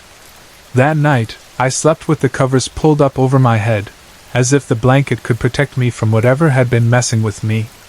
After about a year and a half of living in that house in Edmonton, my family went through another big change. My parents decided to split up. It was not a sudden shock. I had seen it coming for a long time. There had been arguments and tension, little signs that things were not really working between them. When they finally told us, it felt more like something that had slowly grown into place rather than a bolt from the blue. It was still sad, but it did not break me in the way people sometimes expect. The decision was made that my dad would stay in the house in Edmonton, and the rest of us, my mom, my siblings and I, would move to Toronto, Ontario. We ended up living in a condo instead of a house. Leaving Edmonton was emotional in its own way, but I have to admit that part of me felt relieved. The thought of getting away from that old house, with its haunted feeling staircase and disappearing belongings, felt like a weight lifting off my shoulders. I told myself that whatever strange things had been happening there would be left behind when we closed the door for the last time. Toronto was different in so many ways. The city felt bigger and faster. The condo was smaller than the house had been, but it was new to us and clean. It was high up, with views out the windows instead of a backyard. I had to adjust to a new school, new people and a new pace of life. My mom was busier than ever. She had gone back to university, working hard to build a better future for herself and for us. I, on the other hand, had to make up for the term of school I had missed due to the move. There was already a lot of pressure in our lives without adding anything supernatural into the mix. For a while, things felt calm. We unpacked, got used to our routines in the condo, learned the sounds of the building, the hum of elevators, the footsteps in the hallway, the plumbing noises. Then, small strange things started to happen again.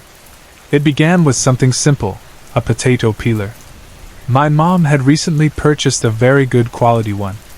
It sounds funny to say that she loved it, but she really did. Maybe it was expensive, or maybe she just appreciated nice kitchen tools. Either way, she liked that peeler a lot. It had a solid handle and a shiny, sharp blade that made peeling potatoes and carrots easier, which mattered because she cooked for us all the time. Not long after she bought it, the peeler went missing. At first, she assumed someone had put it in the wrong drawer or packed it away with something else. My mom is a neat person, like many moms. She likes things to be organized and in their place. She began to ask us where we had put it. She asked me, my brother and my sister if we had used it and left it somewhere strange. But we almost never volunteered to peel vegetables. We were usually too lazy to do that part of cooking unless we absolutely had to. We honestly had not touched it. I thought that maybe my mom had just misplaced it. Everyone loses things now and then, even neat people. I did not think too much of it at first. But as time went on and the peeler still did not turn up, she became more and more frustrated. She cleaned drawers, checked cupboards, looked behind appliances. Nothing. It was as if the peeler had vanished into thin air. Eventually, she gave up looking and decided to go out and buy another one. She liked that first peeler so much that she bought the exact same kind. It was another good quality one, big, with a comfortable handle and that same shiny blade. She brought it home, put it away in the proper place, and felt satisfied that the problem was solved. Then, almost unbelievably, the second peeler went missing too. It disappeared just like the first one. My mom went to use it one day, and it was nowhere to be found. She searched the entire kitchen, going through the same motions, opening drawers, moving things around, checking under dish towels, looking on shelves, even peering into the trash just in case someone had thrown it away by accident. It was gone. Another $40 or so down the drain, as she put it. This time, she was furious and confused. She kept talking about it, demanding to know if any of us were playing a prank on her, if someone had taken it for some kind of joke. We all denied it, because it was the truth. None of us cared enough about a potato peeler to hide it. None of us had any reason to do that, especially not twice. The peeler was not small. It was not the kind of thing that could easily slip behind something or hide under a tiny object. It was large and noticeable. After losing 2 expensive peelers, my mom decided she was not going to waste any more money. She bought a cheap, small peeler instead. It was thin, less impressive, almost forgettable compared to the others. Stranger still, that tiny cheap peeler never went missing. It stayed exactly where it was supposed to be. That detail still bothers me whenever I think about it. The good, shiny peelers vanished, but the little cheap one remained, like it was somehow not interesting enough to be taken. While all of this was going on, I started noticing odd things happening with my own body. I began to find small cuts on my hands in random places. At first I thought I had just scratched myself without noticing. But as more of them appeared, I started paying attention. These were not paper cuts. I draw a lot, and I know what a paper cut feels and looks like. These were different. The cuts did not hurt very much, but they were annoying. They would show up on the sides of my fingers, on the underside or belly of my fingers, in places where I do not usually bump into things. The skin around them often stuck out slightly, curved and raised, like something had dug into it and pulled a little bit. The shape of them reminded me of what happens when a sharp fingernail scratches you and drags across the skin, lifting it slightly without fully tearing it away. It was as if someone with thin, sharp nails had dug in and then released halfway through. Of course, I tried to come up with normal explanations. Maybe I was bumping my hands on something while cooking, cleaning, or doing art. Maybe I was scratching myself in my sleep. But no matter how I tried to explain them, I kept coming back to how oddly placed they were and how much they looked like fingernail scratches. The cuts would heal, but then new ones would appear in different spots. Each time, I felt a little more unsettled. Another thing started happening too. I began waking up at around 3 in the morning, over and over again. It was not like I opened my eyes, saw the clock, and rolled over by accident once or twice. It became a pattern. Sometimes it was exactly 3 o'clock. Sometimes it was a minute or 2 before or after. I would just wake up for no clear reason, staring into the darkness of my room in the middle of the night. At first I blamed it on the move. We had changed time zones when we moved from Alberta to Ontario, and my friends told me it might be jet lag or that my body was still trying to adjust. I believed them for a while. It made sense at first. But as the months went by, January, February, March, and then April, and it kept happening, that explanation started to feel weaker. It had been since December that we moved. By April, my body should have adjusted. Yet there I was, waking up at 3 in the morning, night after night. These interrupted nights took a toll on me during the day. I was drowsy at school more often than not. I would sit in class and feel my eyelids getting heavy, struggling to focus on what the teacher was saying or on the work in front of me. I almost fell asleep several times, head nodding forward before I jerked myself awake again. On top of everything else I was dealing with, catching up on missed school, handling the emotional fallout of my parents' split, adjusting to a new city, this constant tiredness made everything feel heavier. One day, browsing online, I somehow came across a website full of people sharing their paranormal experiences. At first, I wanted to click away. I knew that reading about ghosts and spirits would only scare me more. But curiosity is a tricky thing. I ended up staying and reading story after story. Some of them were terrifying. Some were sad. Some sounded eerily familiar. I could feel my skin crawling, and at the same time, I could not stop. The stories were strangely addictive. People were talking openly about the things that had happened to them, and others were giving feedback, advice, and opinions. That is what led me to ask the question that has been sitting in the back of my mind for a long time now. Is my family being haunted by a ghost? I do not want the answer to be yes. I get deathly afraid just thinking about being around a ghost. Even if it is not doing anything big or openly violent, the idea of something unseen moving around us, touching our lives, taking things, maybe scratching me in my sleep, makes my heart race. But at the same time, I want some kind of confirmation, some way to understand what is happening. Right now, whatever is going on is not causing serious harm. No one is being thrown across rooms. No one is being physically attacked in a dramatic way. But small things add up. Lost objects, strange falls, cuts on my fingers, waking up at the same time every night. My family already has enough stress. My mom is in university, trying to better our lives. I am trying to make up a missed school term and keep up with homework and tests.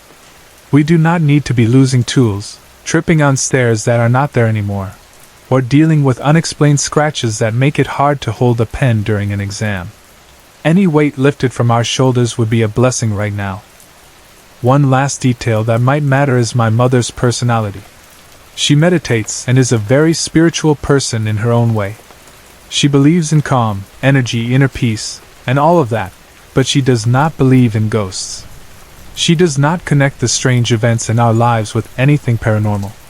My sister and I, on the other hand, are simply afraid of anything to do with ghosts or spirits. We do not meditate or practice anything spiritual ourselves. We just try to get through each day without thinking too much about what might be standing just out of sight. So here I am, a 17-year-old girl who never wanted anything to do with ghosts, looking back at old houses, strange staircases, missing dolls, disappearing potato peelers, unexplained cuts and sleepless nights at 3 in the morning, wondering if something has been following my family from place to place. I do not know for sure what the answer is. But I know that whatever it is, I would give almost anything to finally feel like we are not being watched anymore. I am 19 years old, still in what feels like the early stretch of my life, and I have never lived in a place that anyone would call old or historic. My homes have always been ordinary from the outside, the kind of buildings people pass without a second glance. Newer apartments, fairly modern houses, rentals that had previous tenants but no long, dramatic stories attached to them.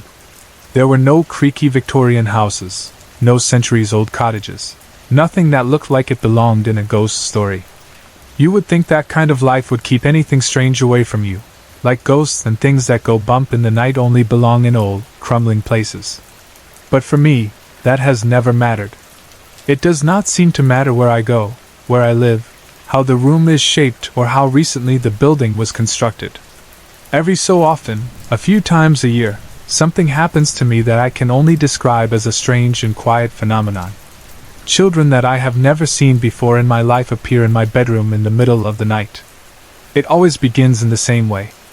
I am deeply asleep when it happens, not half awake or drifting in and out, but sunk far down into a heavy, dark rest. My sleep on those nights is different from normal sleep. Usually I dream. I may not remember all of my dreams when I wake up, but I know they happen. I get snatches of scenes and feelings, odd little stories that fade as the day goes on. On these nights, though, it is not like that. There are no images, no scattered bits of storyline. It is like my mind is surrounded by soft, wispy blackness, as if I am floating in a quiet, dark space where nothing is happening. It is not unpleasant. In fact, it feels like a very deep rest. My body feels heavy in a good way, as if all the tension has seeped out of my muscles, and my mind feels still.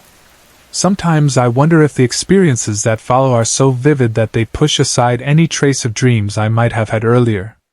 Maybe my brain simply cannot hold both at once, so the memory of these visits takes over entirely, leaving nothing else behind. Whatever the reason, those nights always feel empty at first, like a blank slate of sleep. And then, for no clear reason, I wake up. There is no sound, no alarm, no voice calling my name. One moment I am floating peacefully in that dark rest, and the next my eyes are opening and I am fully awake, as if someone has quietly nudged me from the inside. When I wake up like that, the very first thing I notice is that I do not feel alone. Normally, when I lie down to sleep, my room is my own little sealed space. I prefer it that way. I sleep with all my lights turned off, the overhead light dark, any lamps switched off.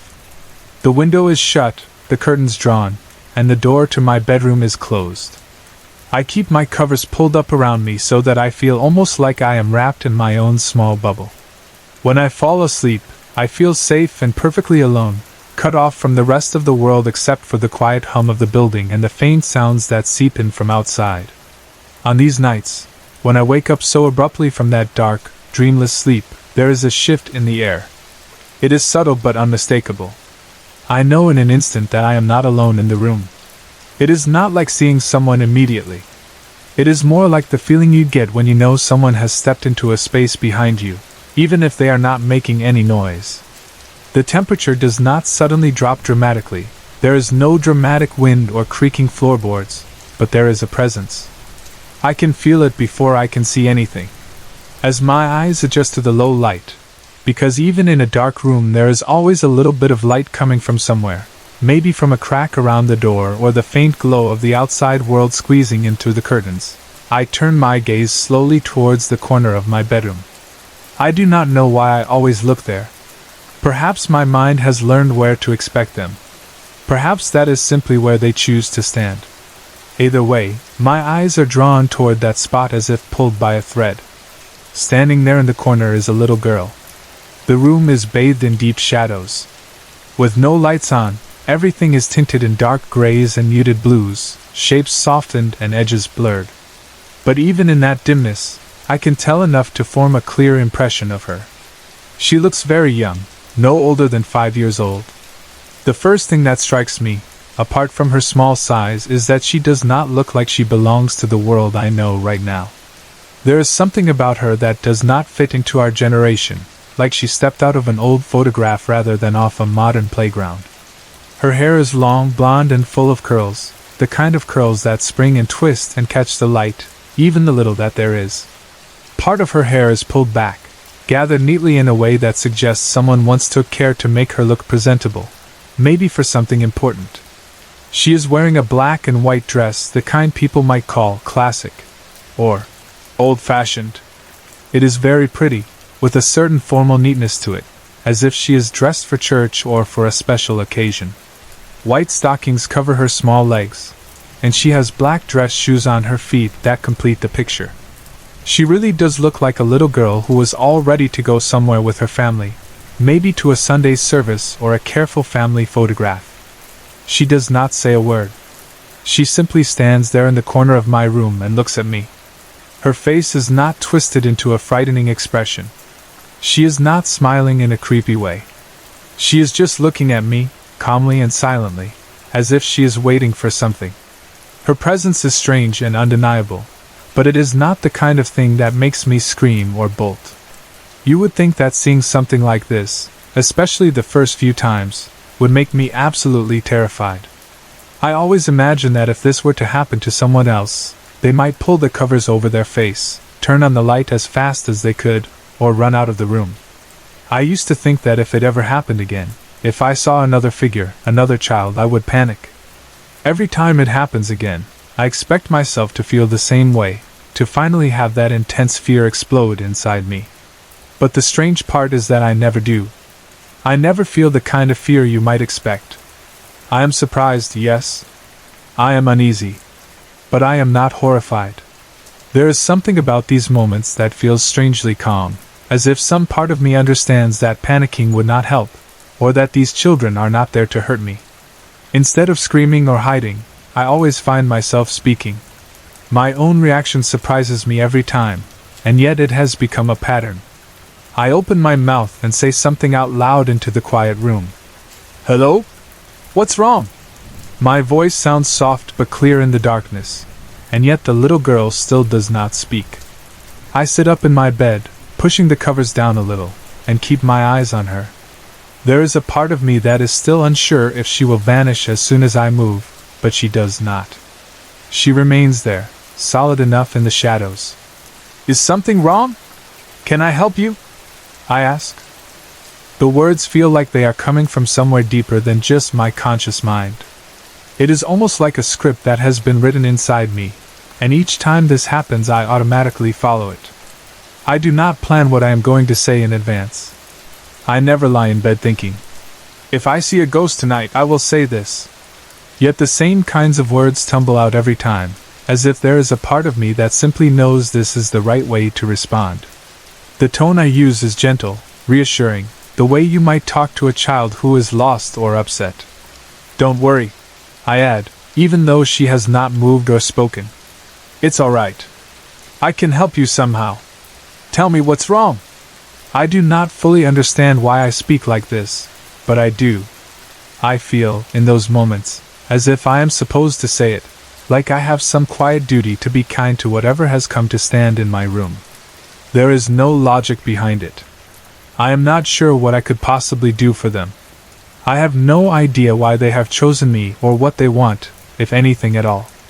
But still, I feel a pull to offer help, as if they are children who have wandered too far from home and need someone to at least listen. She continues to stand there silently, looking in my direction with that same unreadable expression. There is no answer, no word of explanation, no change in her posture. It becomes clear after a moment that she is not going to respond to my questions, at least not in any way I can hear. So I do what I always seem to do next. I get out of bed. I swing my legs over the side, feeling the cool floor under my feet, and stand up, keeping her in my sight. My heart is beating, but not racing wildly. I speak as I move. Hold on, I say, trying to sound calm and soothing, like I do not mind that she is there at all. I'll help you. Just give me a second to turn on the light. In my mind, it feels like turning on the light will clear things up somehow. Maybe it will show me more clearly who she is. Maybe it will reveal that I am only half awake and that there is nothing there. Maybe it will prove that I am not losing my mind. Either way, it feels like the natural next step, like part of the process. I walk over to my light switch, reaching out in the dark, and flick it on. The room is suddenly filled with bright, artificial light, pushing all the shadows back into the corners and under the furniture. I blink for a moment, my eyes adjusting, and then I turn my head immediately toward the corner where the little girl stood. There is no one there. The corner is empty. The wall meets the floor, bare and plain, just as it always does. There is no sign of a little girl in a black and white dress, no blonde curls, no small figure quietly watching me. It is as if she has never been there at all. Every time this happens, and it has happened with different children more than once, I stand there in a mixture of disbelief and a quiet, strange disappointment. You might think I would be purely relieved, happy that the figure is gone and that there is nothing visibly out of place in my room. I do feel relief, of course. There is a certain easing of tension in knowing that when the lights are on, the room is just a room again. But alongside that relief, there is another feeling that surprises me, a kind of sadness, as if I have just missed the chance to understand something important, or to help someone who needed me.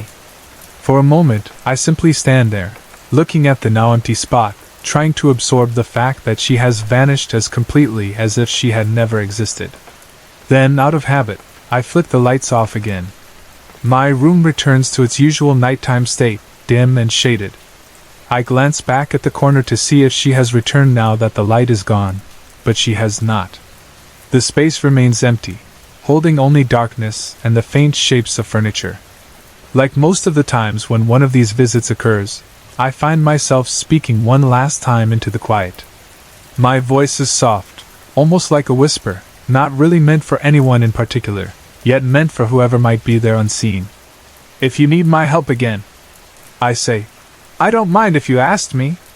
It may sound strange, almost foolish, to say something like that when I have no idea what these children really are or if they can hear me, but it feels right in the moment.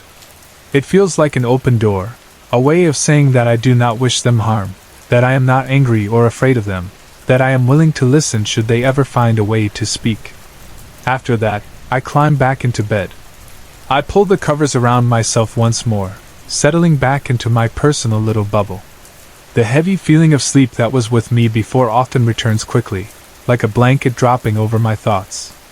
Despite what has just happened, despite the fact that I have just seen a child vanish from the corner of my room, I do not lie awake for hours. I do not obsessively replay the moment. Instead, I fall back to sleep quite easily, slipping into that dark, restful place again as if my mind has accepted this as something normal in my life. The only person who truly believes me when I talk about these experiences is my mother. I have tried telling other people, and most of them either give me a strange look, laugh it off, or gently suggest that I must have been dreaming. To be fair, I cannot completely blame them. If I had not lived through it myself, I might react the same way. But my mother listens differently. When I describe the children, the way they appear and stand silently, the way they vanish when the light is turned on, she does not dismiss me. She tells me that she understands more than I might think. My mother has her own experiences, though they are not exactly like mine. She has told me about times when people have wordlessly walked into her bedroom as well. They are not always children. They are not dressed in the same way or standing in the same spots. Her visitors are different from mine, and her circumstances are not the same. Still, there is a shared thread between us. This sense that sometimes, in the middle of the night, the boundary between our world and something else becomes thin enough for someone to step through. It helps a little to know that she believes me. It makes me feel less alone in this, even if it does not give me clear answers. Over the years, this pattern has repeated itself. I am often visited by children like the little girl I saw standing in that corner. They are not always girls. Sometimes they are boys. Their ages vary, but they always seem to be somewhere between 5 and 11 years old. Young, but not babies. Old enough to stand on their own feet and look at me with eyes that seem to hold both curiosity and sadness, or maybe confusion. Their clothing is often out of step with the present day, as if they come from different times. Their hair might be arranged neatly, or fall soft around their faces. They appear in different corners of different bedrooms, depending on where I am living at the time, but they always share the same quiet stillness. Every time, the sequence feels almost the same. I wake up from that deep, dreamless blackness. I feel that shift in the air, that sense that I am not alone. I find them standing there, watching me silently. I speak to them softly, telling them it is all right, asking if something is wrong, offering help I do not know how to give. I get out of bed and walk toward the light switch, promising to help them, asking them to wait. And every time, when the light comes on, they are gone. You might expect this to stop when I move, when I leave one place and start a life in another. But it does not. It does not matter where I live. It does not matter who I know or what kind of room I sleep in. I have lived in different homes, in different towns, and yet this thing follows me. It is not tied to any particular address. It does not seem connected to the history of a building or to some local legend. It is as if, wherever there is a dark room and a sleeping version of me, these visits are free to happen. Because of that, I have started to think of them as inevitable. I do not know when the next one will come. It might be weeks from now, or months, or longer. There is no strict schedule to it.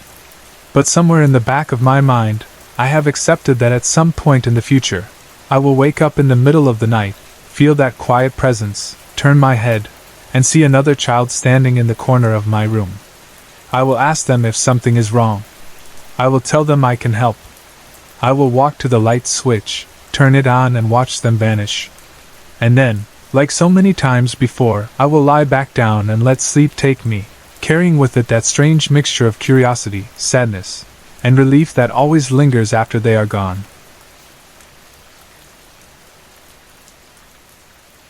I have always had a hard time falling asleep once my dad goes to bed. It has been that way for as long as I can remember, ever since I was little and old enough to notice the difference between him being awake in the living room and the moment the house goes quiet.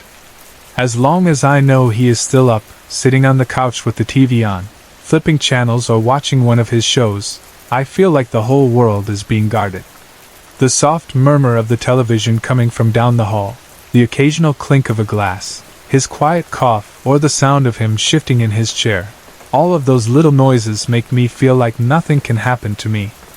They wrap around me like a blanket, telling me that someone is still awake, still watching over everything. But as soon as he turns the TV off and goes to bed, the feeling changes. The house feels different, like it has inhaled and is now holding its breath. The quiet is heavier, and the shadows in the hallway seem deeper. It is not that anything actually changes in the layout of the rooms or the shape of the furniture. The walls are still the same color, my door is still slightly open or closed depending on what I chose before bed, and the same things sit on my shelves. But my mind knows that he is no longer awake, and that simple fact makes it harder for me to relax. I lie there in the dark, tense and alert, listening for sounds that mean nothing at all, pipes shifting, the faint hum of the refrigerator, the ticking of a clock, and I feel exposed in a way that is hard to explain. So most nights I stay awake until he goes to bed, or at least close to it. I listen to the TV in the living room, and as long as the sound is there, I feel like I can drift off without worry. It is as if my mind has made a deal with itself. You can rest now, because someone else is still keeping watch. That night, however, did not follow the usual rule. The evening had been like any other one, nothing specially frightening or stressful. There was no thunderstorm, no scary movie, no strange noises earlier in the day. It was just an ordinary night with the same familiar routine. What was different was my feeling. I remember feeling especially uneasy for some reason I could not put my finger on. It was not like a clear fear of something specific. It was more like a restless, unsettled feeling, a quiet anxiety that pressed against me without a name. I did not want to admit to myself that I was uncomfortable, but it was there, pacing around in the back of my mind. Instead of staying up until my dad decided to turn off the TV, I chose to go to bed before him. Maybe I was more tired than usual, or just too drained to fight the uneasiness by sitting there and pretending nothing was wrong. I went into my room, the same room I always sleep in, with its familiar bed, closet, desk and little things I've collected over time. I shut the door or left it the way I usually do. I do not even fully remember, because what stands out most is not the exact position of the door but the way I felt lying down. I got into bed, pulled the covers up around me and settled onto my pillow. Normally, when I do that, there is a long pause between lying down and actually falling asleep. My mind likes to wander. I think about my day, replay bits of conversations, worry about tomorrow, imagine little, what-if, scenarios. I shift positions, try to find the most comfortable way to lie, stare into the darkness, and watch shapes form and melt back into nothing. It usually takes a while before sleep finally comes and pulls me under. That night was different. As soon as my head touched the pillow and I closed my eyes, I fell asleep almost instantly. It was so fast it was almost like someone had flipped a switch inside my head. One moment I was still thinking my usual scattered thoughts, and the next everything just dropped away into darkness. There was no tossing or turning, no long period of becoming drowsy, no half-dream thoughts drifting between waking and sleep. I simply slipped under, swallowed by an immediate, deep slumber that felt too sudden to be normal for me. Even as it was happening, some small part of me noticed the difference. It is strange to say that I could feel wrongness even while falling asleep, but that is how it felt. There was a tiny thread of awareness that whispered, "This isn't how it usually happens." But it was too late to hold on to that thought. It sank with me as I went down. In that sleep, I began to dream. The first thing I remember from the dream is the sense that something was happening in my room, not somewhere far away in some imaginary landscape, but right there, in the familiar four walls around me. In the dream, people were dancing. I could feel the presence of movement, of bodies turning and twirling and shifting their weight from one foot to the other. It was as if my bedroom had become a small, private ballroom, and I was not part of the dance, just an observer lying in my bed while they moved around me. The dance did not feel threatening. It was more curious, almost mesmerizing. The dream felt so real that it did not even seem like a dream at first. I remember feeling my sleeping self grow more aware, as if I were rising toward the surface of consciousness. The sensation of watching people dancing in my room became too sharp and present to pass as just a normal dream image. It was as if the dream and the waking world had started to overlap. That was when I opened my eyes. When I woke, the feeling of strangeness did not go away. In fact, it deepened. I was lying in my bed in my real room now, but the dancing did not stop. On my walls and near my closet, I saw silvery lights, moving and flickering like they were alive. They were not solid shapes at first, just patches of brightness that slid across the surface of the wall, as if someone was shining soft, shifting beams of light around my room. They danced over the paint and across the area near my closet, gliding and turning, shimmering in patterns that did not match any reflection I could think of. I stared at them, unable to look away. My first instinct was not fear but curiosity. I watched the silvery glows as they moved together, breaking apart and coming back, as if they were partners in some silent, gliding dance. I did not see any source for the light. There were no headlights shining through the window, no cars moving outside, no flickering from the street. My window was shut and the curtains drawn. The light did not look like any reflection from something metallic in my room. It was just there, not coming from anywhere I could identify. As I watched, the lights began to change. Slowly, their shapes shifted from simple, formless glows into something more distinct. They became more than just bright patches on the wall.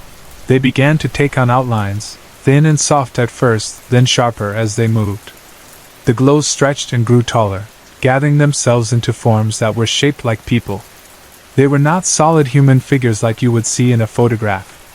They were wisps, like the idea of a body made out of light and mist at the same time, wavering slightly but still clearly shaped. Arms, shoulders, heads, torsos, everything was represented in light, not flesh. There were 3 of them. 2 of them were dancing together. Even without faces or detailed features, it was obvious from the way they moved that they were dancing as a pair. They turned toward each other in a way, their silvery arms rising and falling as they twirled. Their steps were coordinated in a way that suggested a shared rhythm, an understanding between them. I could not hear any music, but their movements had a certain grace that made it easy to imagine there was a song playing that only they could hear. I had the strong impression that they were lovers, or at least very close.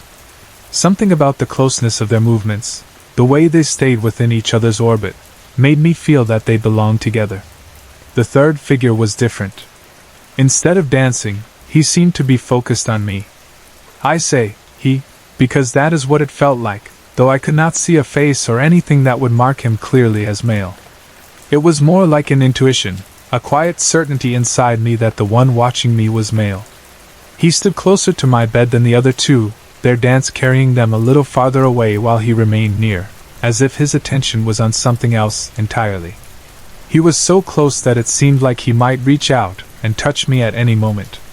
His form was made of that same silvery, wisp-like light, but where the others were turned more toward each other, he was turned toward me. I lay there, propped up slightly, watching him as he watched me, the room filled with the soft glow of their presence. The ordinary darkness I was used to had been replaced by this gentle, shifting light. Then he extended his hand. I could see it clearly, in that strange, luminous way, as his arm moved toward me. His hand was not a blur, it was detailed. Even though he had no visible face, no legs that I could clearly make out below a certain point, his hand looked almost completely human. He had a palm, a thumb and 4 long fingers. They were slender and slightly elongated, but the proportions were familiar enough for me to recognize them. It was like a hand drawn in lines of silver instead of skin, every curve and joint formed from light instead of flesh. He held his hand up, palm facing toward me, fingers slightly spread. Then he wiggled his fingers a little, as if inviting me to respond. It was not an impatient motion, but a soft, encouraging one, like the way you might wiggle your fingers when reaching down to help someone up or to show a child that it is okay to take your hand.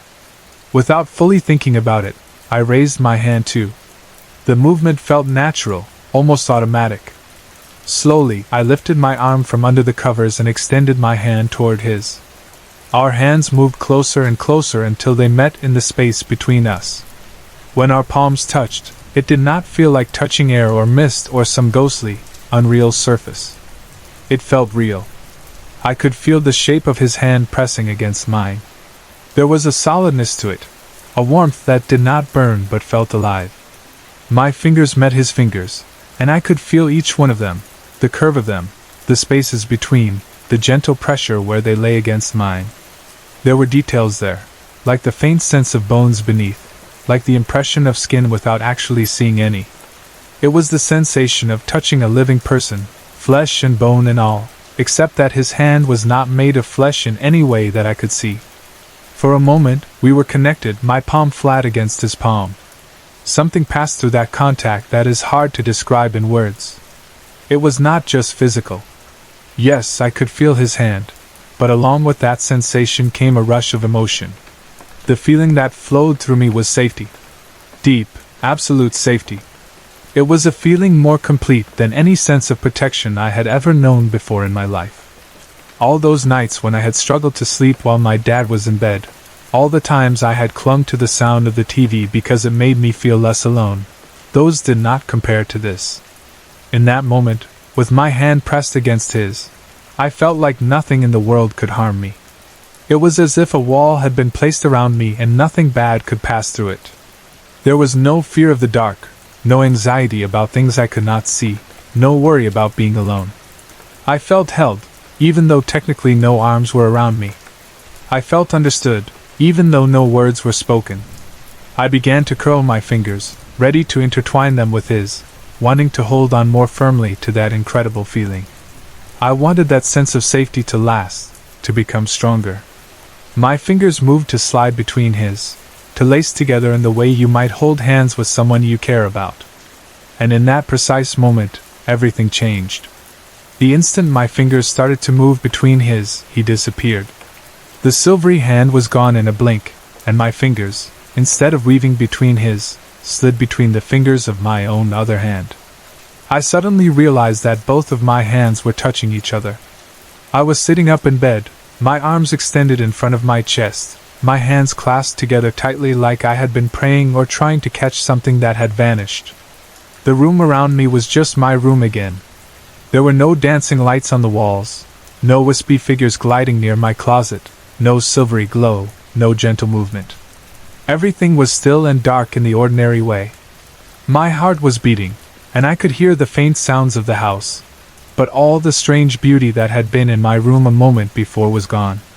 I looked around slowly, trying to steady my breathing, my hands still held together in front of me. The corner near the closet was empty. The walls were bare except for whatever decorations were always there. The air felt normal again, no warm shimmer, no soft hum of energy. It was as if someone had switched off a light show and closed the door to another world all at once.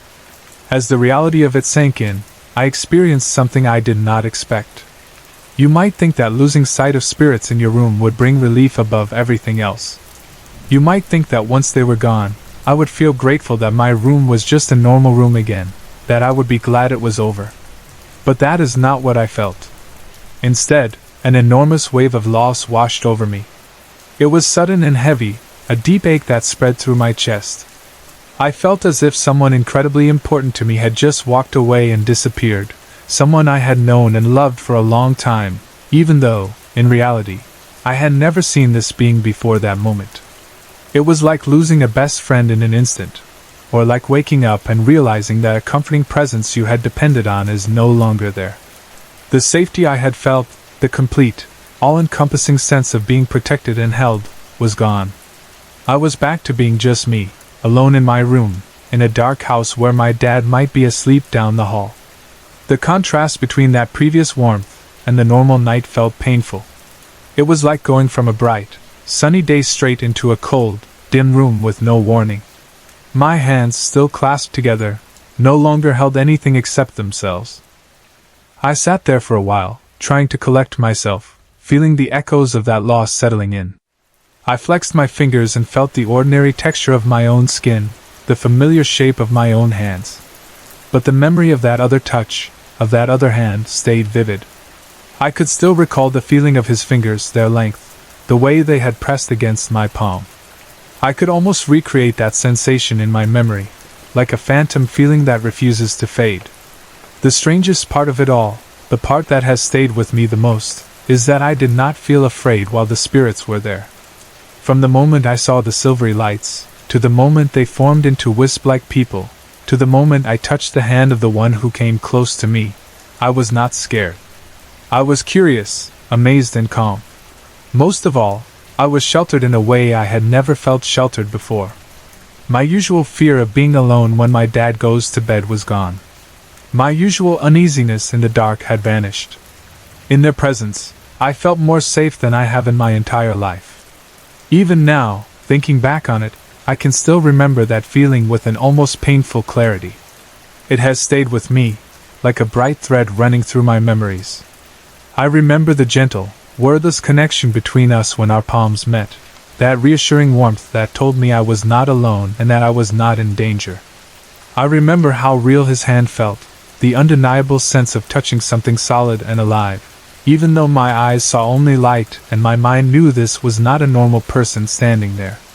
And I remember the disappointment that followed when I realized that my fingers were only touching my own fingers.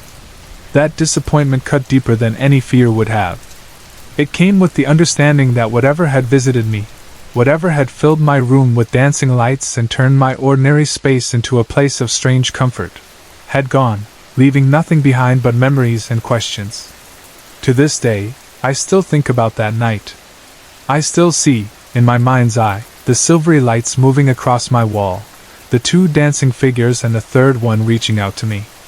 I still feel, inside my chest and in my fingertips, the echo of that connection.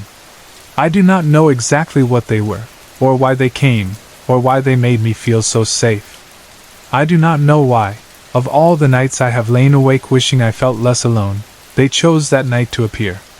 But I know this, for the brief time they were in my room, I felt like I belonged to something bigger than myself, like I was seen and protected in a way that has no easy explanation. And when they left, when he vanished and I was left holding only my own hands, I felt the emptiness they left so clearly that it was almost like a physical ache. The memory of that strange, beautiful safety and the disappointment of losing it are both still with me, side by side, each one making the other impossible to forget. When I was in my early 20s, I thought I was just taking a big step into adulthood. I had no idea I was also stepping into a house with a very long memory. It was 1980 when I decided it was time to move out of my parents' home. Two of my close friends and I had been talking about renting a place together, and when they told me they had found a house, I was excited more than anything else. I imagined the usual things: freedom, responsibility, late-night talks, music playing, and us feeling grown up in our own space. I wasn't thinking about ghosts or hauntings or anything like that. I just thought my life was beginning in a new way. One of my friends, Eve, called me and told me she had already seen the house and wanted me to meet her so she could show it to me. We chose a corner near an establishment across from the river as a meeting spot. I drove there, parked, and stepped out of my car, expecting we would walk down the street together. Standing to my right, on that very corner, was a large old house. It immediately grabbed my attention. There was something grand about it. Stately. Tall. It had that look of age and importance, like it had watched people come and go for a very long time. I remember thinking to myself, half joking and half serious, "Watch that be the house." A moment later, Eve pulled up. She got out of her car, came over to me with a little smile, and said, "This is it."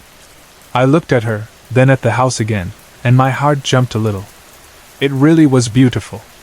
Brick, dark brown in color. It sat on a corner lot facing the river, and from that angle it almost resembled a lighthouse standing guard, tall and proud. A covered front porch wrapped around part of it, with strong pillars holding up the roof. The backyard was a decent size, with a detached one-car garage on the side. It felt like something from another time, but still solid and alive. "I can't wait to see inside," I told her. We went in through the side door. There were a few steps leading up to the main floor. As soon as we stepped in, that old house smell wrapped around us: wood, faint dust, and the kind of polish that sinks into floors over many years. On the right was the kitchen, with its own old-fashioned charm. On the left was the dining area. Between the kitchen and dining room were beautiful French pocket doors that slid into the wall. From the dining room, another set of pocket doors led into the front living room. Those doors alone told me this place was once loved and carefully built. In the living room there was a stone fireplace on one wall, and a large bay window facing the river. You could imagine sitting there on a winter evening, watching the lights on the water. The walls were done in wainscoting and rich mahogany. Shelving ran around parts of the room, built into the walls. The floors were the original hardwood, worn in just the right way, but still strong. I fell in love with that main floor right away. Off the kitchen there was a main floor bathroom, which made the house feel even more practical. It was like someone had planned it to be both grand and comfortable. Then we tackled the stairs. We climbed up to the second floor and stepped out onto a hallway that made both of us stop and stare. It was long. Very long. Narrow and straight, stretching from one end of the house to the other. When we first stepped onto it and looked down, it felt like we were staring into a tunnel. At the far end of that hallway, directly in line with us and the staircase, there was a single door, dead center. It must have been about 30 feet away from where we stood. It looked almost strange and out of place, sitting there alone at the end of such a long, narrow stretch of floor. For a few moments, we just stood there, looking down at that door, both of us quiet. "Let's go see what it is," Eve said finally. We walked slowly down the hallway, our footsteps sounding loud and a bit hollow. When we reached the door and opened it, we discovered it was just a bathroom. We both laughed, partly from relief and partly because it seemed like such a dramatic build-up for something so ordinary. We turned around and walked back along the hallway in the opposite direction, toward the other end near the stairs. To the left, not far from the staircase, there was a bedroom. I stepped into it and liked it immediately. Something about the size and the placement felt right, and I decided then and there that this would be my room. A little further down, still on the left side of the hall, was another bedroom. Eve picked that one for herself. Later, out of curiosity, we took a tape measure and measured the hallway. It turned out to be 60 feet long from one end to the other. No wonder it felt so strange. It was like a runway.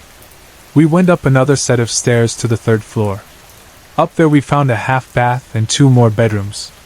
The space was generous and bright. Then we discovered yet another staircase, leading even higher. "I've never walked up so many stairs in one house," I remember saying. We climbed again, legs starting to protest, and found a door at the top.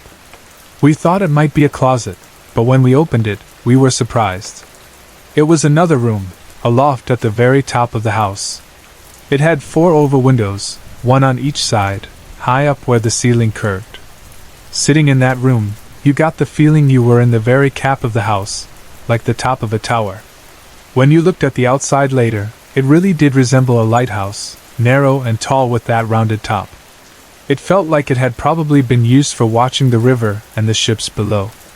After exploring all of that, we finally headed back down, floor by floor, all the way to the main level. We were a bit out of breath, but happy. We both agreed that the house was perfect for the three of us. It had lots of room, lots of character, and it felt like it could become something special for us. Then Eve asked, "Do you want to see the basement?" I hesitated, but curiosity got the better of me. "Sure," I said. We found the door to the basement and opened it. The staircase leading down was old wood, separated boards with no risers so you could see through the gaps. The steps creaked under our feet as we went down, slow and careful. The ceiling grew lower the farther we descended, and by the time we reached the bottom, we actually had to duck our heads. Neither of us is very tall, so that said a lot. The basement felt completely different from the rest of the house. The air was cooler, and had a heavy, damp feeling. The walls were made of rough cement blocks, and the floor wasn't even finished, it was just packed dirt. Cobwebs hung in corners and from pipes, and a dull gray light seemed to fill the space, no matter where you stood. The whole area gave off a feeling that neither of us liked. "What kind of floor is this?" I asked, looking down. "It's all dirt." Eve didn't answer right away. She was looking towards an old cellar door at one end of the basement. Curiosity again got the best of her, and she went over to open it. The moment she pulled it open, a rush of air seemed to come out from behind it, colder than the rest of the basement. It brushed over us and gave us both goosebumps at the same time. "Close it," I said quickly. She slammed it shut. That was enough for both of us. I didn't want to explore anything else down there. I turned and started for the stairs and heard Eve right behind me. We both scrambled up those creaky steps as fast as we could, almost tripping over ourselves to reach the top. When we got there, Eve closed the basement door and locked it. Then we stood there in the kitchen, breathing hard and looking at each other. We didn't need to say much. From the expression on her face, I knew she felt the same way I did. Neither of us wanted to set foot in that basement again. For us, at that moment, the basement was done. We tried to shake it off and focus on happier things. It was our first night in the new house, and we wanted to make it special, so we moved back into the kitchen and decided to cook dinner. Eve is Italian, and she made homemade sauce for pasta. I'd boiled the pasta al dente, mixed the salad, warmed some crusty rolls, and opened a bottle of red wine. We didn't drink much, just half a glass each, but it felt like a little celebration. A new chapter of life. Eve set her big Duncan Fife table in the dining room. It was a long table that could seat 14 people with all the leaves in.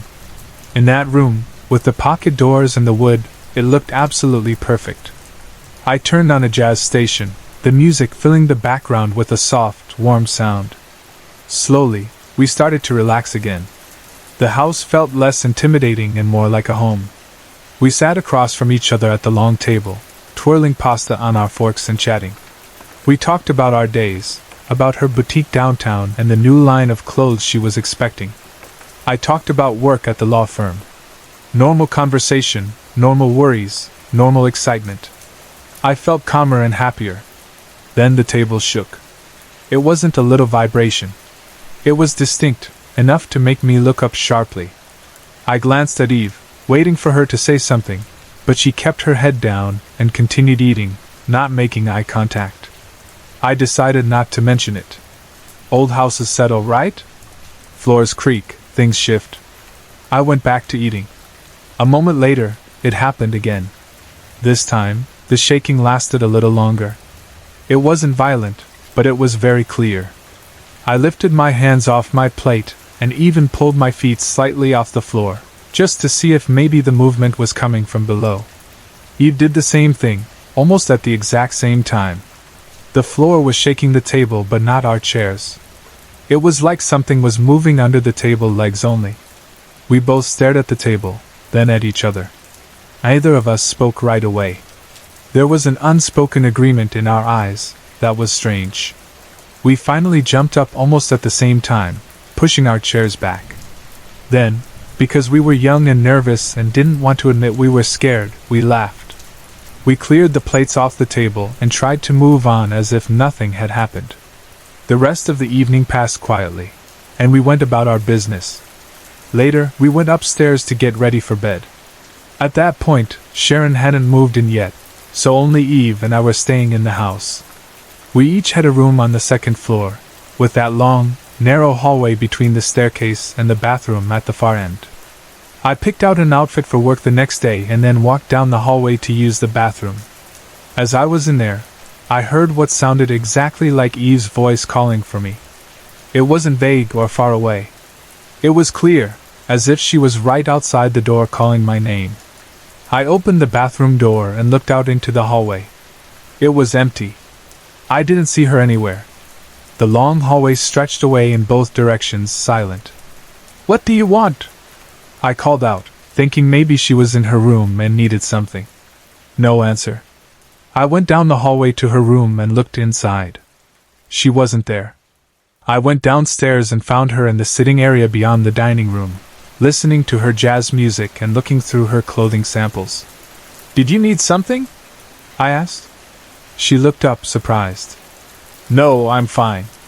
She kept looking at her papers. The way she answered told me she definitely hadn't called me. That small detail bothered me. The voice I'd heard in the hallway was so real, so much like her, that I knew I hadn't imagined it. Still, I decided not to mention it to her just yet. I told myself that maybe it was my imagination, or maybe the house played tricks with sound. The second night, we spent some time unpacking more things on the main floor. We were trying to make the house look more lived in. Again we found ourselves in the dining room, near the big table. Again, as we sat there, the shaking started. We felt it not only under the table this time, but also faintly from above, as if something on the second floor was involved too. "My bedroom is right above here," I said. We both went upstairs to check, but everything in my room seemed normal. Nothing was out of place, nothing had fallen. Just then the phone rang. It startled us both. I ran to answer it. The house was big enough that we had a phone on each level. I picked up the one upstairs first.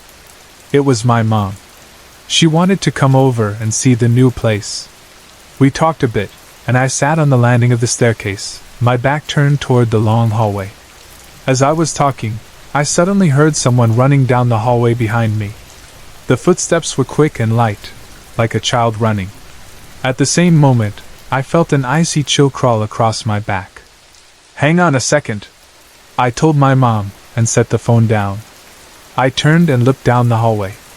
It was empty. No one was there. Every door was open except mine and Eve's, and I could tell she wasn't in the hall. I sat back down, picked up the phone, and my mom asked if everything was okay. I told her yes. I didn't want to worry her, especially not on our second night. When I hung up and went back downstairs, the phone rang again almost immediately. I answered it downstairs this time. "Hello?" Nothing. Just silence. I said hello a couple more times, and still no one answered. While I stood there, Eve came down the stairs. "You were upstairs?" I asked her. She gave me a puzzled look. "I was in my bedroom," she said. "My door was closed. I didn't hear anything." I told her about the running in the hallway and the cold feeling on my back. She listened, and for the first time, she got a very serious expression. Then she asked quietly, "Do you think this house is haunted?" "It might be," I answered, just as quietly.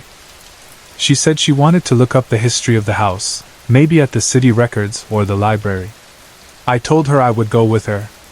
I was suddenly very interested in who had lived there before us. That evening my mom came over to visit. I gave her a tour of the house, showing her each floor. She loved the look of it, and said it felt grand. When we sat down afterward for tea, I told her some of the things that had already happened: the shaking table, the footsteps, the strange phone call, the feeling in the hallway.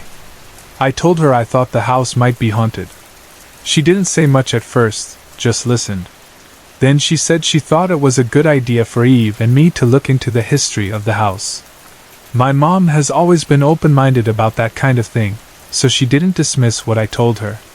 On the third day, our other friend Sharon finally moved in. She loved the house right away, especially the third floor. The space was big, and she liked having it almost to herself. She chose one of the bedrooms up there and started to settle in. That night, the three of us sat in front of the fireplace in the living room, watching TV. It was cozy, with the soft light from the lamps and the glow from the fireplace. For a while, we forgot about the odd things and just enjoyed being together. Then we heard a loud bang from upstairs. We looked at each other. Without speaking, we all got up and went to see what had happened.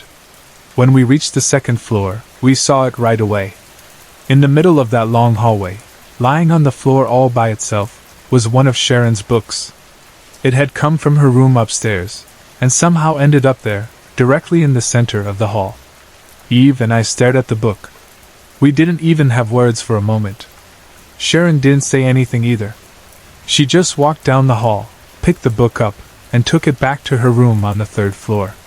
The quiet way she did it told me she didn't really want to talk about it, at least not right then. We turned to go downstairs again. As we started down, we suddenly heard someone run up and down the hallway. Quick, light footsteps, the same pattern as before. This time Eve heard it too. It was clear as day, as if a child were racing back and forth, playing a game in that long narrow space. We both turned around at the same time. The hallway was empty. No one was there. We had thought maybe it was Sharon coming back down from her room, but she wasn't there. That realization sent another chill through both of us. We didn't linger. We went back downstairs, a little more quiet than before. We decided it was time to tell Sharon everything. We sat together and explained all the strange things that had happened since we moved in. The shaking table, the footsteps, the running, the book in the hallway, the phone calls, the feeling in the basement. Sharon listened without interrupting. Surprisingly, she didn't seem frightened. She said she still wanted to stay. She loved the house too much to leave just because of a few odd happenings. From then on, the strange events continued almost every night. They became a kind of pattern. The phone would ring after we had just finished a call with someone, and no one would be there when we answered. We would hear footsteps running up and down the hallway late at night.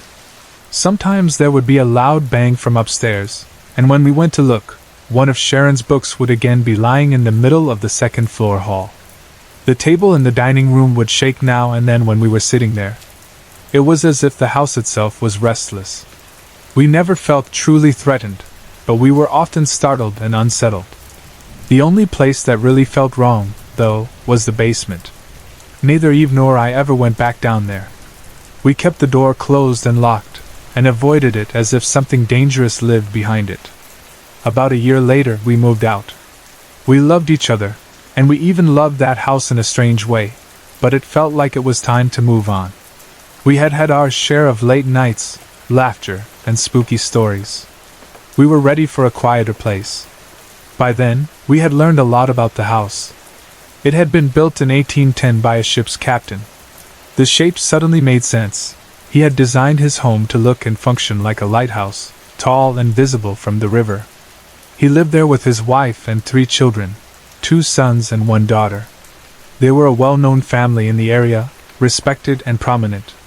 The house had seen a lot of entertaining, parties, and late-night visitors. Later on, we learned more unsettling details. At some point, the captain had become involved in bootlegging. He kept booze in the cellar, and apparently, he also kept sailors down there too, hidden from his wife. They would stay in the basement, drink, and be entertained, in ways we can all guess. There were old newspaper clippings that mentioned the family, the parties, and strange things that happened. Among those articles, there were also reports about sailors who had gone missing, 10 of them, all mysteriously disappearing. Their names, locations, and faces were printed in these old papers. No one really knew what had happened to them. We also found records that the captain's young daughter had died at the age of 8. Her death was listed as mysterious. There were no clear explanations, just that word. It gave us a shiver to read it, because we had often felt that the footsteps in the hallway sounded like those of a little girl running back and forth, playing some endless game in the dark. When we thought back on everything, the long, narrow hallway, the running feet, the book in the middle of the floor, the shaking table, the deep chill in the basement, it all seemed to fit together with what we had learned. The house was like a shell holding all those memories, some happy, some dark, and some never fully resolved. Even after we moved out, I never forgot that house. When I think of it now, I remember both the good and the eerie, the laughter with my friends, the cozy evenings by the fire, the jazz playing softly, the feeling of independence, and also the way my skin prickled walking past that basement door, the sound of unseen footsteps behind me, the sense that a little girl might still be running up and down that long hallway, 170 years after her life ended. We never felt truly harmed, but we never felt completely alone either. And I don't think that house has ever really been empty. When I look back at that time in my life, everything seemed so busy and full and ordinary on the surface, and yet underneath it all something very strange had slipped into our home and into our lives without me realizing it at first. In the fall of 2001, I was just a tired mother of 3 trying to juggle school, kids, and money. I was going to college, my 2 oldest children were in school, and my youngest son was in daycare. We needed a place that made sense for our schedule and our budget, and when I first saw that basement apartment, everything about its location felt like a small miracle. It was around the corner from the school that my 2 oldest kids attended, only a few blocks from the college I went to every day, and the daycare my youngest son went to was right on the college grounds. I remember standing there the first time I went to see the place, trying to imagine our routines. I pictured us walking to school in the mornings, me hurrying off to class, dropping off the little one at daycare, and then coming back home in the afternoons without needing buses or long drives. In my head I was already fitting our lives into that space. As soon as the landlord finished showing me around, I knew I wanted it. I didn't care that it was a basement apartment. To me it looked like a fresh start that actually fit our chaotic little world. The apartment itself was fairly simple, but for us it felt almost spacious. It had 3 bedrooms, which was a huge deal. There was a combined living and dining room, a small kitchen, and 1 bathroom. All the bedrooms and the bathroom opened off the living/dining area, like spokes off a wheel. My daughter Mary was 7 at the time, and I gave her her own room. She was at that age where she wanted her own space and her own things, and I wanted her to feel special. My 2 boys, Ty and Adam, shared a room. Ty was 5 and Adam was 3, and they were always together anyway, playing with toys, fighting over toys, making up games, and keeping each other awake at night. My room was on the far side of the living room, right beside the bathroom. The kids' rooms were all the way at the opposite end of the apartment, with the kitchen sort of in between us. It was a funny layout, but I could see how it would work. We moved in just a few days before Halloween. I remember boxes everywhere, costumes being put together last minute, and the kids running around, excited by both the holiday and the new place. The apartment smelled like fresh paint and new floors. Everything was recently finished, and for a while I just enjoyed that feeling of newness. The kids loved racing from one end of the place to the other, darting from their rooms through the living room and back. At night, after putting them to bed, I would sit on the couch and think how lucky we were to have found somewhere so close to everything, with enough room for each of us to breathe. For the first couple of months, everything felt normal. We settled into routines. Mornings were noisy and rushed. I would wake up, get the 3 of them dressed and fed, walk Mary and Ty to school, and then head to the college with Adam in his stroller. After my classes, I would pick him up from daycare, walk back home, and start dinner. Evenings were homework, TV, baths, small fights over toys, and then bed. It was a lot, but it was the usual kind of tired and busy that most parents know too well. I didn't notice anything strange at first, nothing that suggested that our lives were about to get a lot more unsettling. It was about 3 months after we moved in when I first realized something was off. By then winter had settled in and the days were shorter.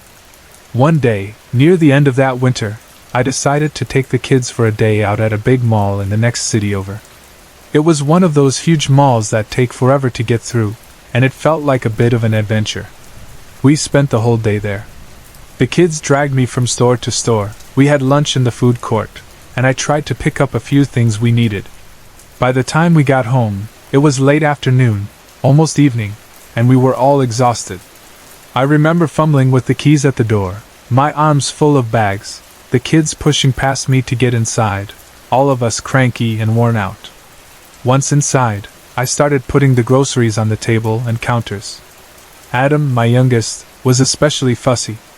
At 3 years old, when he got tired, he went from clingy to cranky very quickly. He started begging for a snack right away.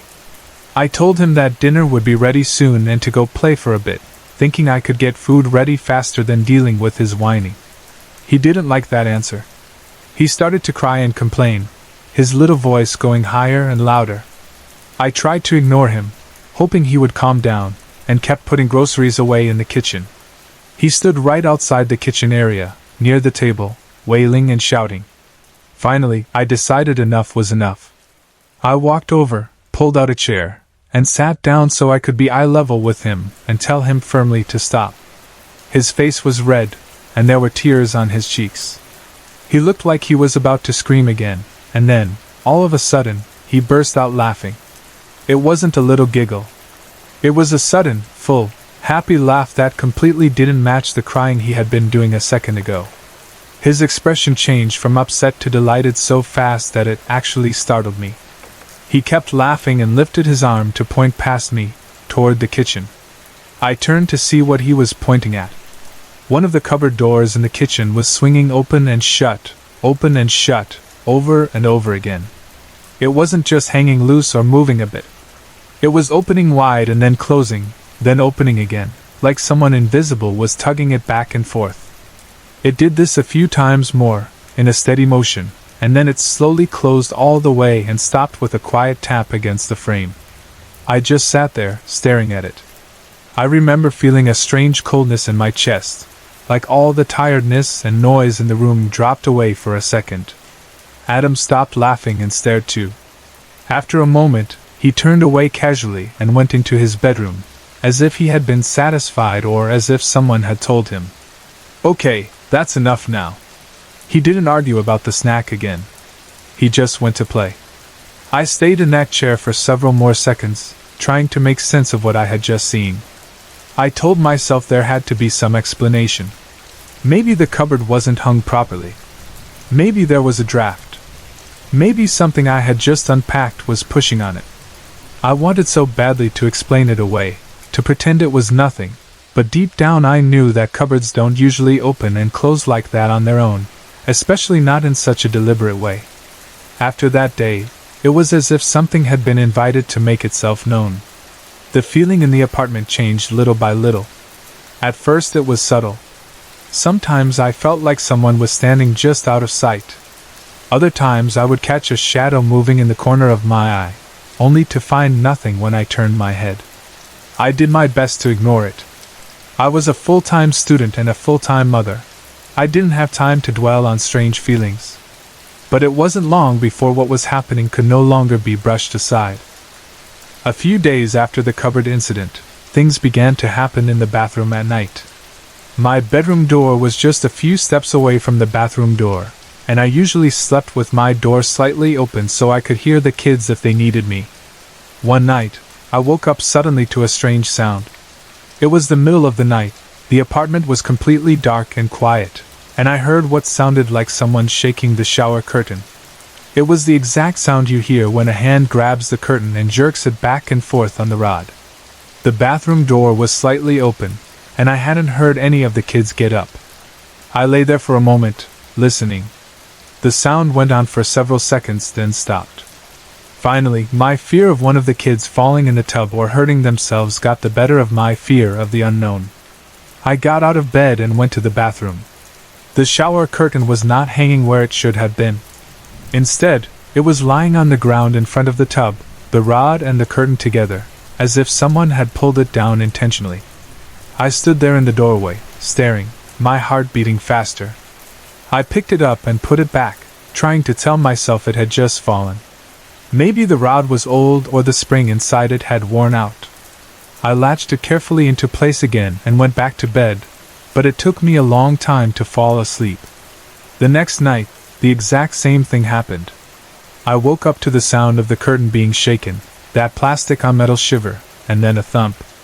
When I went to look, there it was on the floor again.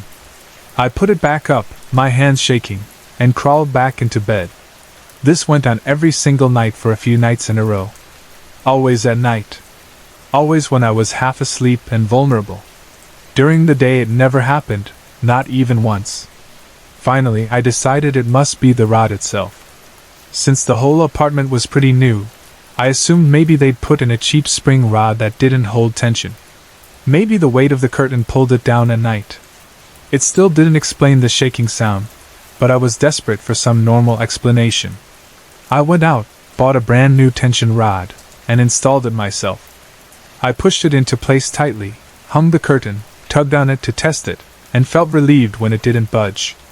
Problem solved, I told myself. I remember actually feeling proud over handling it, like I'd fixed a silly little issue. The layout of the bathroom was such that when you walked in, the tub lined the right-hand wall, and the sink and counter were along the left. At the far end of the room, tucked into a sort of little nook at the head of the tub, was the toilet. It felt private, like its own small section of the room, hidden a bit from view when you first entered. The space behind the toilet was narrow and shaded. The first night after I installed the new rod, I went to bed feeling more at ease. Sometime after midnight, I heard that now familiar sound again. The shaking. This time, though, I didn't jump up right away. I was too scared. I lay frozen under the covers, listening carefully. I knew none of the kids had gotten up. Their room doors were shut, and I would have heard them. There was the sound of a thump again, and then silence. It took all my courage to get out of bed. I opened my bedroom door slowly and looked toward the bathroom. The door was partly open. The light was off. I told myself over and over, it's just the rod falling again, it's fine. I stepped into the bathroom and reached for the light. What I saw when the light came on did not look like any accident. The shower rod, with the curtains still hanging neatly on it, was not on the floor. It was standing upright on one end behind the toilet, like someone had carefully picked it up, balanced it on one end, and placed it in that cramped little space. It stood there, almost as tall as me, leaning slightly but somehow not falling over. It was not the position it would land in if it had simply slipped off the wall brackets and dropped. There was no way it could have ended up like that by itself. My stomach dropped, and I felt this wave of cold fear, as if the air itself in the room changed temperature. For a moment, I just stared at it, almost waiting for something else to happen. When nothing did, I gently lowered it, put it back in place yet again, and stepped out of the bathroom. This time I closed my bedroom door completely and sat on my bed with the light on until the sky began to get light. I was too afraid to lie back down. From that night on, my feeling about the apartment never went back to normal.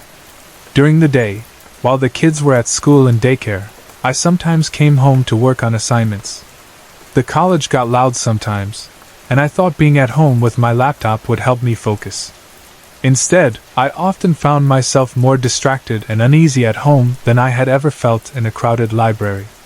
I'd be sitting in the living room, typing on my laptop with my earphones in, listening to music as I worked. For a while everything would seem fine, and then I would suddenly feel an overwhelming sense that something was right behind me. It wasn't like the normal feeling of being alone in a quiet house. It was a sharp, intense awareness, almost like someone staring at the back of my head. The hairs on my arms would stand up, and my heart would start to pound.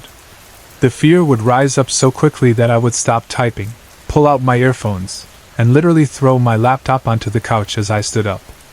There were several times I actually ran outside like that, feeling embarrassed even as I did it. I would stand outside at the side of the house, in the cold or the heat, sometimes for half an hour or more, just waiting for my chest to stop feeling so tight. I would look at the door and tell myself I was being silly. It was just stress, just the pressure of school and kids. But every time, The fear inside the apartment felt too real to ignore when it came on like that. Just when I started to worry that maybe I was going crazy, that maybe all of this was some kind of stress reaction or imagination, something happened that involved my youngest son, Adam, and that changed how I thought about everything. It was that moment that made me believe that whatever was in that apartment had more to do with him than with anything else. And later, when we moved and strange things followed us, it was that night I kept remembering. One night, I woke up at around 2 in the morning. It was a sudden waking, as if someone had called my name, although I hadn't heard anything. The apartment was dark and quiet. I lay there for a moment, listening, and then I heard a faint sound. It sounded like Adam talking. Our bedrooms shared a wall, so I could hear voices through it clearly. It sounded like he was chattering away, and I assumed he and Ty had woken up and started playing, like little boys sometimes do. I got out of bed quietly, thinking I would catch them in the act and send them back to sleep. I walked down the living room and slowly approached their door. I pushed it open gently so it wouldn't slam or startle them. The room was dim, lit only by the faint lights sneaking in from the living room. On the top bunk, Ty was fast asleep, sprawled out with his arms thrown over his head, breathing heavily. He was clearly out cold and had been for a while. On the bottom bunk, Adam was sitting upright. He had a pile of dinosaur toys in his lap, and another pile sat near the foot of the bed. He had a frown on his face, and he looked irritated, not cheerful or mischievous like I expected. "What's wrong?" I asked him softly, stepping closer. He looked up at me with serious eyes and said, in that small 3-year-old voice, "Mom, I don't want to play with dinosaurs anymore. Can you tell the boy no more? And can you tell his mom to stop staring at me? She never smiles." As he spoke, he pointed past me toward a corner of the room. I turned to look, but there was nothing there. Just shadows and the wall. A chill ran through me. I tried to keep my voice calm. "What boy?" I asked. Adam looked frustrated, like he thought I should already know. "The boy," he said. "I can't say his name. It's weird. I can't say it." He sounded annoyed and tired, like someone who has had to repeat something too often. Something in me panicked. I didn't want to know more in that moment. I didn't want to turn around again and stare at an empty corner while my child told me invisible people were watching him. My mind raced back to the cupboard, the shower rod, the feelings in the living room. Everything seemed to tie together suddenly, and it was too much for me. I turned back toward the corner and, in a shaky voice, said out loud, "No more dinosaurs!" I don't even remember if I said anything about the mother. I just wanted whatever it was to stop, to leave my child alone. Then I practically fled the room, my heart beating so hard I felt like I could hear it in my ears. That night, I was so frightened I sat in my bed and cried quietly. The idea that something unseen was not only in our home but interacting with my 3-year-old son was almost too much. I thought about all the stories you hear about children seeing things adults can't.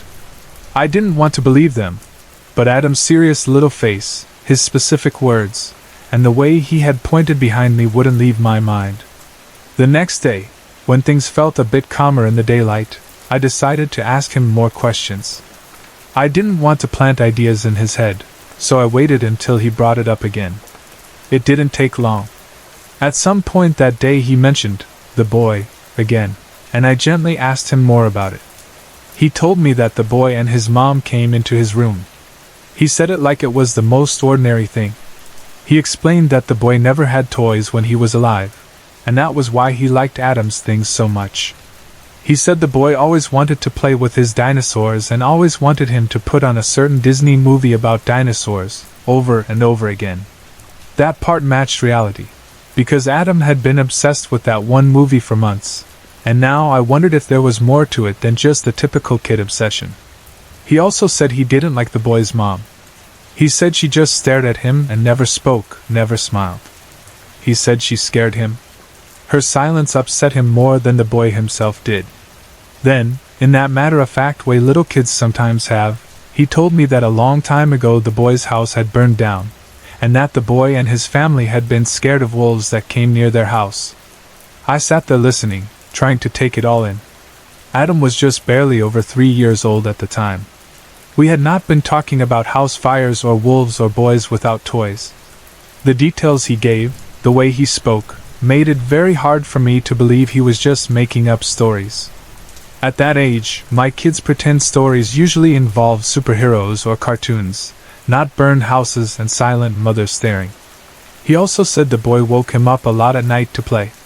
Sometimes he got up, and sometimes he stayed in bed, but the boy kept bothering him, trying to get him to play with the dinosaurs or watch that movie again. A few weeks after that conversation, an opportunity came up to move. A classmate of mine from college was looking for someone to share her house with, and it seemed like a good chance to save money and be in a less cramped place. I was more than ready to leave that apartment. I told myself that once we moved, whatever was happening would stay behind. I thought it was tied to the apartment, to its walls and history. I told myself that what we needed was a fresh place with different energy, and that everything would go back to normal. For the first few weeks in the new house, things were quiet. I started to breathe easier. The kids were settling in, getting used to their new rooms, and I tried to focus on school and work again. Life felt heavy but normal. I pushed the strange events of the apartment into the back of my mind and tried not to talk about them. But the peace didn't last. One evening, a good friend of mine came to visit from out of town. She and I stood in the kitchen while I cooked dinner. The kitchen was small, so with me at the stove, she was standing right behind me and a little to the right, leaning on the counter. The kids were in the living room watching TV, and everything seemed calm. For some reason, maybe because she was a close friend, I decided to tell her about what had happened in the apartment. As I stirred whatever was in the pot, I began to describe the cupboard opening and closing, the shower curtain falling and standing up behind the toilet, the things Adam had told me about the boy and his mother. She listened quietly, and then told me that she believed me. She said she had had an experience of her own when she was a child, and that she knew things like that could be real. Her calm acceptance made me feel less crazy, less alone. I kept stirring, not really looking at her as I talked, just focusing on the food. When we finished talking and decided to leave the kitchen, we turned around toward the doorway. 2 of the cupboard doors were wide open, blocking our way out of the tiny kitchen. They had been closed when we came in. Neither of us had moved from where we stood while I talked. There was no breeze, no creaking hinges, no reason for them to be standing open like that, as if to keep us in. I froze. My friend went pale. We looked at each other, and then at the cupboards again. We didn't say much, but I could tell she was rattled. Whatever calm she had about spirits and experiences when we first started talking evaporated. The weekend visit she had planned turned into a short stay. She left that night instead of staying over as she had originally intended.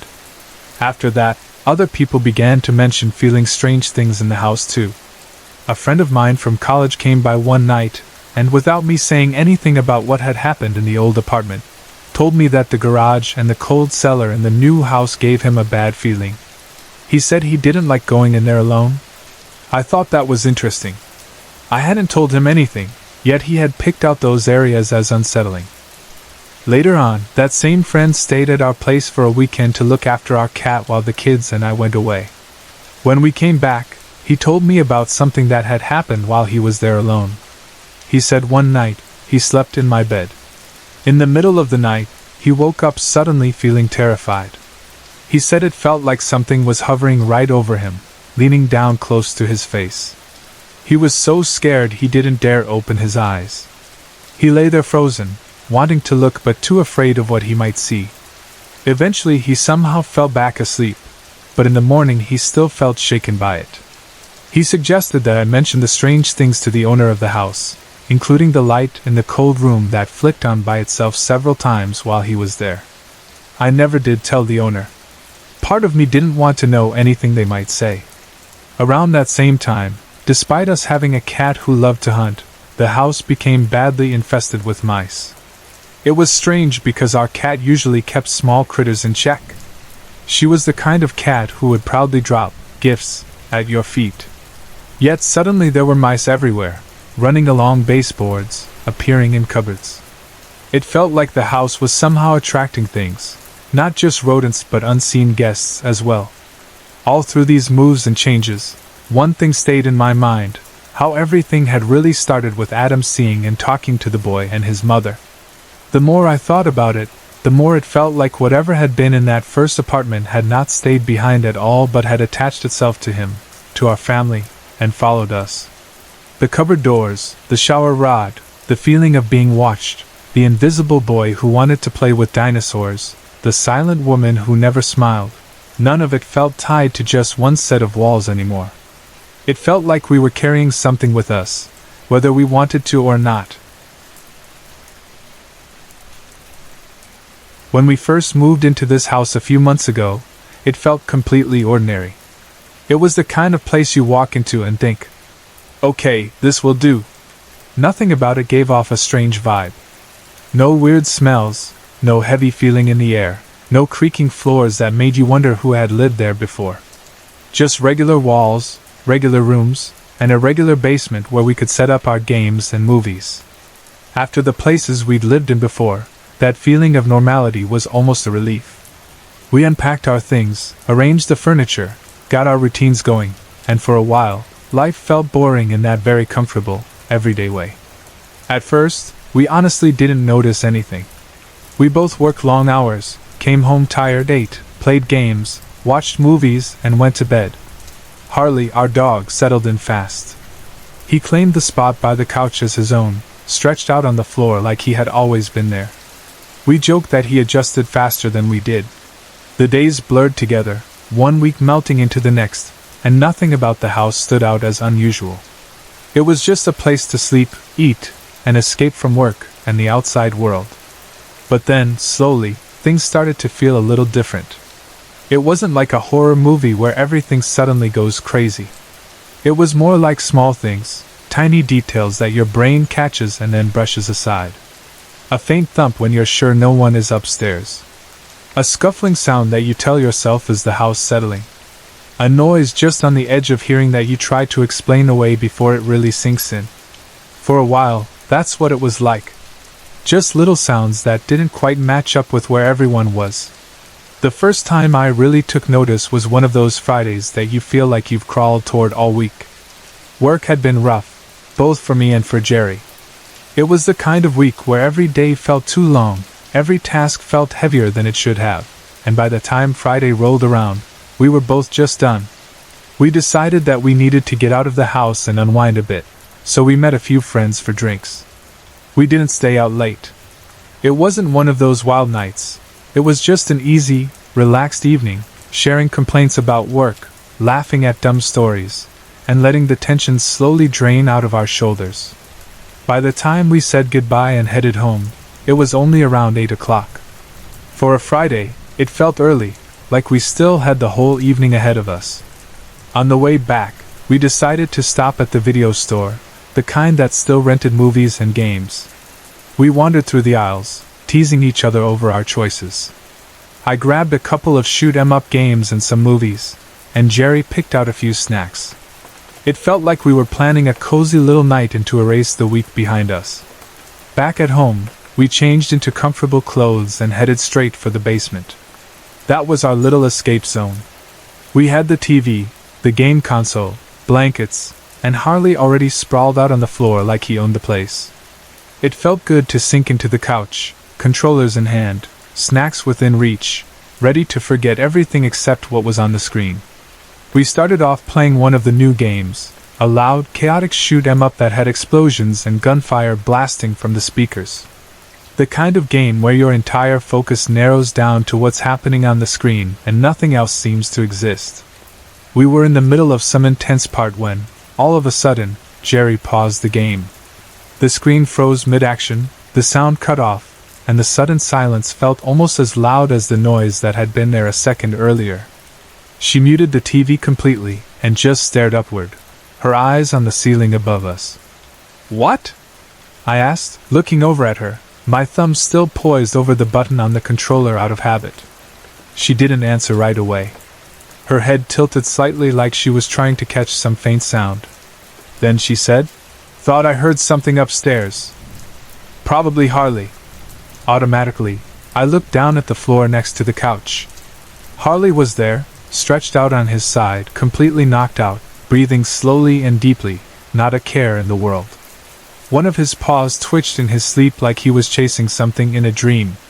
"He's sleeping right here by the couch, hun," I said. "You might be hearing background noises in the game."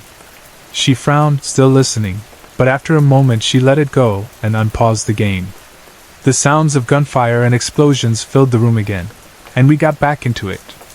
Every now and then I thought I heard something faint under all the noise, like a distant thump or a soft scuffle, but I told myself it was from the game. Footsteps, doors, impacts, modern games were full of those sounds. It was easy to blame it on that, and that's exactly what I did. I shrugged it off and we kept playing until we finally got bored. The adrenaline wore off, and the idea of staring at a quieter screen, wrapped in blankets, watching a movie sounded a lot better. We went into our usual little routine. I got up to change the input and put in one of the DVDs we'd rented, and Jerry started rearranging the blankets and cushions on the couch so we could stretch out and relax properly. I walked over to the DVD player, feeling that nice, sleepy, comfortable feeling you get when the night is young but you're already settled in. I popped open the tray, put in the disc, and started setting up the movie. That's when I heard it clearly. There was a scuffling sound from above us. It wasn't loud, but it was distinct, something that didn't match up with the quiet basement or the sleeping dog. It sounded like a weight shifting on the floor upstairs, like someone was moving around up there, taking careful steps or shuffling across the room. I paused with my hand still near the DVD player and looked back at Jerry. She was already staring up at the ceiling again, her finger pointing upward as if to say, "See? There. You heard that, right?" she asked. "Yeah," I admitted, that strange mix of curiosity and unease starting to stir in my chest. I glanced toward the floor again, almost needing to confirm what I already knew. "Harley's still down here, so it's not him." The dog hadn't moved. He was still in the same spot, still half rolled onto his back, his paws relaxed, totally out. Whatever we were hearing upstairs, it wasn't our dog. Jerry just looked at me for a moment, as if her mind was trying to line up possibilities and none of them made sense. Then she shook her head like she was pushing the thought away and said something about needing the bathroom. She went upstairs, and I stayed down in the basement, finishing with the DVD and tossing the empty case aside. I pulled the blankets over the couch, ready for when she came back, and tried to shake off the feeling that the house was suddenly a little bit too quiet. A minute later, I heard her call my name from upstairs. Not in a panicked way, but in that firm, serious tone that told me something had caught her attention. I sighed, got up from my half-formed nest of blankets, and headed up the stairs, thinking maybe she'd found a spider or something silly.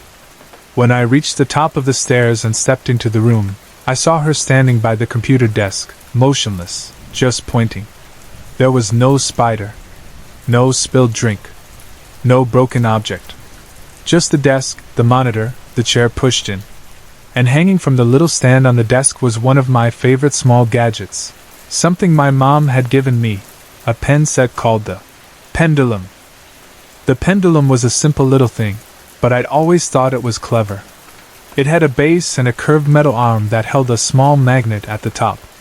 The pen itself had a metal tip at the top that stuck to the magnet, so you could hang the pen down instead of standing it in a cup.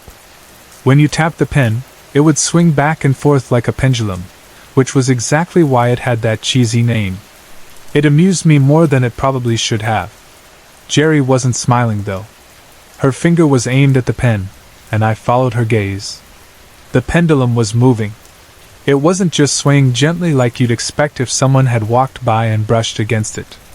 It was swinging in a circular motion, not a smooth back and forth arc but like someone had given it a spin.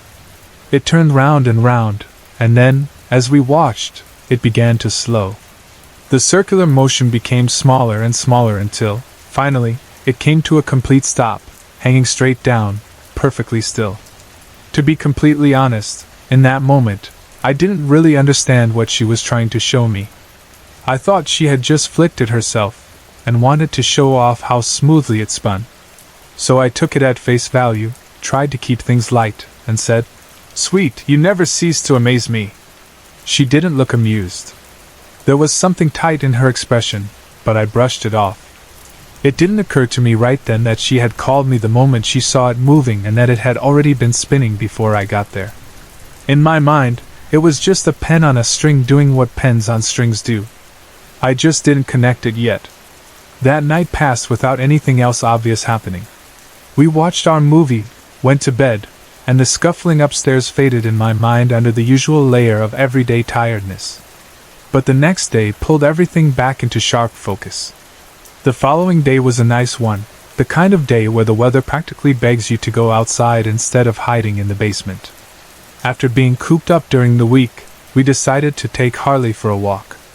We followed our usual route, letting him sniff every tree and fire hydrant in sight. The air felt clean, my body relaxed, and for a while, I forgot about spinning pens and strange noises. When we got back home, Jerry went straight to the bathroom to take a shower. I let Harley out into the yard so he could run around a bit more and do his business. The house felt quiet in that post-walk way, where everyone's energy has dropped a little. I went into the kitchen, made myself some lunch, and sat down at the table to eat. I was halfway through my meal when I heard a sound behind me. It wasn't loud, but it stood out against the silence of the house. It was a small thump, the kind of sound you might hear if someone got down onto their knees on a hard floor or if something solid dropped lightly onto the ground. My first thought was that Harley had somehow come inside and flopped down near the table. I turned around expecting to see him lying there behind me. There was nothing. The floor behind my chair was empty. The door was still closed. No dog. No dropped object. Just the quiet room. I tried to tell myself it was maybe the house settling or something shifting somewhere I couldn't see. I finished my lunch, put my dishes in the sink, and tried not to dwell on it. Then I wandered over to the computer, thinking I'd check my emails, maybe waste a few minutes online before doing anything else. As I approached the desk, something made me stop. The pendulum was hanging there again, and this time there was no mistaking what I saw. The pen was spinning erratically. It didn't move in a simple circle or a neat arc. It twisted and jerked around as if invisible fingers were pulling it in different directions. It wasn't a calm, steady movement that could have been explained by a breeze or a slight vibration. It was wild. Unpredictable. I stood there, watching it. There were no windows open nearby. No fan on. No one else in the room. I hadn't touched the desk. The air was still. Yet the pen spun like it was agitated, whipping around in an uneven pattern that made no sense for something hanging from a single point. Then, as suddenly as it had started, it stopped. It didn't slow down gradually like it should have. It didn't wobble and then settle. It just froze. 1 second it was spinning like crazy, the next it was completely motionless, hanging straight down as if it had never moved at all. A cold feeling washed over me then, different from the easy chill of walking back in from outside. It felt like someone had pressed a block of ice between my shoulder blades. I stared at the pen, my mind scrambling for an explanation that would make it all ordinary and harmless. Maybe there had been a vibration I hadn't felt. Maybe the string had twisted somehow, and then released. Maybe this was just physics doing something that looked odd but was still natural. But no, things that spin don't just slam to a dead stop mid-motion unless something interferes. That part stuck with me. It wasn't just that it had moved, it was the way it had stopped that made no sense. I didn't move. I just kept my eyes on it, my thoughts running in circles almost as wild as the pen's movement had been. A part of me felt confused, a part of me was scared, and a part of me was simply fed up.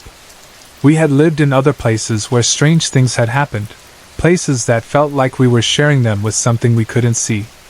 Each time we moved, we joked that maybe the next place would be normal.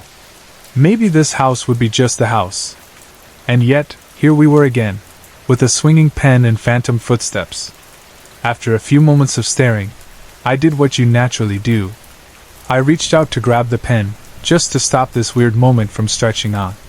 As my hand moved closer to it, I honestly expected nothing dramatic, just to pick it up and maybe feel a bit stupid for being so tense over a pen. But as my fingers neared the pen, before I could actually touch it, it fell. It dropped off the magnet with a sharp little clink, hit the desk, and rolled a bit. My heart jumped, because the timing felt too perfect. I hadn't jostled the desk. I hadn't bumped the stand. It let go of the magnet as if on cue, reacting to my hand coming near it. I pulled my hand back instinctively, my heart now racing faster. For a second I just stood there, breathing a bit harder than before, watching the pen lie there on the desk. The air around me seemed heavy and thick, like the room was holding its breath. After a moment, I tried again. I told myself magnets slip, objects fall. This could still be nothing. I reached my hand out slowly, intending to pick the pen up this time and examine it, to see if the metal tip was damaged or if there was some reason it had let go.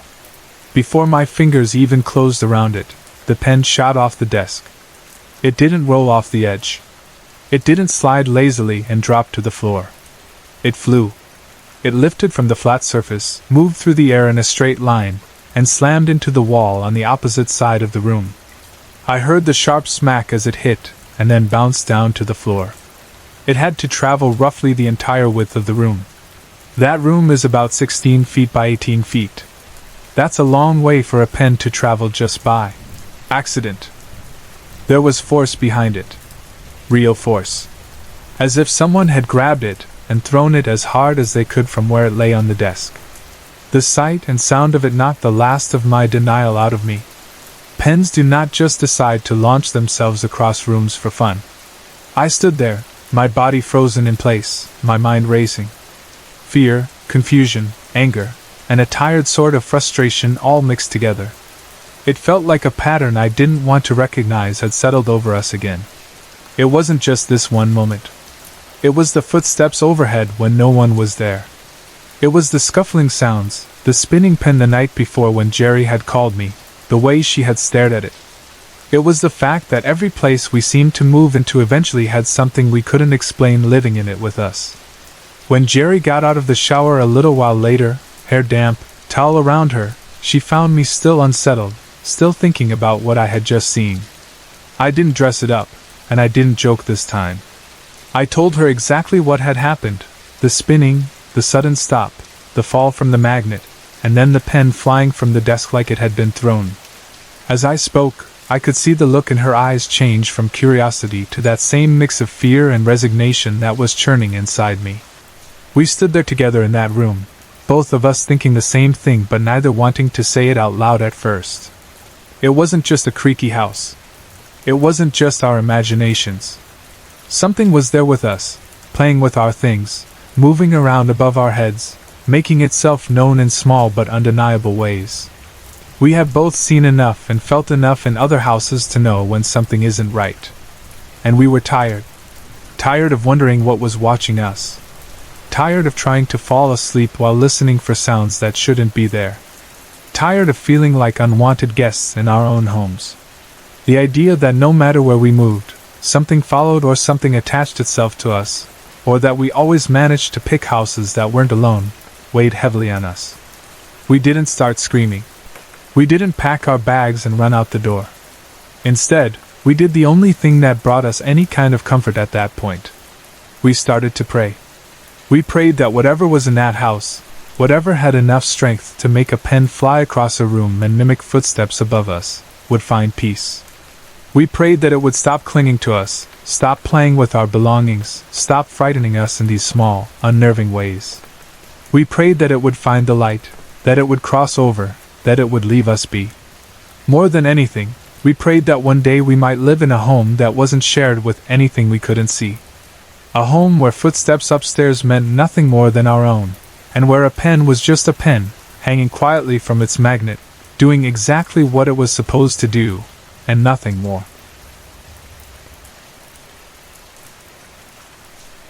A few years ago my sister and I were sitting in our living room late at night, half bored and half restless, when we decided to watch the movie White Noise. The room was pretty dark except for the light from the TV. We had snacks, blankets, the usual movie night set up, and we weren't really expecting much. At first it was just another movie, but as it went on, the idea behind it started to get under my skin. The whole thing about using white noise and recordings to talk to spirits made me feel uneasy, especially because I already had this feeling that something was in our apartment. I had never said that out loud, but it was always there in the back of my mind, like a little weight I carried around. When the credits started rolling, I thought we'd just laugh it off and move on to something else. Instead, my sister turned to me with that look she gets when she's just had some big idea. She said we should try it ourselves. I remember staring at her, waiting for the "just kidding," but it didn't come. She started looking around the room like she was actually planning it out. "We don't have any fancy recording equipment," I told her, hoping that would be the end of it. "We have the answering machine," she said, like it was the most obvious thing in the world. Our answering machine was one of those older ones with the tiny tape, nothing high-tech at all. To me it was just a way to get messages we'd forget to return. To her, at that moment, it suddenly looked like a tool for talking to the other side. I didn't want to do it. I really didn't. But I also didn't want to be the scared one, the boring one, the one who always says no. So I went along with her. We set the answering machine up on a table in the living room. She pressed record, and we both sat there in the dark, trying to decide what to even say. It felt awkward and silly at first. She asked the usual kind of questions you'd imagine. "Is anyone here? Can you hear us? What's your name?" There was this long, uncomfortable silence between each question, just the low hum of the machine and the quiet of the apartment. After a few minutes she stopped the recording and rewound it.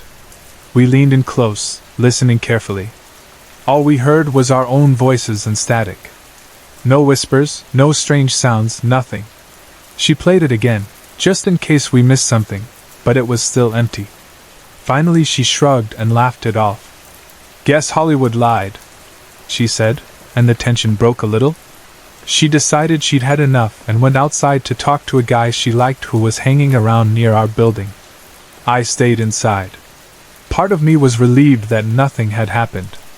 Another part of me was still curious, even though I didn't want to admit it. The idea that there might really be something there, in the quiet, just made me feel strange. The movie had planted all kinds of thoughts in my head, and I couldn't shake them. I don't really know why I did it, but after she left I decided to try again by myself. Maybe I thought I'd focus better alone. Maybe I didn't want to look scared in front of her, but I was willing to scare myself. I took the answering machine into the bathroom because it was small and closed off, and somehow that made it feel like the right place for this. I turned off the light, so the only glow was from the little numbers on the machine.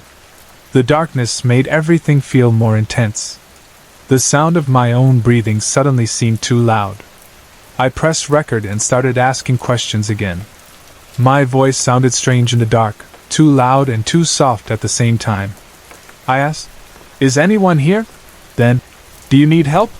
And, why are you here?" It felt like I was talking to an empty room, but there was this knot in my stomach that wouldn't go away. I was actually hoping I would get nothing, that it would just be the same silence as before, because deep down I already felt that there was something in our apartment. I didn't really want proof. I just wanted to feel like I was wrong. After what felt like forever, I stopped the recording. My hands were a little shaky when I picked up the machine. I turned the light back on, because I couldn't bring myself to listen in the dark. I stepped out of the bathroom and into the hallway, feeling like everything had gone quiet and still in an odd way. I pressed play. At first all I heard was static and my own voice asking questions. I was about to stop the tape and roll my eyes at myself when I heard it. A voice. It was faint the first time, mixed into the static, but it was there. It wasn't my voice. It wasn't my sister's voice. It was something else. My heart jumped. I rewound the tape and listened again, this time focusing only on the sound in between my questions. It was clearer that time. A voice said, "Help me." It sounded strained and distant, but definitely human. After that, another phrase came through. "Why are you angry?" Somehow, the more times I played it, the clearer it got. I couldn't tell if it was a man or an old woman. The tone sat somewhere in between, almost rough but also thin, like an old voice that hadn't been used in a very long time. I felt this strange mix of fear and shock wash over me. Part of me wanted to throw the answering machine across the room and run outside. Another part of me couldn't stop listening. I must have replayed that short bit 10 times in a row. Each time the words sounded sharper. "Help me! Why are you angry?" It felt like whoever it was had been waiting for someone to listen. And now that person was me. I finally forced myself to stop and went to find my sister. She had come back inside and was about to head to her room when I grabbed her and dragged her to the machine. I didn't explain much. I just told her to listen. I hit play and watched her face as the voice came through. The change in her expression was instant. At first she looked confused, then her eyes widened and the color drained from her face. She listened in stunned silence, then pulled back and stared at me like she wanted me to tell her it was some kind of joke. I didn't have to say anything. She knew it wasn't. She freaked out. She told me to turn it off, to stop playing it, to stop doing whatever I was doing. I felt guilty, like I had opened a door that shouldn't have been touched. We both felt so uncomfortable, so unsettled, that we didn't want to stay there that night.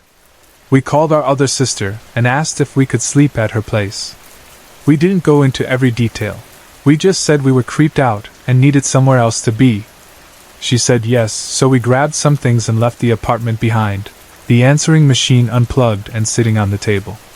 You'd think that would have been enough to scare me into never trying again, but curiosity can be a dangerous thing. Part of me kept replaying those words in my head. "Help me! Why are you angry?" It felt personal. It felt direct. I started to wonder who it was, what had happened, and why they were still there. The fear didn't go away, but it sat side by side with this need to know more. So I kept recording. Over the next days and weeks, I did more sessions. Sometimes alone, sometimes with my sister nearby, but I didn't always tell her when I was doing it.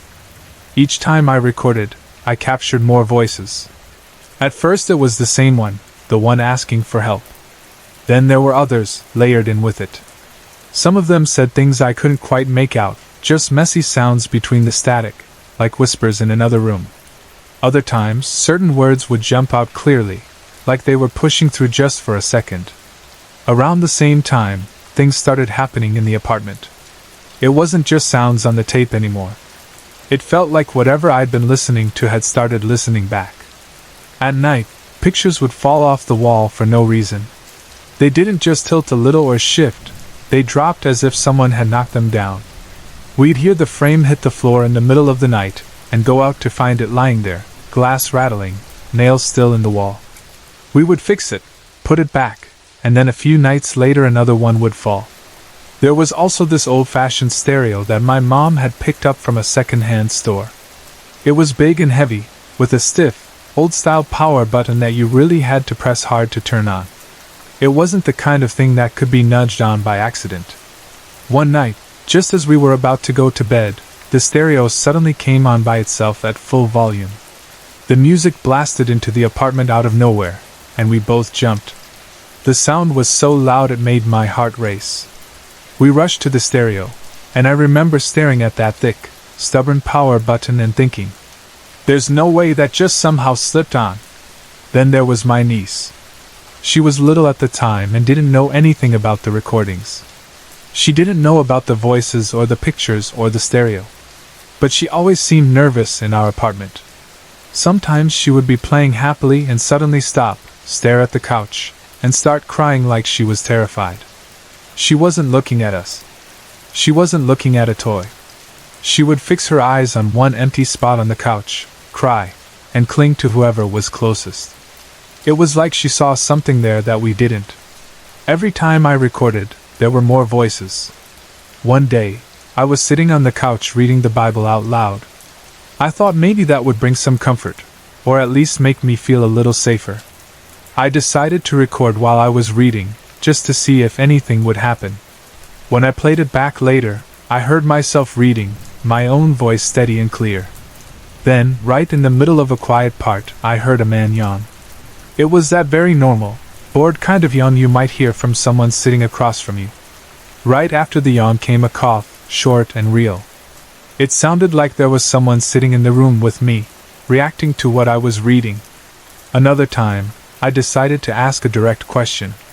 I pressed record and asked, "How many of you are there?" I let the silence stretch and then stopped. When I played it back, there was a long pause after my question, and then a single word came through, very clearly, like someone leaning right into the microphone. 7. That one word made my skin crawl. At first there had only been 2 voices I could recognize regularly. One of them, I eventually found out, was named Jillian. The other belonged to a woman whose name I never fully caught, though it came through in pieces a couple of times. From bits of information and things I picked up later, I learned that Jillian and this other woman had died in our apartment some time before we lived there. The details were fuzzy, nothing officially confirmed, but the story fit too well with what I was hearing. At first, I thought maybe it was just those two. 2 spirits, 2 voices, 2 presences stuck where they had died. But then that 7 came through, and suddenly the idea of just 2 didn't feel right anymore. The energy in the apartment kept getting heavier. It wasn't just one weird thing every now and then. It became constant. Small things out of place. Strange feelings. The sense that we weren't alone, even in an empty room. I began to feel watched, especially when I picked up the answering machine. It was like the more I paid attention to them, the more they paid attention to me. The thin wall between us felt like it was getting worn down. Then the phone calls started. Our phone would ring, and when we picked up, there would be silence. Not the normal kind of silence either. Not background noise from a TV or someone breathing softly on the other end. Just a flat, empty sound with cracks in it, like the static I heard on the tapes. Sometimes, the machine would pick up and record a message when we weren't quick enough to answer. When we played those messages back, they didn't sound like regular callers. They sounded like EVPs. Those broken, layered sounds with odd gaps and faint voices buried in them, not words spoken directly into a phone. It was like the same energy that came through the recordings had found another way to reach us. By this point, I was scared in a way that went much deeper than a jump scare. It felt like I had lost control of something I had never really understood. The whole thing had started as a curious little experiment after a movie, and now it felt like something had followed us home from the dark, or perhaps woken up from inside the walls. I started telling my mom more about it, about the voices, the pictures, the stereo, my niece's reactions, all of it. She listened more carefully than I expected. She didn't laugh. She didn't tell me I was crazy.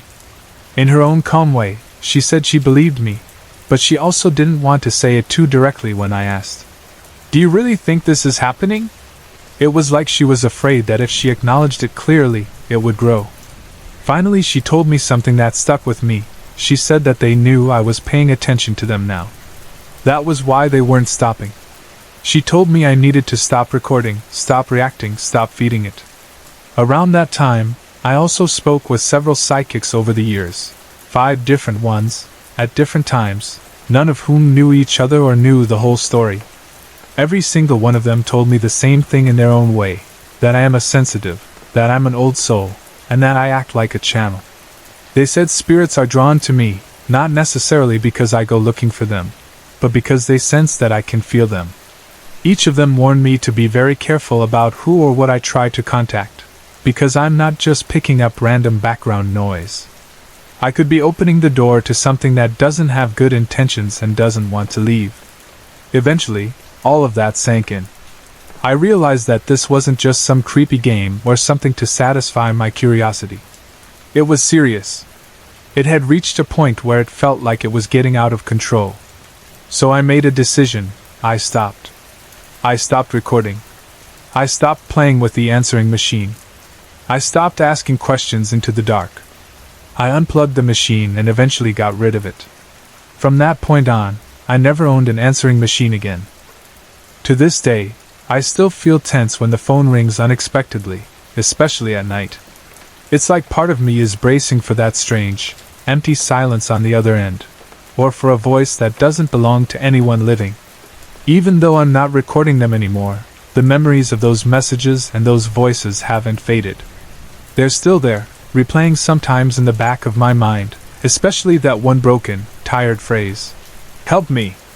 I learned the hard way that once you open a door like that, it isn't always easy to close. Even when you stop inviting them, the feeling of having been heard, and having heard something call back, never completely goes away. About 7 months ago, something happened to me that completely changed the way I look at my life and the world around me. I've always been one of those people who notices strange things. I have seen, heard, felt, and even smelled things that I can't explain. So it's not like I was new to the idea of spirits, or voices, or odd little moments that don't fit into everyday logic. But this one experience was different. It didn't just scare me or surprise me. It pushed me in a direction, and because of that, everything in my life is different now. It was around 4 in the morning. Nothing dramatic was going on. I just woke up thirsty, like anyone does, and got up to get a glass of water. The house was quiet and dark. I padded to the kitchen or bathroom, half awake, got my drink, and went back to bed.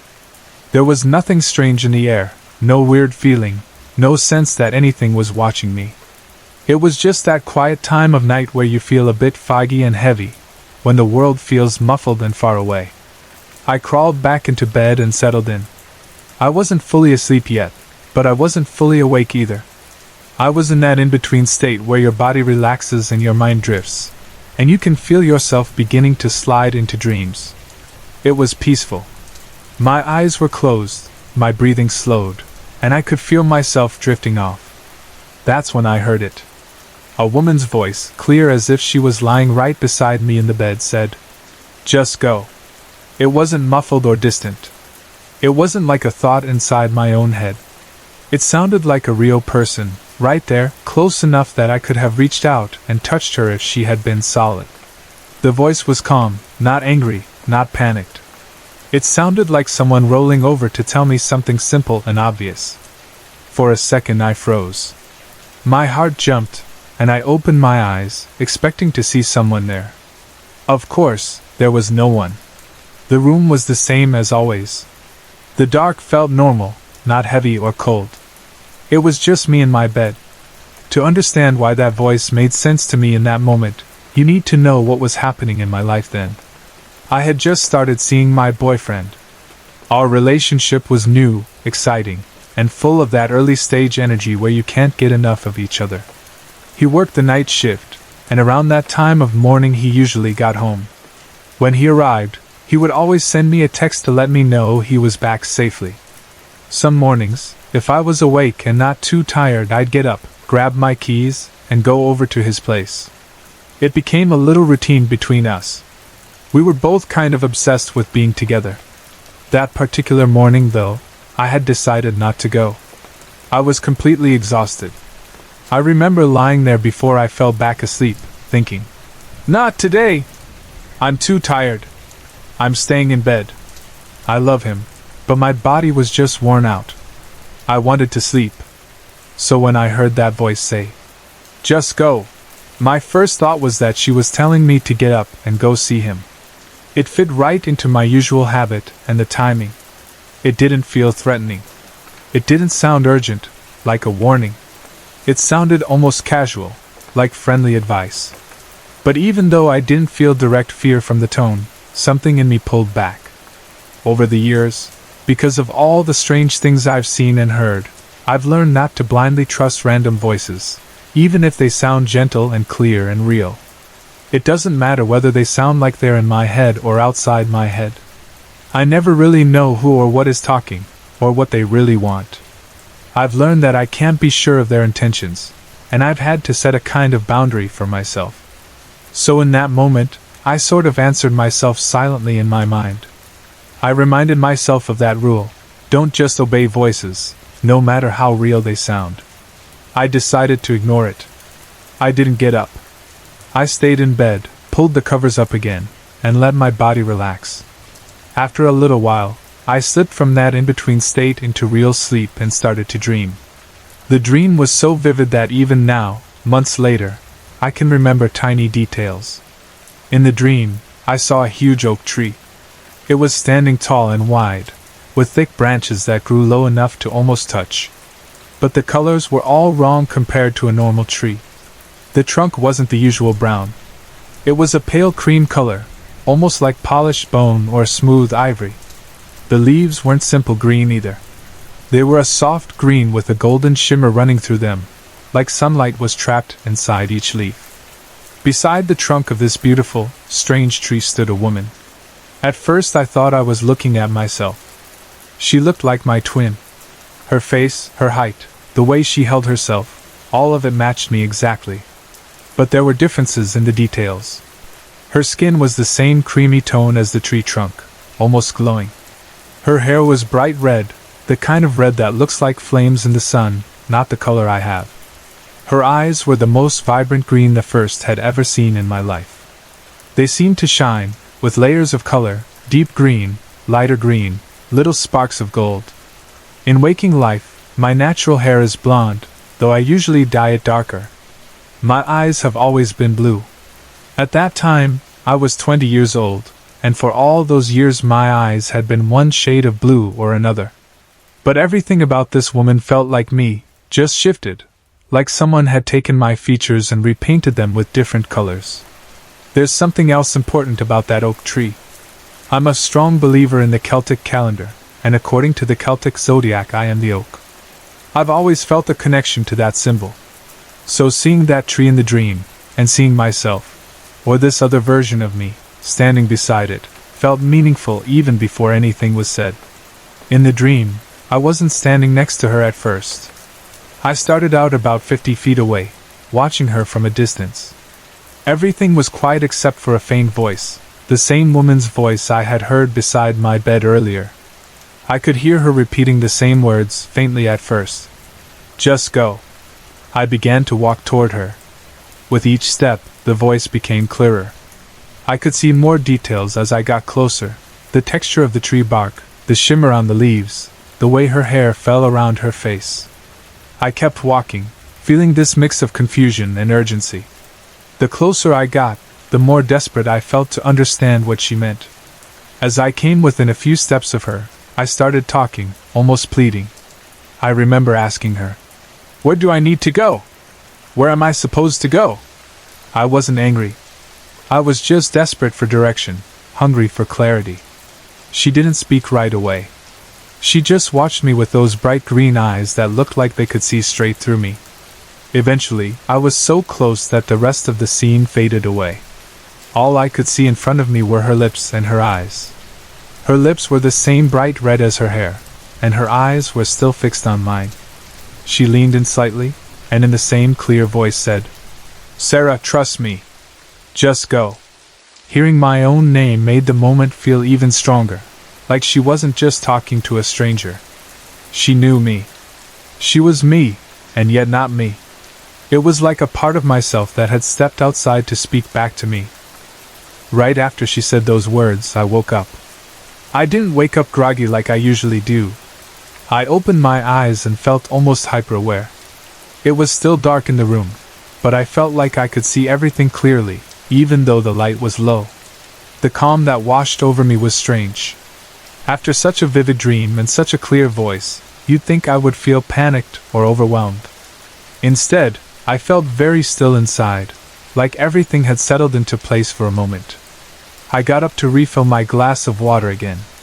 I walked into the bathroom, turned on the light, and that's when I realized something was different. I looked into the mirror, expecting to see the familiar blue eyes I'd had my whole life. But staring back at me from my own face were green eyes. Not a little bit greenish, not a slight change. They were bright, clear green, just like the eyes of the woman in my dream. It hit me so hard that I just froze and stared. I leaned closer, blinking, thinking maybe it was the lighting or that I was still half asleep. But no matter how I turned my head or moved closer or farther, they stayed green. I had been born with blue eyes. They had stayed blue for 20 years. There was no slow change, no warning. They didn't go through that hazy gray-green stage that sometimes happens. One day they were blue, and then after that night, they were green. And they have stayed that way ever since. At that moment, I decided to go see my boyfriend. It felt like the most obvious thing, like that was what she had been telling me to do from the beginning. Just go. It fit into my life. It matched what usually happened at that time of morning. So I got dressed and went over to his place. At the time, I thought that was all there was to it. The voice wanted me to go to him, to follow that routine. I didn't think beyond that. But now, 7 months later, I can see that she meant something much bigger. Back then, I had been thinking about going back to school. There was a program I wanted to take, but it was in another province. It wasn't just a small change. It would mean moving away, starting over in a new place, leaving behind the familiar safety of my current life and routine. I was scared. I was worried that if I went, I might lose my boyfriend. Things between us were still new and important to me. He had already made a big difference in my life, and the thought of leaving him, even for something as important as my future, made me hesitate. For a while I stayed in limbo, going back and forth in my mind. I thought about practical things, emotional things, what-ifs and maybes. Every time I tried to decide, I felt pulled in two directions. One part of me desperately wanted to go and move forward, and another part wanted to stay where I was, safe and close to him. I didn't know what choice to make. But that dream and that voice stayed with me. The image of that woman who looked like me but wasn't me, standing by the oak tree, telling me, "Sarah, trust me. Just go," kept coming back into my mind. It wasn't just about walking across town to see my boyfriend early in the morning. It was about taking a step into something bigger, trusting myself enough to move even though I was scared. In the end, I did it. I went back to school. I moved to the other province. I took that risk. I did what she told me to do. I just went. And instead of losing my boyfriend, he came with me, in a way. Our relationship didn't fall apart. It grew. We worked through the distance, and in the end we decided to build something real together. Now we're getting ready to move into our first place together in just a couple of weeks. I'm in school, I'm doing what I wanted to do, and he's still by my side. Things are not perfect, but they are real and solid and good. Looking back, it feels like that woman in the dream was pushing me toward the life I was meant to have, not away from what I loved. I still see her sometimes in my dreams. It's different now, though. She doesn't stand right in front of me speaking directly every time. Most of the time she's somewhere in the background, near that oak tree or just at the edge of whatever scene I'm in.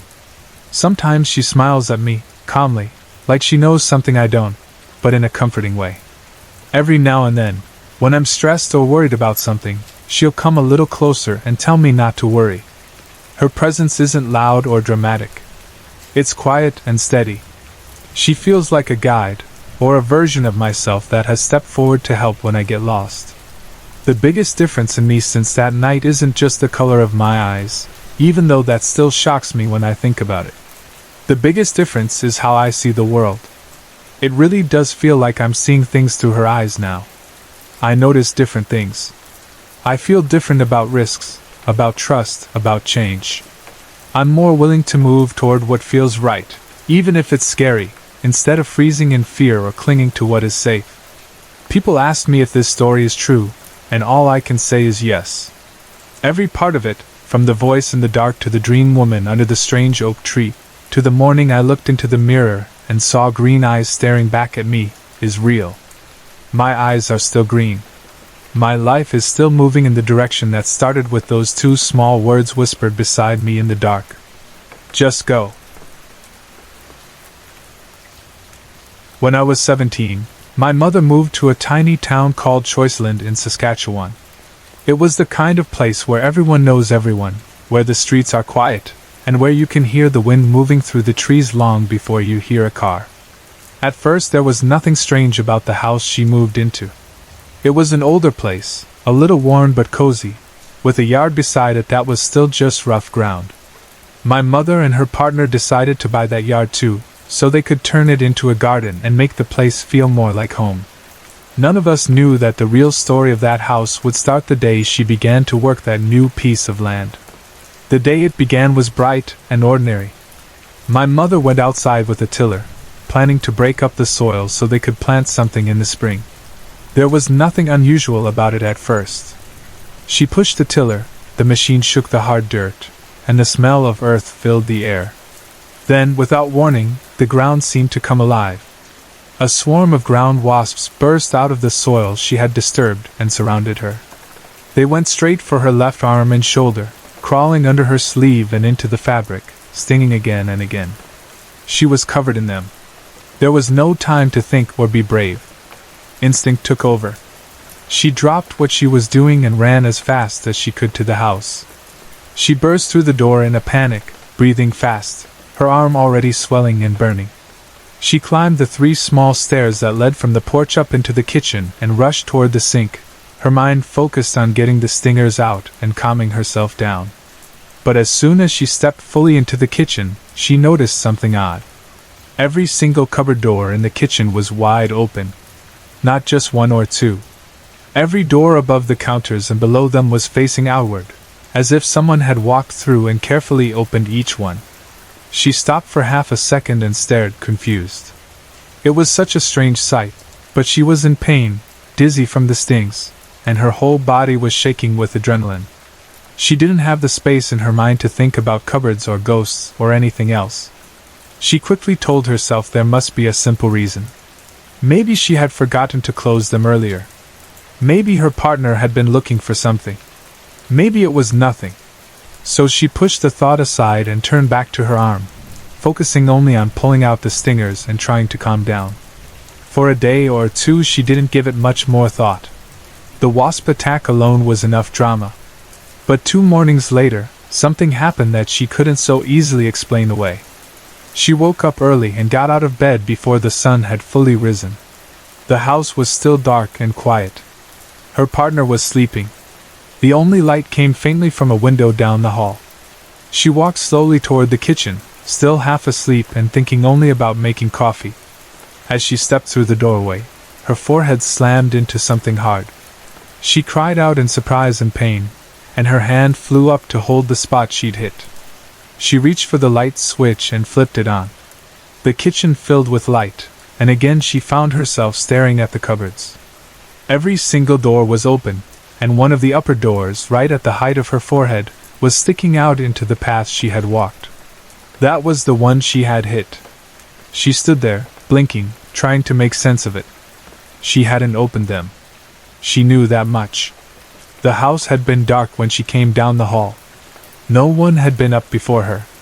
When her partner woke, she told him about the wasp attack and the cupboards being open that day, and then she told him about this morning's incident too. She expected him to be surprised, maybe even worried. Instead, he shrugged it off and said it was probably the cat. Now, my mother did have a cat, a big old fellow named Bart, who had been around forever. But Bart was 19 years old. He had arthritic hips and moved slowly, almost stiffly, most days. He struggled even to jump onto the couch. The idea of him leaping up onto the counters and somehow opening every cupboard door was almost laughable. My mother knew it couldn't be him, but she let it go for the moment. She didn't really have another explanation, and it was easier to blame the cat than to think about something stranger. Time went by, and little by little the kitchen cupboards became part of her routine. Many mornings she would wake up and walk into the kitchen only to find all the cupboard doors standing wide open, like silent mouths.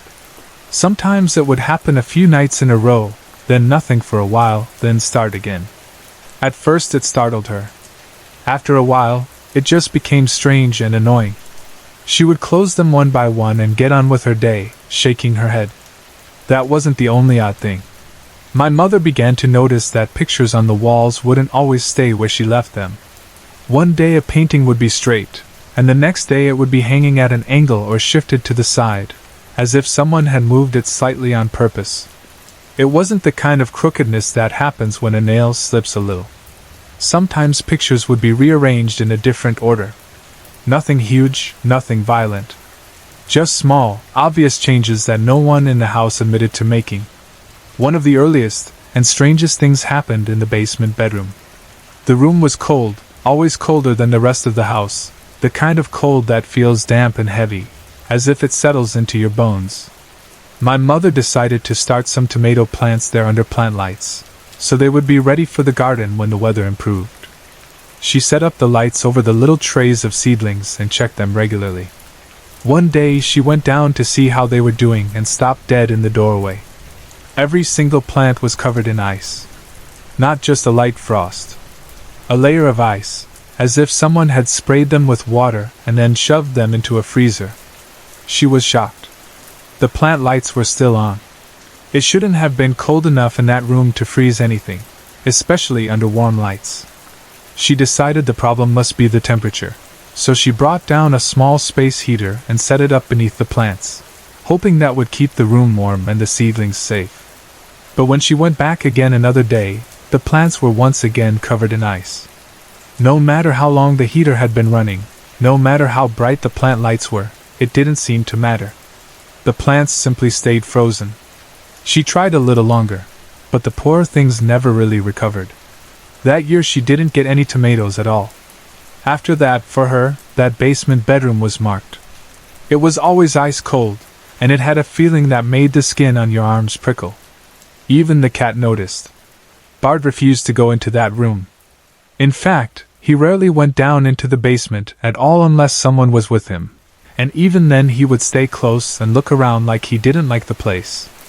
Whoever or whatever was in that house seemed to have very old-fashioned ideas. My mom got a job at the bar in town, and she had a few favorite shirts she liked to wear when she went to work. Some of them were a little more revealing, the kind of tops that are fun to wear in a bar but maybe wouldn't be a grandmother's favorite. One night she went to get dressed and couldn't find one of her more provocative tops. She looked in her drawers, in the closet, in the laundry basket, under the bed. It was nowhere. After searching for a couple of days, she gave up. She started to wonder if maybe her partner didn't like that shirt and had quietly gotten rid of it. She didn't accuse him, but the thought crossed her mind. Then one day she went to heat up leftovers in the microwave. She opened the door, expecting to see a plate or an empty tray. Instead, there was her missing shirt, neatly folded and tucked inside the microwave like it was being stored there on purpose. She stood there staring, then pulled it out slowly. That moment made something click in her mind. Whoever was there in the house wasn't just opening cupboards or freezing plants. He had opinions. He didn't seem to like her bar's shirts. And it seemed like the microwave was going to become a favorite hiding place. Things got even more interesting when her partner's 2 daughters came to visit. They were not delicate, shy girls. My mother always described them as unsavory. They were loud, rough, and not the kind of people you'd want to cross. If you were a spirit with old-fashioned values, you might not be very fond of them.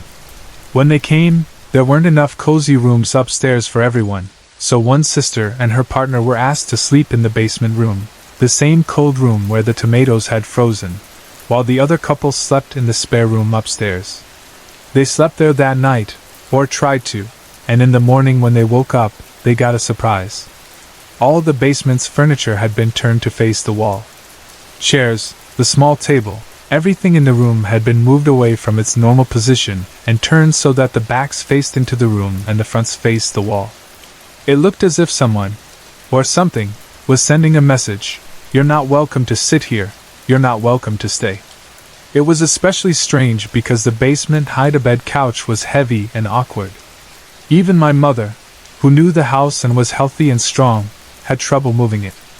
It wasn't something that could easily be rearranged quietly as a prank without someone hearing or noticing. The girls were thrilled, not scared. They loved drama and wanted to prove to themselves and everyone else that the house was haunted. They got excited and decided to go to the town library and records hall to see if they could find anything out about the house, old owners, deaths, anything with a story behind it. They got ready to go, talking and laughing. But when they went to put on their shoes near the door, their shoes were gone. They looked around the entrance, checked under the bench, behind the coats, in the hall. Nothing. Then my mother remembered her missing shirt, and where she had found it. She told them, half joking and half serious, Check the microwave. They opened it, and there were their shoes, neatly placed inside. That sealed it for all of them. Something was definitely playing games in that house. You might think that's the end of it, but it wasn't. My part of the story really began around Christmas of 2000, when I went to Choiceland to visit my mother.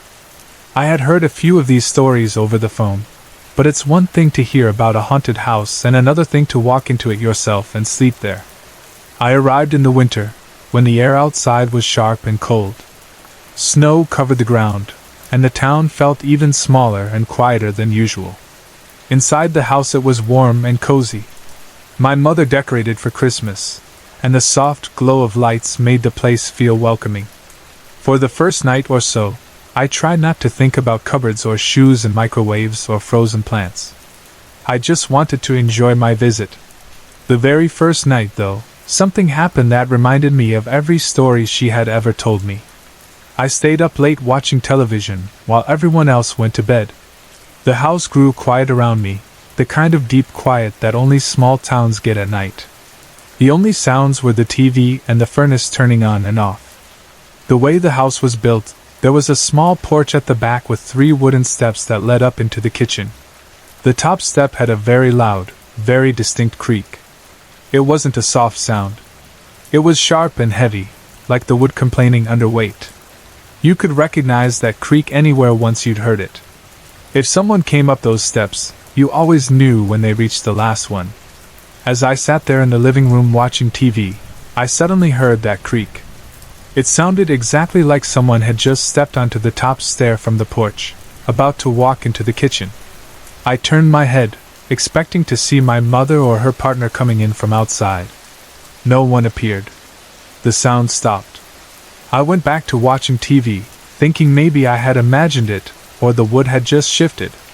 Then it came again. The exact same creak of that exact same stair. It was as if someone were standing there at the top of the steps, shifting their weight back and forth from one foot to the other. It didn't sound like normal walking away or walking toward me. It just happened again and again. For almost an hour, I heard that creak over and over. I never saw anyone there. No doors opened or closed. Just that sound in the darkness, reminding me that someone, or something, was standing where I couldn't see. The next day, my mother and I were in the kitchen making a roast. It was a normal family moment. We cut up vegetables together and chatted about small things. The oven was on low, slowly baking the meat. As we were working, I happened to glance at the oven dial. I watched, stunned, as the dial slowly began to turn by itself, creeping up to a higher temperature. It was like someone invisible had put his fingers on the knob and was gently twisting it. My mother saw it too. We both shouted, half serious and half joking. "Hey, stop that! You'll burn our dinner!" The dial stopped moving. It was strange and yet somehow funny. Whoever he was curious, but he listened when we complained. After that, he seemed to be more active than usual. Little things all over the house would be slightly different. A small object would be moved. A door would be opened that had been closed. A chair would be shifted. And then came the whistling. It started softly, almost like the wind leaking through a crack in a window. Then it grew clearer. It was definitely a tune, even if I couldn't remember exactly which one. It sounded like someone whistling to themselves while they worked or walked around calmly. The sound came mostly from the basement. You could hear it clearly if you stood near the basement door or went downstairs. All day long, while my mother and I were home, you could hear that whistling drifting up from below, like a man keeping himself company in his own space. The only time it would stop was when my mother's partner came home from work. As soon as his car pulled into the driveway and he came through the door, the house would go quiet again, as if the whistler didn't want to be heard by him. My mother told me that he was much more active while I was there. She believed that I drew things in, that I was like a beacon to spirits. I've always had strange experiences, and people sometimes tell me that spirits are drawn to me. She said he seemed to want to invite me into his room. I didn't like that idea, but I couldn't deny that something in the basement bedroom seemed very interested in me. Because my mother worked at the bar, she was often gone at night. I would stay home and sit in front of the computer in the basement, browsing or writing to pass the time. The basement bedroom door was near where I sat. Many times, as I was quietly using the computer, the door would suddenly swing open wide, as if someone had grabbed the handle and pulled hard. A wave of cold air would roll out of the dark room and wash over me, raising goosebumps on my skin. The light inside the room was never on. The darkness and cold always seemed to be waiting there, just past the doorway. For some reason, I had stopped using the normal computer chair. Instead, I dragged down a large high-backed chair they had, one that had originally been meant for that basement bedroom. They had tried to put it in there before, but it wouldn't fit through the doorway properly. After a few attempts, they had given up and left it in another part of the basement. I liked that chair because it was more comfortable than the little office chair. One night, I went downstairs as usual to use the computer. I reached the bottom of the stairs and walked over to the desk. I stopped, surprised. The chair I had been using was gone. It wasn't by the computer. It wasn't near the stairs. I looked around the basement, checking every corner. It wasn't there. Finally, I thought about the basement bedroom. I walked over, feeling already that I knew what I would see. There, inside the room where the temperature was always wrong and the air always heavy, sat my chair. The same large high-backed chair that had never fit through the doorway before was positioned as if it belonged in that room all along. Somehow it was on the other side of that door now. It wasn't smashed or scratched. It looked like someone had carefully moved it into the one place we had never been able to get it into. Later, when we decided to take it back out, we actually had to take the chair apart to get it through the doorway. There was no simple way to explain how it had been moved in there intact. Eventually we found out more about the house. In a town that small, stories float around if you know who to ask. We learned that a man named Dennis had lived there before my mother. He had been in his mid-30s when he died after a long battle with cancer. During his illness, he had moved his bedroom to the basement because it stayed cool there, and when he had fevers, the coolness helped him feel better. That was his space, his room, his refuge during the hardest time of his life. When we put all the pieces together, the cold basement bedroom, the ice-covered plants, the cat afraid to go downstairs, the whistling, the cupboards opening, the old-fashioned attitude about clothing, the furniture turned toward the wall when certain people visited, the chair moved into his old room, it all formed a picture of someone who had never really left. We began to think of him simply as Dennis. Not the ghost, not the thing, but Dennis, a young man whose life had ended too soon, who still walked through the rooms he had once called home. My mother no longer lives in that house. Time moved on. People changed. Houses change hands. But even now, when we talk about Choiceland and that small town, we almost always end up talking about that house and about Dennis. We wonder who lives there now and whether they have felt the cupboards open in the night, whether they have heard someone whistling in the basement while they cook dinner or watch television. We wonder if someone else has opened the microwave to find something neatly tucked inside that they didn't put there. We only ever saw a part of what happened in that house. I've only shared some of it here. There were many little things over the years. Odd smells, sudden chills, lights behaving strangely, things being moved from one place to another when no one was around to move them. Each small event might have been easy to explain away by itself, but together they formed a steady pattern. It was impossible to ignore. We don't just believe that house was haunted, we know it, deep down, from living it day after day. And despite some of the shocks and scares, we aren't angry or bitter about it. In a strange way, we're grateful. We shared that home with someone we couldn't see, someone who had lived and suffered and died there, someone who seemed to be trying to keep his space the way he liked it, who sometimes scolded us gently by hiding shirts and shoes or turning furniture away from people he didn't approve of. The experiences we had there weren't always peaceful, but they weren't hateful either. It's as if we had a quiet, unseen roommate who wanted us to know he was there and wanted to be treated with respect. Even now, years later, when we look back, we don't just think, that house was haunted. We think, that was Dennis's house, and for a little while, we were lucky enough to share it with him. Ever since I can remember, my life has had one foot in this world and one foot in something I still don't fully understand. I was 3 years old, maybe a little older, when I first started seeing and talking to people that nobody else could see. At that age I did not know words like spirit or ghost. To me they were just people. Some of them looked as solid as anyone walking down the street. Others looked a little faded around the edges, like a picture that had been left in the sun too long. I would talk to them in my tiny child voice, and they would talk back, calmly, gently, as if this was the most normal thing in the world. My mom, thank God, never treated me like I was crazy. Instead, she sat with me through countless late nights, her eyes tired but soft, listening to every word that came out of my mouth. When I would point at the corner of the room and say, "He's standing there," or start describing someone who had passed away before I was even born, she didn't tell me to stop or to be quiet. She would ask, "What does he look like? What is she saying? Are you okay?" She was worried, of course, because what parent wouldn't be, but she stayed calm for my sake. She asked questions and tried to understand the strange world her child seemed to be walking in. There were many nights when I would be wide awake long after other kids were sleeping, my small body sitting on the edge of my bed or in the living room, while my mom sat with me, wrapped in a robe, fighting off sleep. Sometimes I would cry because the things I saw were too intense for a child. Sometimes I would laugh because the person I was talking to was funny or kind. My mom never told me it was all in my head. If it wasn't for her, I honestly think I might have lost myself.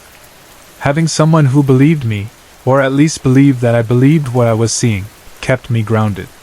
It reminded me that I was still a child in a real home, with real parents and a real life, even if part of me also lived in a space nobody else could see. For a while, that strange gift of being able to communicate with the departed was just part of my life. A strange background music that played alongside school, cartoons, and playing outside.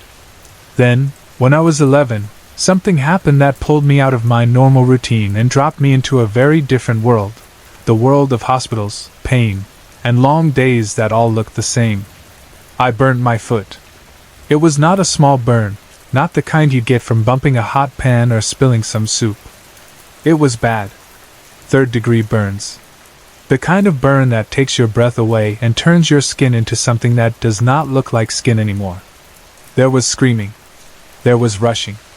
There were people who suddenly moved very fast and spoke in clipped, serious voices.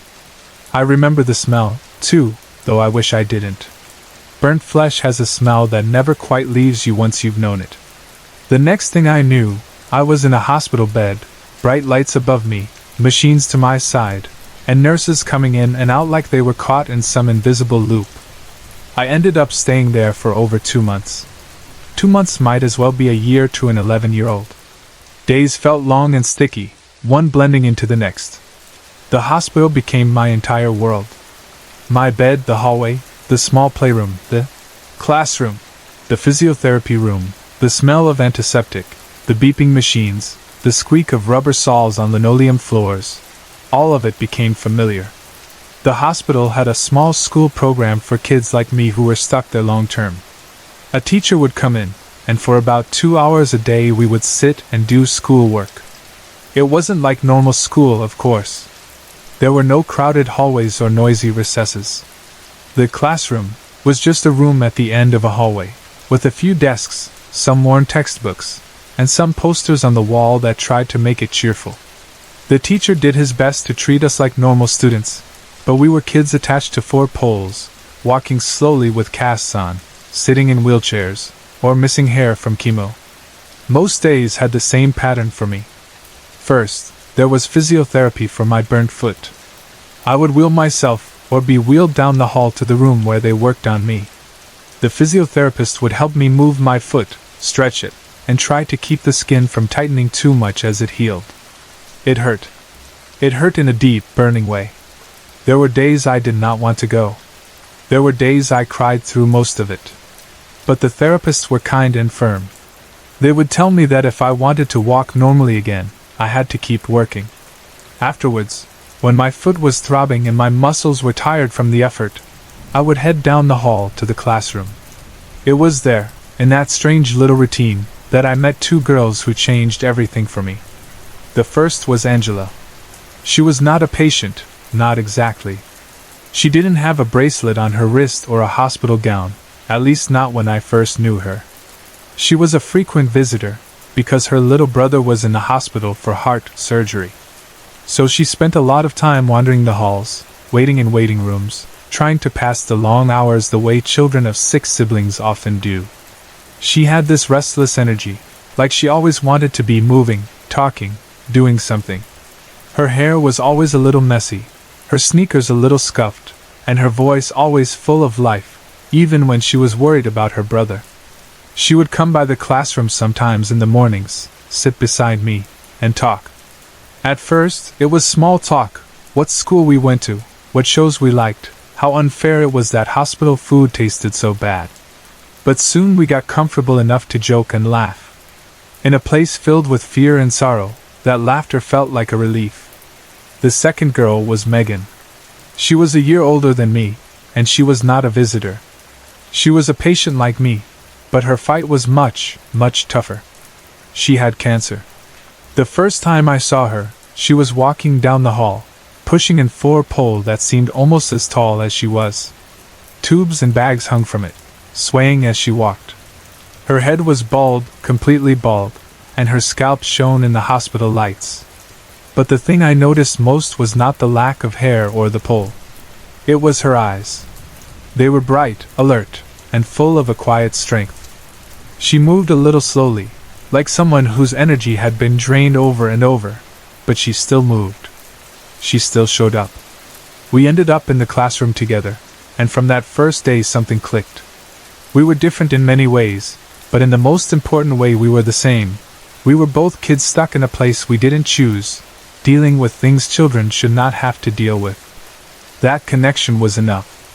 Within a short time, the three of us, Angela, Megan, and I, became inseparable whenever we were all at the hospital. Morning visits with Angela, classroom time with Megan, jokes in the hallways, whispering in corners, and laughing when maybe we should have been quiet, all became part of my day. Angela would come in the mornings, bringing stories from the outside world and from her brother's room. She talked fast, like she had to get everything out before visiting hours were over. Megan and I would listen, ask questions, and then start adding in our own stories. When Angela left to see her brother, Megan and I usually stayed together. As the day went on, if Megan felt well enough, she and I would wheel up to the nurse's station and, in our own small, harmless ways, terrorize them. We would press call buttons just to ask for extra juice. We would ask silly questions. We would tease the nurses we liked and roll our eyes at the ones who were too strict. The nurses pretended to be annoyed, but most of them smiled. I think they were secretly happy to see us acting like kids instead of like patients. In a short period of time, those two girls became my whole world inside the hospital. They were my friends, my comfort, my reason to laugh when I wanted to cry. We talked about normal things, like what we wanted to be when we grew up, what our favorite bands were, whether we liked dogs or cats better. Sometimes, late in the afternoon when the halls were quiet, our conversations grew more serious. We talked about pain, about fear, about how unfair it all felt. Megan would sometimes mention how tired she was of chemotherapy and doctors, but she would always end with something like, "But I'm not giving up." There was a strength in her that I admired more than I can say. Then Angela's brother got better. He was finally stable enough to be sent home. It was happy news, of course, but it also meant that Angela would not be coming to the hospital anymore. On her last day there, she told us she wouldn't be back. We all tried to smile and nod, but it felt like a small piece of our little world was breaking off. We exchanged phone numbers, wrote them carefully on scraps of paper, and promised to call. Angela hugged us both tightly and then left with her family, heading back into a world that did not smell like disinfectant and did not echo with the sound of 4 pumps. After she left, there were only 2 of us left in our little trio, Megan and me. We leaned on each other even more. We spent long hours together, either in the classroom, in each other's rooms, or in the hallway. We shared snacks, secrets, and small pieces of hope. Megan did not always feel great. Some days her skin was pale and her eyes shadowed. Some days her body seemed so tired that even sitting up took effort. But she still made jokes. She still teased me. She still rolled her eyes at the nurses when they were too fussy. We learned to read each other's moods very quickly. I could tell when she wanted to talk, and when she just wanted someone to sit beside her in quiet. Eventually, my body began to heal enough that the doctors started talking about sending me home. At first, it felt like a dream. The idea of sleeping in my own bed, wearing my own clothes, and eating food that did not come on a plastic tray was almost too good to believe. Bit by bit, as the date approached, my excitement grew. The physiotherapy continued, but I could see the progress. The teachers kept coming, but they started to talk about how I would soon go back to real school. Everything in my world seemed to be moving toward that moment when I would finally be discharged. During my last week at the hospital, I wanted to spend as much time as possible with Megan. I knew I would miss her. I knew that once I was home our days would be different. She would still be here, fighting her fight, while I tried to slip back into a life that looked normal from the outside. So every day that week, I wheeled myself down to the classroom as usual, and every day I looked forward to seeing her sitting there, waiting with that tired but real smile of hers. One day that week, I noticed she did not look like herself. She was there in the classroom, but her skin was paler than usual, and there were dark circles under her eyes like smudges. She seemed a little out of breath just from talking. When I asked her how she was, she shrugged and said she had been up all night and could not sleep. But then she smiled and made a joke about the nurses checking on her every 5 minutes so that she might as well stay awake. We still laughed. We still made fun of the food. On the surface, it all looked the same. But somewhere deep in my stomach, a small knot formed, one that would not untie itself. Then my last day in the hospital finally arrived. I woke up buzzing with nervous excitement. Nurses came in and out more than normal, checking paperwork, removing things, chatting with my parents. There was talk of discharge papers, medication instructions, follow-up appointments. My parents were there with bags, ready to carry my things out. I remember feeling like I was in between two worlds, the sterile, controlled world of the hospital that I had grown used to, and the big, wide, noisy world outside that I was about to return to. Before we left, I told my mom and dad to wait. I couldn't just walk out. Not without saying goodbye. I wanted to give Megan my phone number, to hug her, to tell her that I was leaving and that I would call her. I needed her to know that I wasn't just disappearing. I wheeled myself down the hall to the classroom, heart beating a little faster. I peeked through the doorway, expecting to see her sitting there at one of the desks, maybe with her 4-pole beside her. But she wasn't there. The room felt strangely empty, like a stage after the actors have already left. I went inside and asked the teacher if he had seen Megan that morning. He looked up from his papers and said she hadn't come to class that day. Something in his voice sounded odd, but I tried not to think too much about it. Maybe she was just tired. Maybe she had an appointment, or some kind of test. I thanked him and turned around. I decided to go to her room. On her floor, kids had to be supervised when visitors came, and I had to wear a mask because of infection risks. A nurse walked with me, and we moved down that hallway that I had walked so many times before. Usually, I could feel her energy before I even reached her door, like a little bubble of warmth. This time, everything felt too quiet. We reached the room, and I saw immediately that something was wrong. Her bed was made too neatly. The machines were gone. Some of the decorations she had around her bed were no longer there. It looked like a room waiting for a new patient, not a room belonging to my friend. I stared, my stomach dropping. I asked the nurse where Megan was, my voice sounding small even to my own ears. The nurse did not answer. She did not meet my eyes. She just gently turned my wheelchair around and led me back toward the doors. I called her name again, asking, "Where is she? Is she okay? What happened?" But the nurse stayed quiet. Her silence was louder than any words she could have spoken. By the time we reached the doors, I already knew. I did not need anyone to say it out loud. A heavy weight settled in my chest, pressing down so hard I could hardly breathe. When I got back to my own room, the air felt different. It was as if the whole world had shifted slightly to the side. My mother was there, and she was crying. Beside her, Megan's parents were standing, their faces full of a kind of pain I will never forget. Even before anyone spoke, everything inside me already knew the truth. They told us that at 4:15 a.m., that Wednesday morning in 1995, my best friend Megan had lost her battle with cancer. Her body, which had fought so long and so bravely, had finally been too tired to keep going. Her parents told me that she had wanted me to have something, and her mom held out a teddy bear. It was not a brand new teddy bear. It was soft in that way that only well-loved things are. Its fur was a little worn, especially on the belly and the ears, where someone's hands had clearly spent many hours. When Megan's mom placed it in my hands, I felt like I was holding a piece of her. I could almost imagine her hugging it, falling asleep with it tucked under her chin, or resting it against her chest while she watched TV. My hands closed around it, and I pulled it close. I wanted to say thank you, but the only thing that came out of my mouth were sobs. Great, shaking sobs that seemed to come from somewhere deep inside my chest.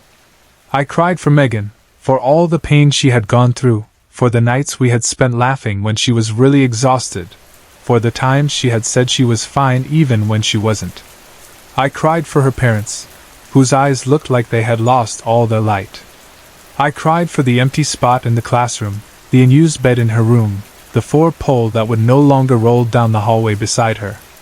And I cried for myself, for a friendship cut short, for lost plans and phone calls we would never have.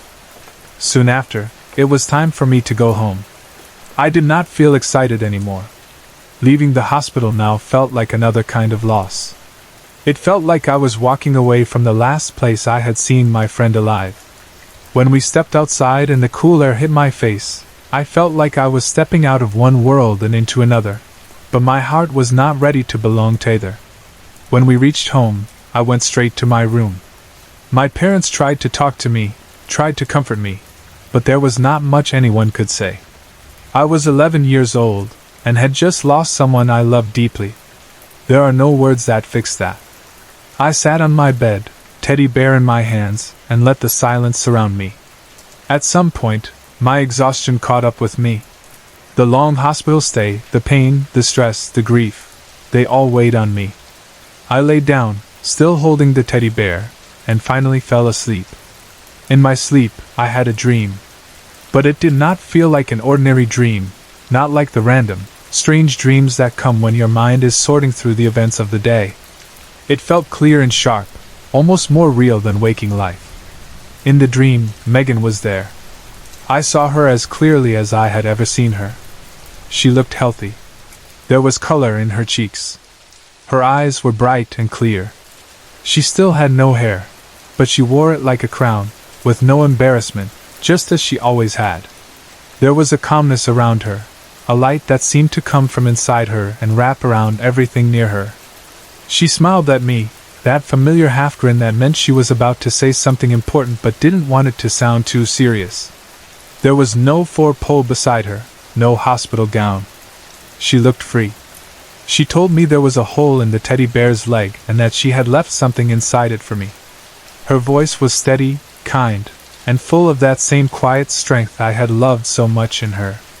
She did not go into long explanations. She did not talk about heaven or death or what had happened. She just told me, matter-of-factly, like she was sharing some small secret between friends.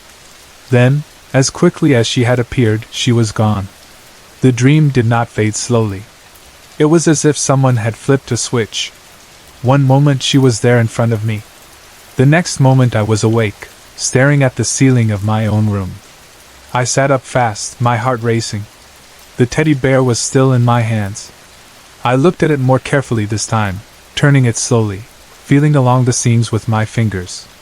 At first I did not see anything. Then I noticed a small rough patch on one leg where the stitching felt different, less neat. My fingers traced it, and I realized it was a little opening, sewn in a way that it almost looked accidental, but not quite. My hands started to shake. I picked at the stitches gently until the small hole opened enough. Then I reached inside. My fingers brushed against something thin and folded. Carefully, I pinched it and pulled it out. It was a tiny piece of paper, folded small enough to fit inside the bear's leg. I held my breath as I unfolded it. Inside, written in simple, uneven letters, were 4 words. "I'm okay, I'm home." That was it. No long sentence. No explanation. Just that small, powerful message. I sat there on my bed, the note in one hand and the teddy bear in the other, and I cried again. But this time, the tears were different. They still came from pain, from missing her, but they were mixed with something else: relief, love, and a quiet sense of peace. Those words told me that she was not lost. She was not alone in some dark place. She was home, wherever that home was for her now.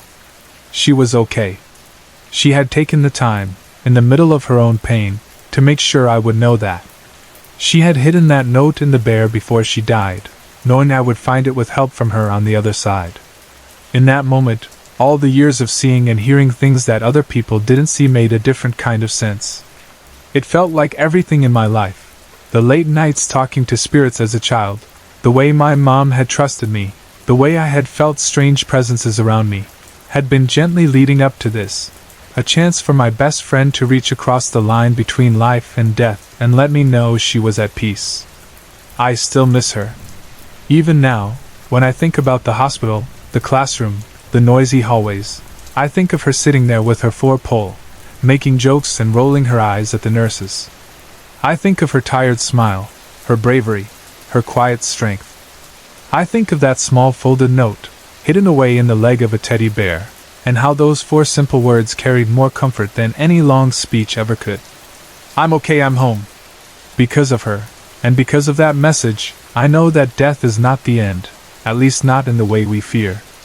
I know that love does not stop where a heartbeat stops. It keeps going. It finds ways to send little signs, little messages, to remind us that the people we lose are not truly lost. They are just in another room, another place we can't see yet, waiting and watching, and sometimes, if we are open enough, reaching out to say, "I'm okay. I'm home. And I haven't forgotten you."